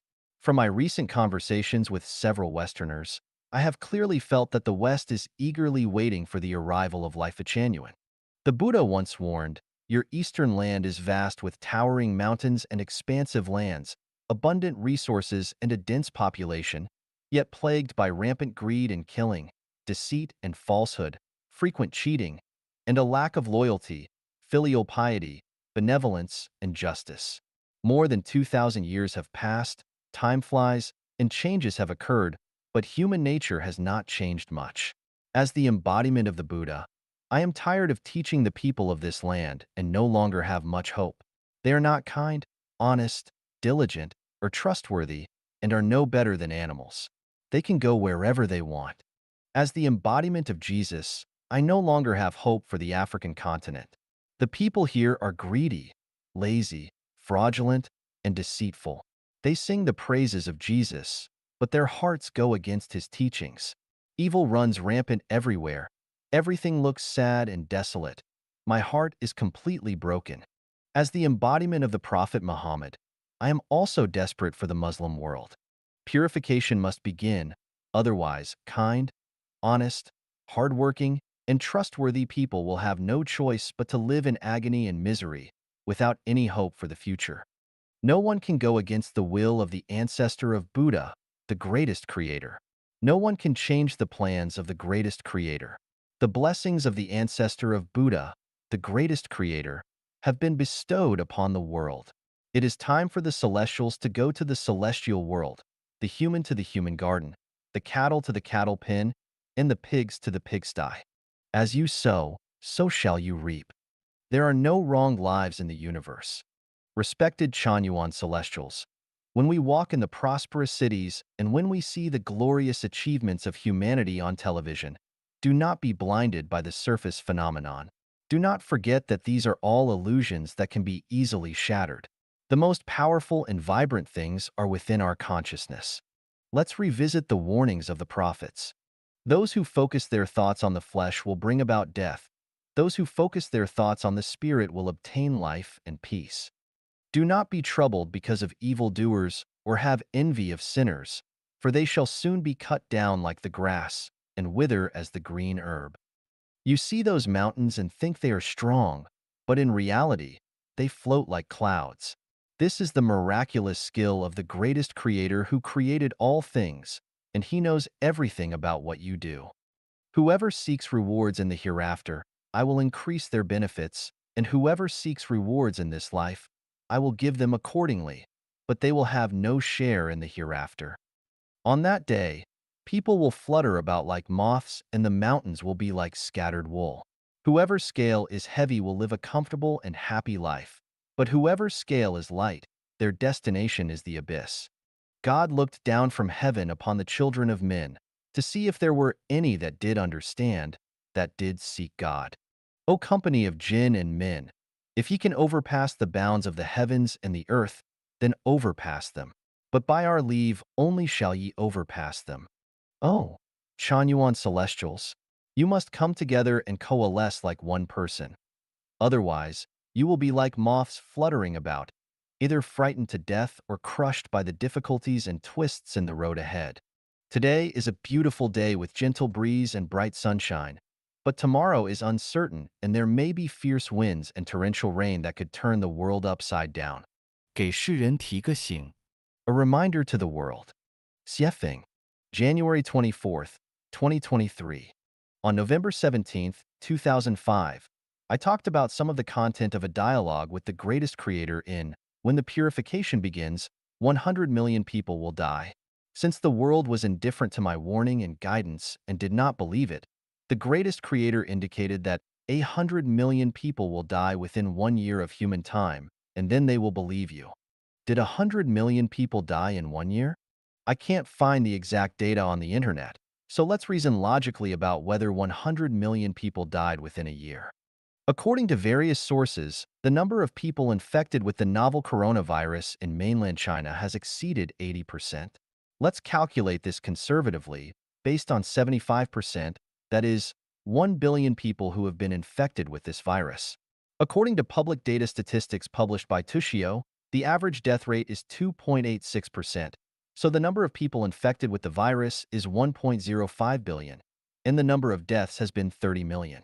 Except for China, based on the calculation of 6.2 billion people in the world, the number of infected people should be 4.65 billion, and the number of deaths should be 133 million.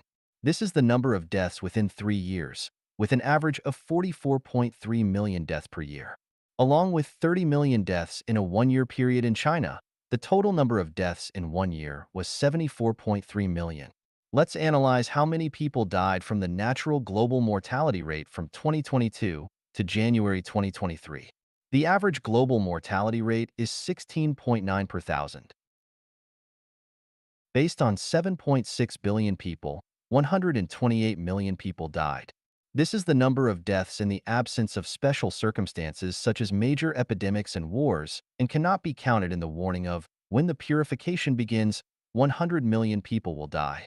However, many of these deaths, conservatively calculated at 20%, are due to the onset of basic diseases caused by viral infection but are not counted in the number of deaths caused by this virus, which is 25.7 million. Combining the two items, the total number of deaths caused by the novel corona epidemic is 99,988,000, which is close to 100 million. In addition, the deaths from secondary disasters caused by factors such as epidemic prevention and control, suicides by jumping off a building, being burned to death, being unable to be treated a timely manner, etc., this number cannot be counted, but it is at least not less than 12,000 people. In this way, from January 2022 to January 2023, the number of deaths caused by the novel corona epidemic alone has reached 100 million, which has already fulfilled the prediction that 100 million people will die first within 1 year. What will happen next? I have no idea. But one thing is certain.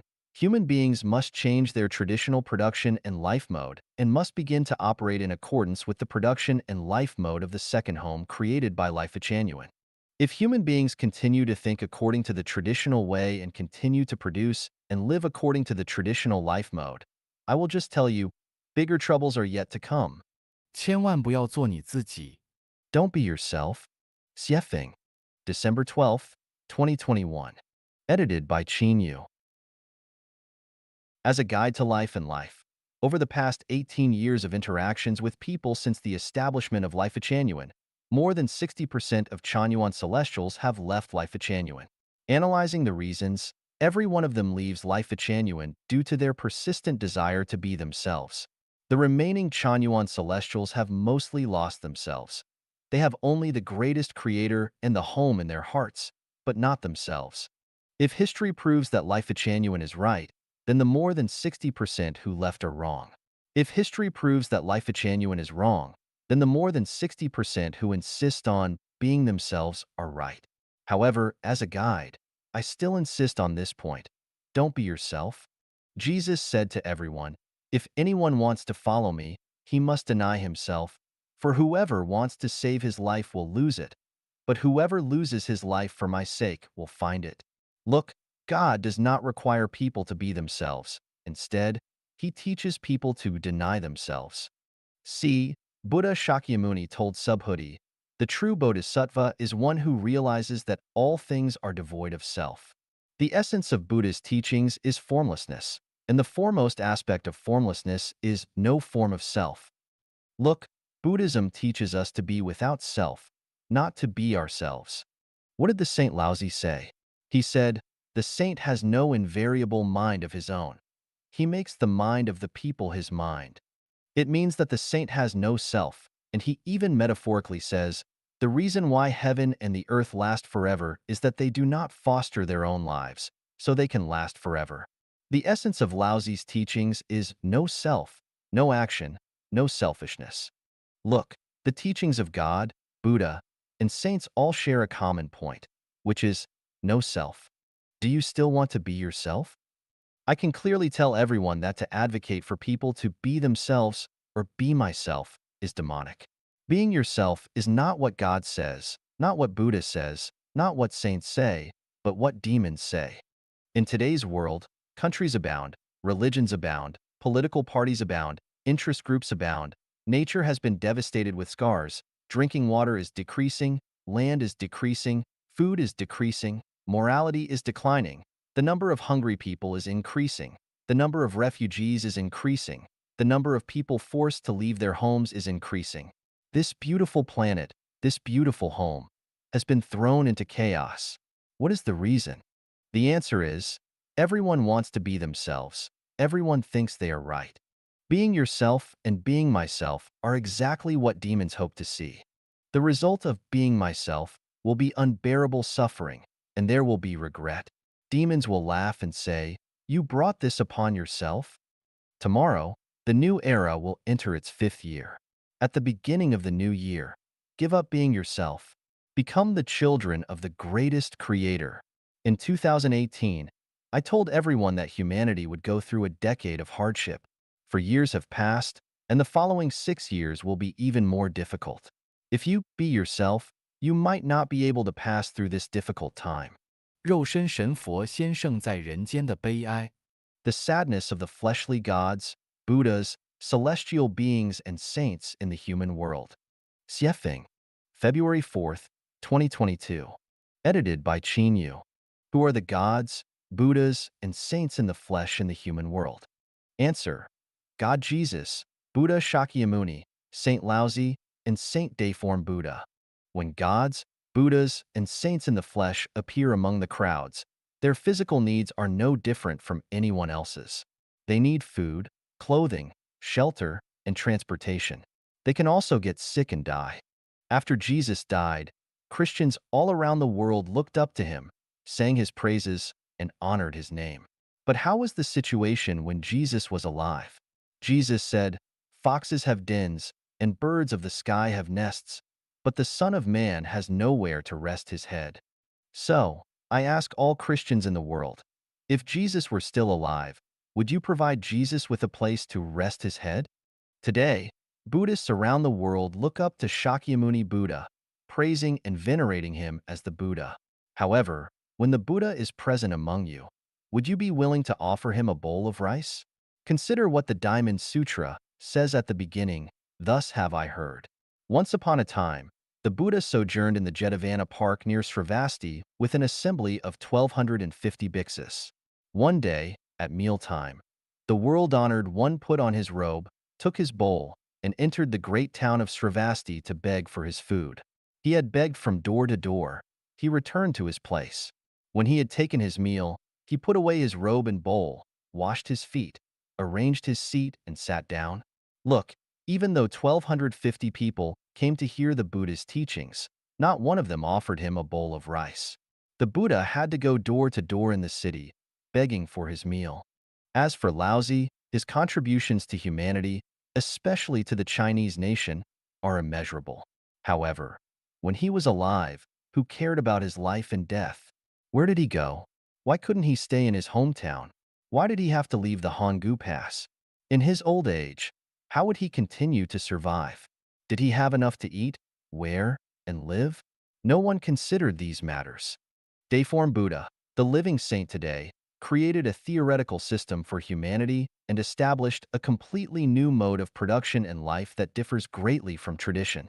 People today might not fully understand his value and significance, but future generations will surely look up to him, praise him, and venerate him, just like they do for Jesus Christ, Shakyamuni Buddha, Laozi, and other saints. However, his physical body has experienced 65 cycles of seasons, and he still struggles for his own survival. Not a single person has proposed solving his survival issues so that he can dedicate himself to the welfare of humanity. Even the Chanyuan celestials who have benefited for over a decade have not collectively offered to address his basic needs. This is the sadness of the fleshly gods, Buddhas, celestial beings, and saints in the human world.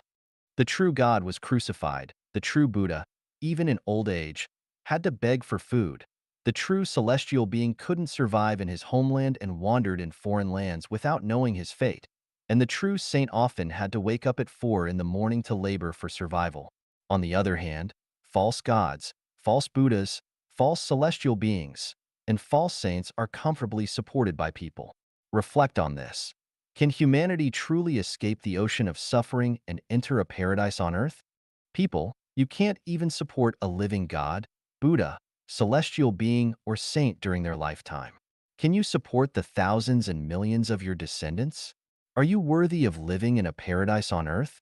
If not, you can only live in the purgatory of the human world. 争做人上人是魔鬼的教唆. Striving to be superior to others is the instigation of the devil. Xiefeng. July 1st, 2022. Edited by Qin Yu. In the culture of the Chinese nation, there is a value instigated by the devil, which goes, not enduring the harshest hardships, making it difficult to be superior to others, and enduring the harshest hardships, then becoming superior to others. The goal of becoming a superior person is almost the aspiration of every Chinese person and the achievement they aim for. Who is a superior person?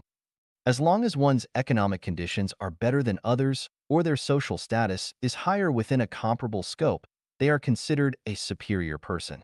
In a village, if one's house is bigger and more spacious than their neighbors, or if they own a car when others don't, they feel like a superior person. Even becoming a village chief makes them feel like a superior person. This positioning of being a superior person is the result of comparing oneself with all known acquaintances. As long as one's economic conditions and social status are better than those of all familiar people, they think they are already a superior person. In reality, within the Chinese people, the inherent notion of being superior to others mainly refers to being an official. As long as one becomes an official, even if it's just a village chief or a minor department head, they perceive themselves as superior, and being superior equates to being superior to others. Looking back at Chinese history, it's a history of everyone competing for official positions, whether it's the imperial examination system or striving to become a government official within the system. The primary goal is to secure an official position because only officials can become wealthy, issue commands, display authority, and uphold family honor. Becoming an official is seen as truly becoming a superior person. The problem is that when someone becomes a superior person within a small circle, once they step out of that circle, they will realize that there is always someone better. They will continue to expand their circle and eventually discover that only the emperor is the superior person and the rest are inferior. What happens when one becomes the emperor and becomes a superior person? According to statistics, the average life expectancy of emperors in Chinese history was 39 years, with a non-normal death rate of 44%. Almost half of the emperors had tragic endings, striving to become superior persons amidst bloodshed, yet ending up as pitiful souls. Even their tombs are subject to grave robbery and desecration. Apart from the supreme, superior person status of the emperor, very few superior persons end up in comedy. Looking at current provincial and ministerial level officials in China, 392 people have met with tragic fates. The outcomes for other provincial and ministerial level superior persons are hard to predict, and for bureau level superior persons, more than 22,000 have faced dire consequences. Over 170,000 county and division level superior persons have had unfavorable fates, and 616,000 township level and division level superior persons have been disciplined. The ultimate fate of the other officials at the township, county, division, and bureau levels who have not yet faced consequences remains uncertain, and we can only wait and see.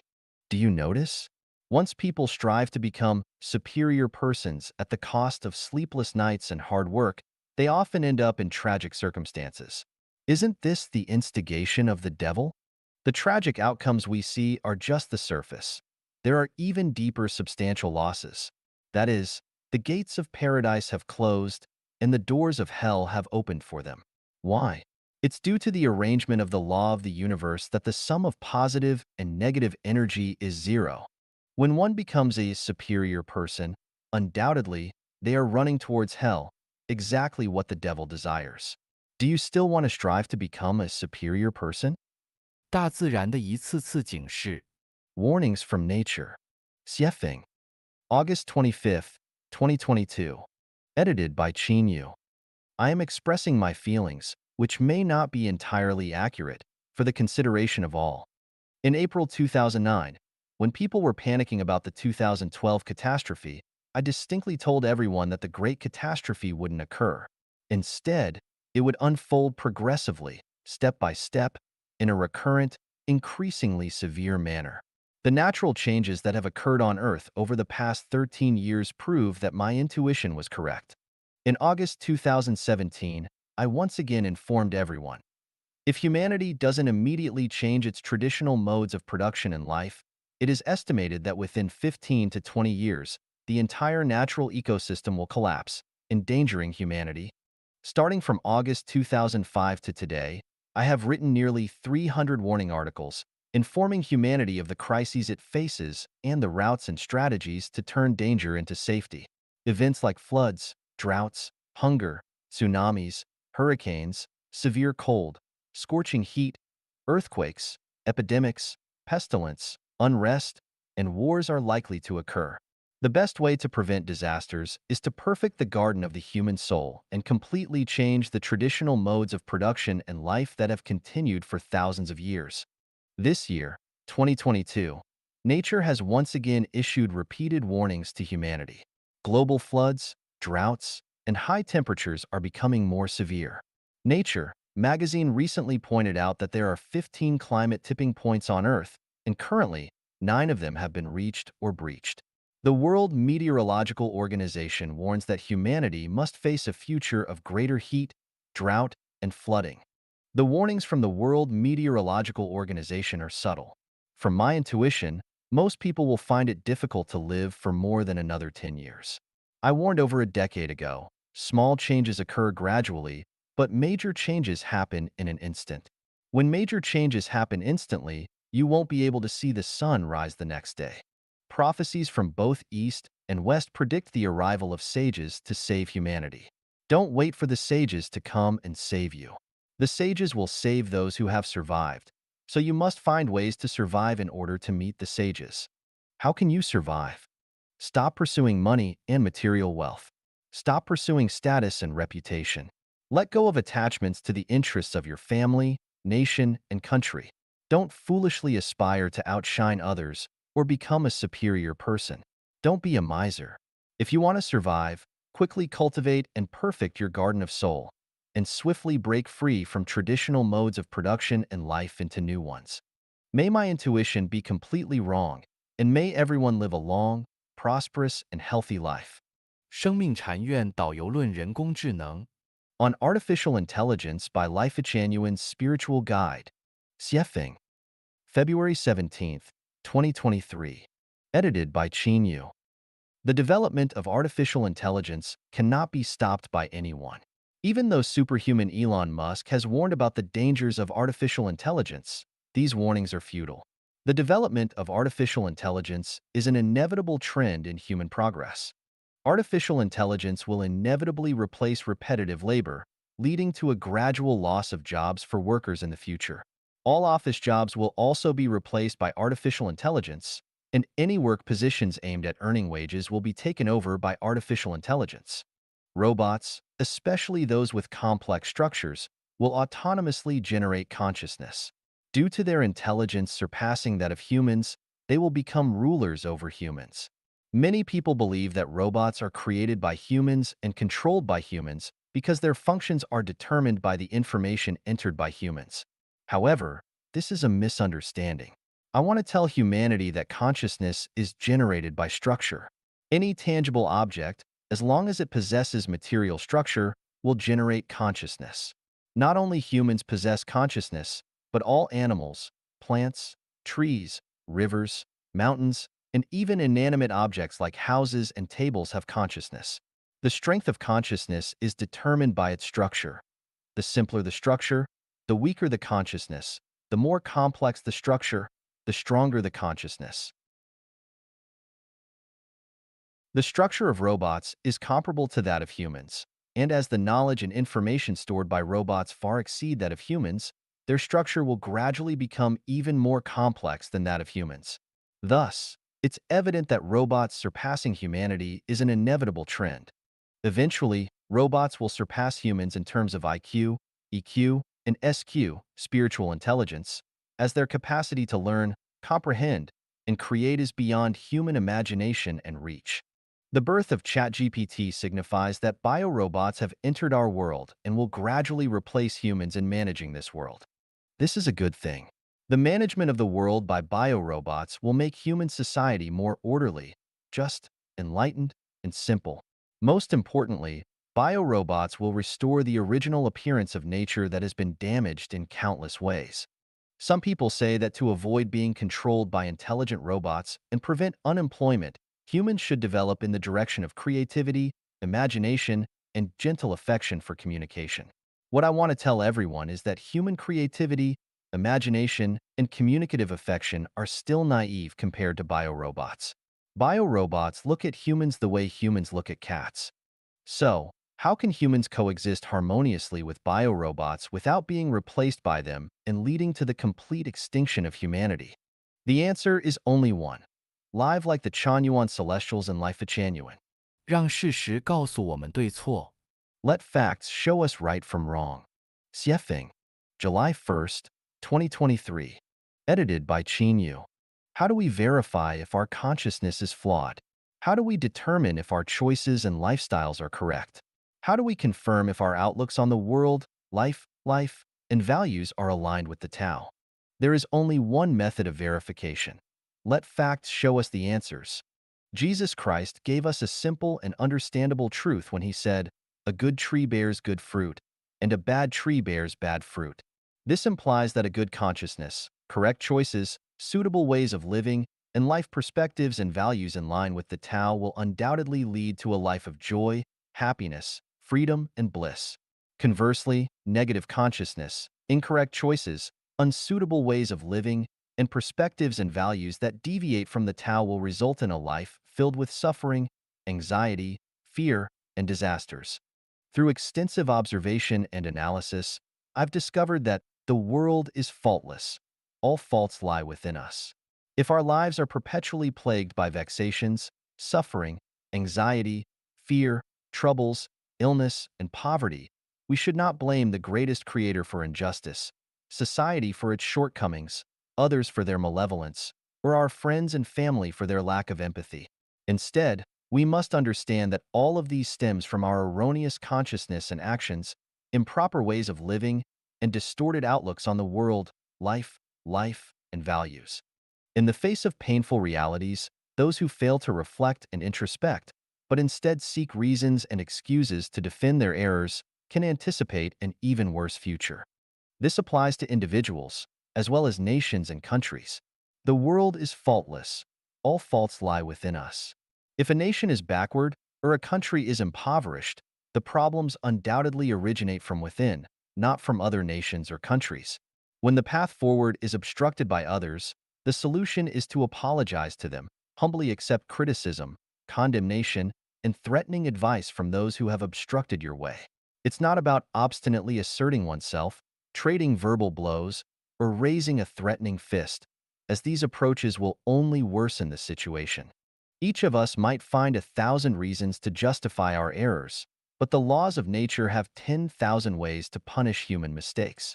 Defending our errors might bring temporary self-numbing, but once the anesthesia wears off, the ensuing pain will be even more unbearable. When someone lives each day in health, joy, happiness, freedom, and contentment, it means their consciousness is sound, choices and lifestyles are correct, life perspectives and values are suitable. There's no need to doubt oneself, delve into complex knowledge, theology, Buddhism, or metaphysics. No need. Continue the journey of life in your current state, and a bright future is guaranteed.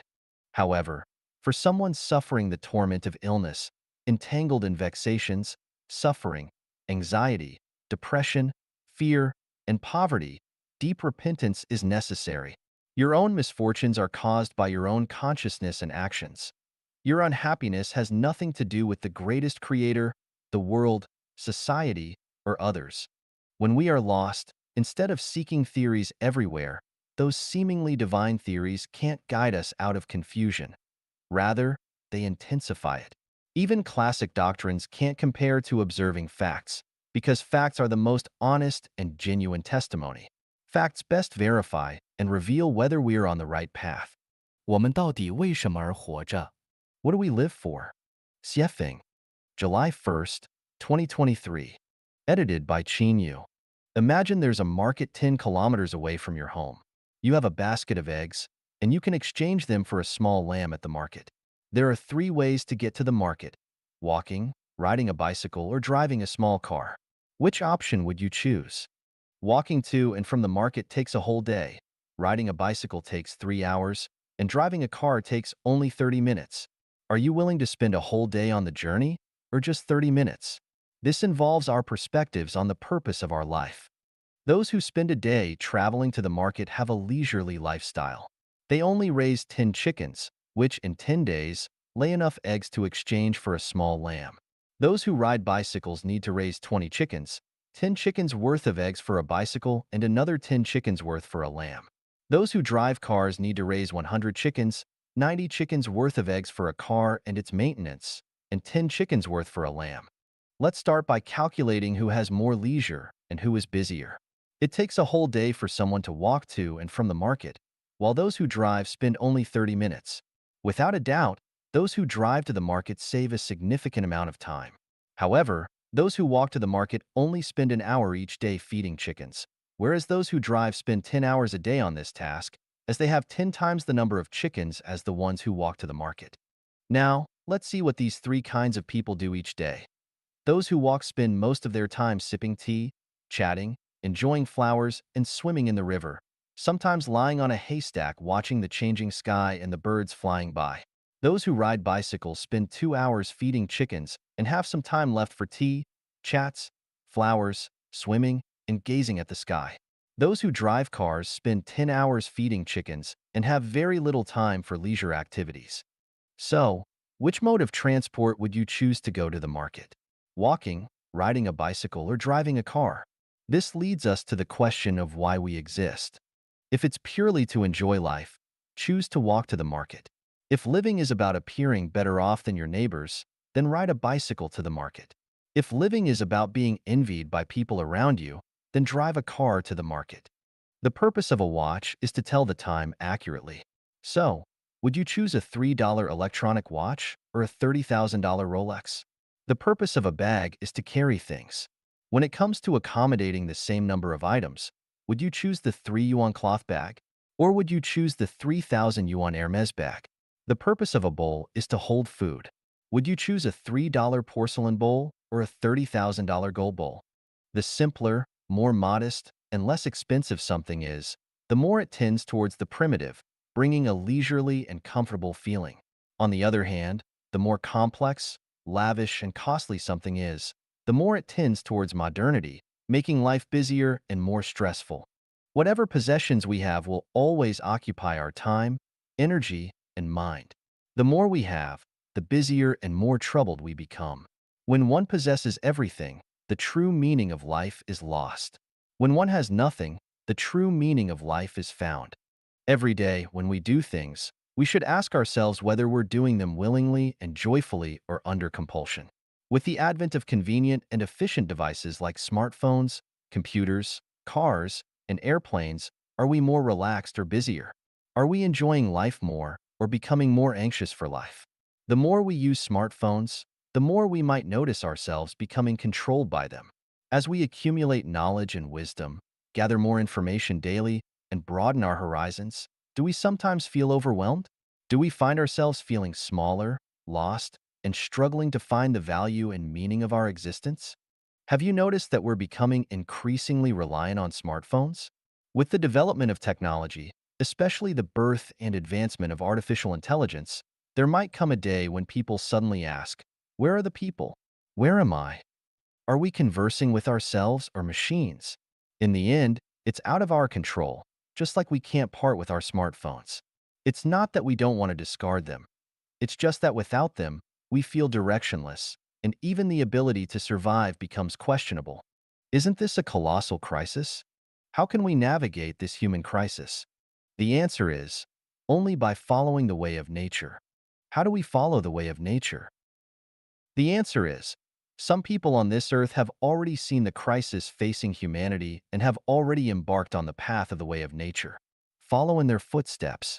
最美人生在这里。The most beautiful life is here. Xiefeng. October 5th, 2023. Edited by Qin Yu. Where is the most beautiful life? Actions speak louder than words. Let the facts speak for themselves. Search for the voices of elderly people living in the second home on YouTube, and you will find the answer. The most beautiful life is in the second home. These elderly individuals have a lower level of education, have lived in rural areas for most of their lives, and are in their 70s or even 80s. However, after living in the second home for over 4 years, what realizations and experiences do they have? Their shared sentiment is, life in the second home is excellent. Even if they were provided with houses in their hometowns, along with caregivers, and a monthly living allowance of 10,000 yuan, they firmly state they will not return, with some even saying, we'd rather die than go back. For these elderly individuals, living in the second home is like living in paradise. So, how does life in the second home affect middle-aged people, young people, teenagers, and children? Let the facts speak once again. Please search online, especially on YouTube and Facebook, for Chanyuan Celestial's Voices and The Second Home. You will find the answer. In summary, from young children to young adults in their 20s, to middle-aged people in their 40s and 50s, to the elderly in their 80s and 90s, not a single person says that life in the second home is anything but wonderful.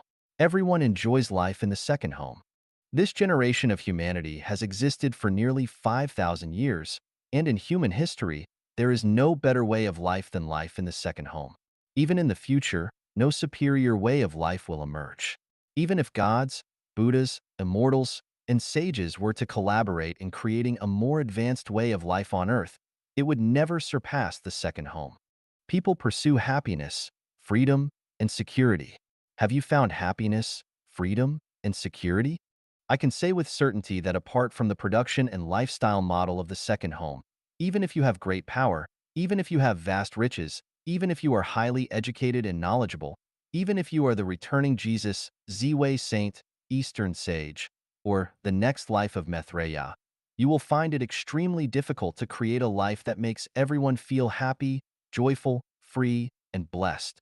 You won't be able to achieve true happiness, freedom, and security unless you have the ability to take people to heaven. So, I suggest to all those who want to seek happiness for all of humanity, from high-ranking United Nations officials to all religious leaders, from presidents of various countries to various masters, stop struggling and causing chaos. You won't find it or be able to do it. You should humbly learn and spread Chanyuan values and earnestly practice the production and lifestyle model of the second home unless you have personal ambitions and motives. As for the wealthy and the masses, instead of thinking about how to protect your wealth and develop yourselves, it would be more practical and appropriate to become Chanyuan Celestials and live in the second home. Rushing and toiling day in and day out, in the end, you will still live in troubles, pains, anxieties, and fears. You will never achieve a life of happiness, joy, freedom, and blessedness. When facing the facts, respect the facts and use them as a mirror. 路线方向错越努力越糟糕。Wrong route direction. The harder you strive, the worse it gets. Xiefeng. August 29th, 2023. Translation edited by Qin Yu. This morning, I watched a short video where a 39-year-old woman relayed advice to women aged 24 to 30. She regretted missing the optimal time for marriage and now, at 39, finding an ideal partner seems increasingly difficult. She cautioned young women to find a partner and marry within that age range to avoid a lifetime of regret and remorse. This 39-year-old woman made a directional error. When she advised young women to find partners and get married early, she overlooked a harsh reality. Even if one marries on time, what follows marriage? Thousands of years of tragedies, both past and present, from all around the world, have already told us that following the path of marriage and starting a family will inevitably lead to a tragic life. Entering into marriage early, starting a family, having children, acquiring houses and cars, raising kids, managing various relationships, worrying about your children's future marriages, and then taking care of grandchildren. All the while, conflicts between spouses may arise from emotions, differing viewpoints, and the handling of relationships with relatives and friends. Reflecting on these matters can be overwhelming, not to mention advising others to step into the prison of marriage and family, which is simply foolish. Marriage and family have caused life tragedies too numerous to count. Consider the pressures faced by those burdened with mortgage and car payments in recent years, the various levels of officials brought down due to corruption, the psychological stresses and spiritual depressions experienced by children unable to find jobs, the high divorce rates arising from differing values between spouses, and the desperate emotional scars that result. Advising other young women to marry and start a family early, isn't this a directional error? Heavenly life has already been born on this earth. Not thinking of moving towards heaven but wanting to follow in the footsteps of predecessors, is not this a directional mistake? When the route and direction are wrong, the more effort you put in, the worse it becomes. Are those who are currently unable to repay their mortgages because they strive to buy a house, making a wrong choice? If they hadn't worked hard then, they wouldn't have bought a house. And without a house, they wouldn't have the current pressure of repayment. Is it the harder you try, the worse it gets? Many individuals engaged in industry find themselves not only bankrupt but also burdened with debt. Could it be that their relentless efforts have not brought them happiness, but instead led them into a quagmire? Those who cunningly maneuvered their way into government positions, driven by a zealous pursuit of corruption, now face exposure and the loss of everything. Reflecting on their past endeavors, they might question whether their strenuous efforts contributed to their descent into the quagmire. Had they not exerted themselves so intensely back then, could they now be enjoying a peaceful and stable life? From a country and nation to a small shop or individual, if the direction and route of your efforts are misguided, the more you strive, the worse it becomes. Where are you directing your efforts at this very moment? 不知第二家园，怎知天堂之路？ Without knowledge of the second home, how can one know the path to heaven? Xiefeng. September 2nd, 2023. Translation edited by Qin Yu. Many people aspire to a heavenly life, and there are many who practice and seek enlightenment to go there. But if you don't know the second home, how can you know the way to heaven? To reach heaven, there are several key criteria. To have no worldly entanglements. To repay the debts accumulated through past lives. For life's quality to reach selflessness and unselfishness. To know how to have fun. How can those who have not experienced life in the second home meet these four hard criteria? It's virtually impossible. Trying to end worldly ties while living in the secular world is like trying to clean your feet while standing in mud. How can your feet ever be completely clean? How can one ever be free from worldly ties? Seeking to repay accumulated debts from past lives while being in this mundane world is akin to borrowing money from one person to repay another. It's like borrowing from Peter to pay Paul. How can it ever be fully repaid? In traditional society, aspiring to achieve unselfishness and selflessness is as challenging as trying to lift oneself off the ground by pulling one's own hair. Is it even possible?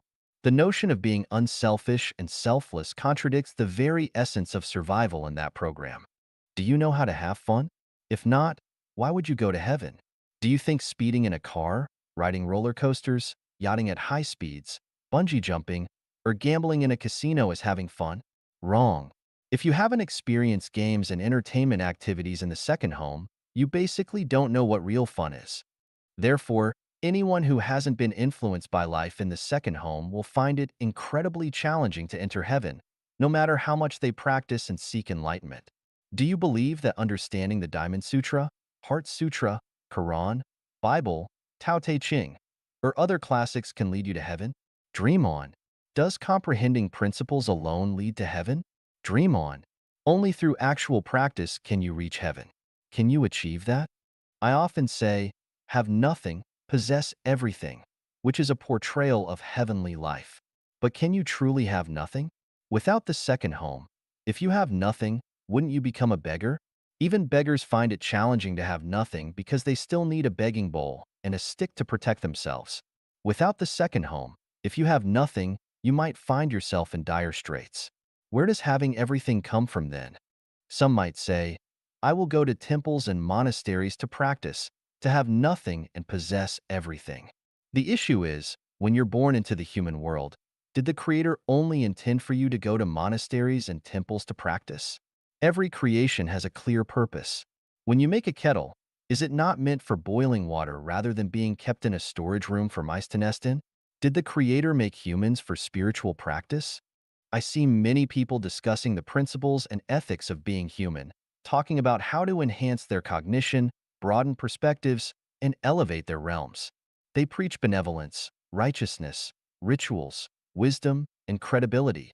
Talk about being gentle, kind, humble, frugal, and courteous. They also talk about gong, magic, techniques, and how to be a good person, discussing transcending from the three-dimensional world to the fourth or even fifth-dimensional world. While these discussions are good and valuable, what I want to tell everyone is that these discussions alone cannot lead one to heaven. In conclusion, without understanding the production and lifestyle of the second home, without experiencing and practicing in the second home firsthand, no one can go to heaven.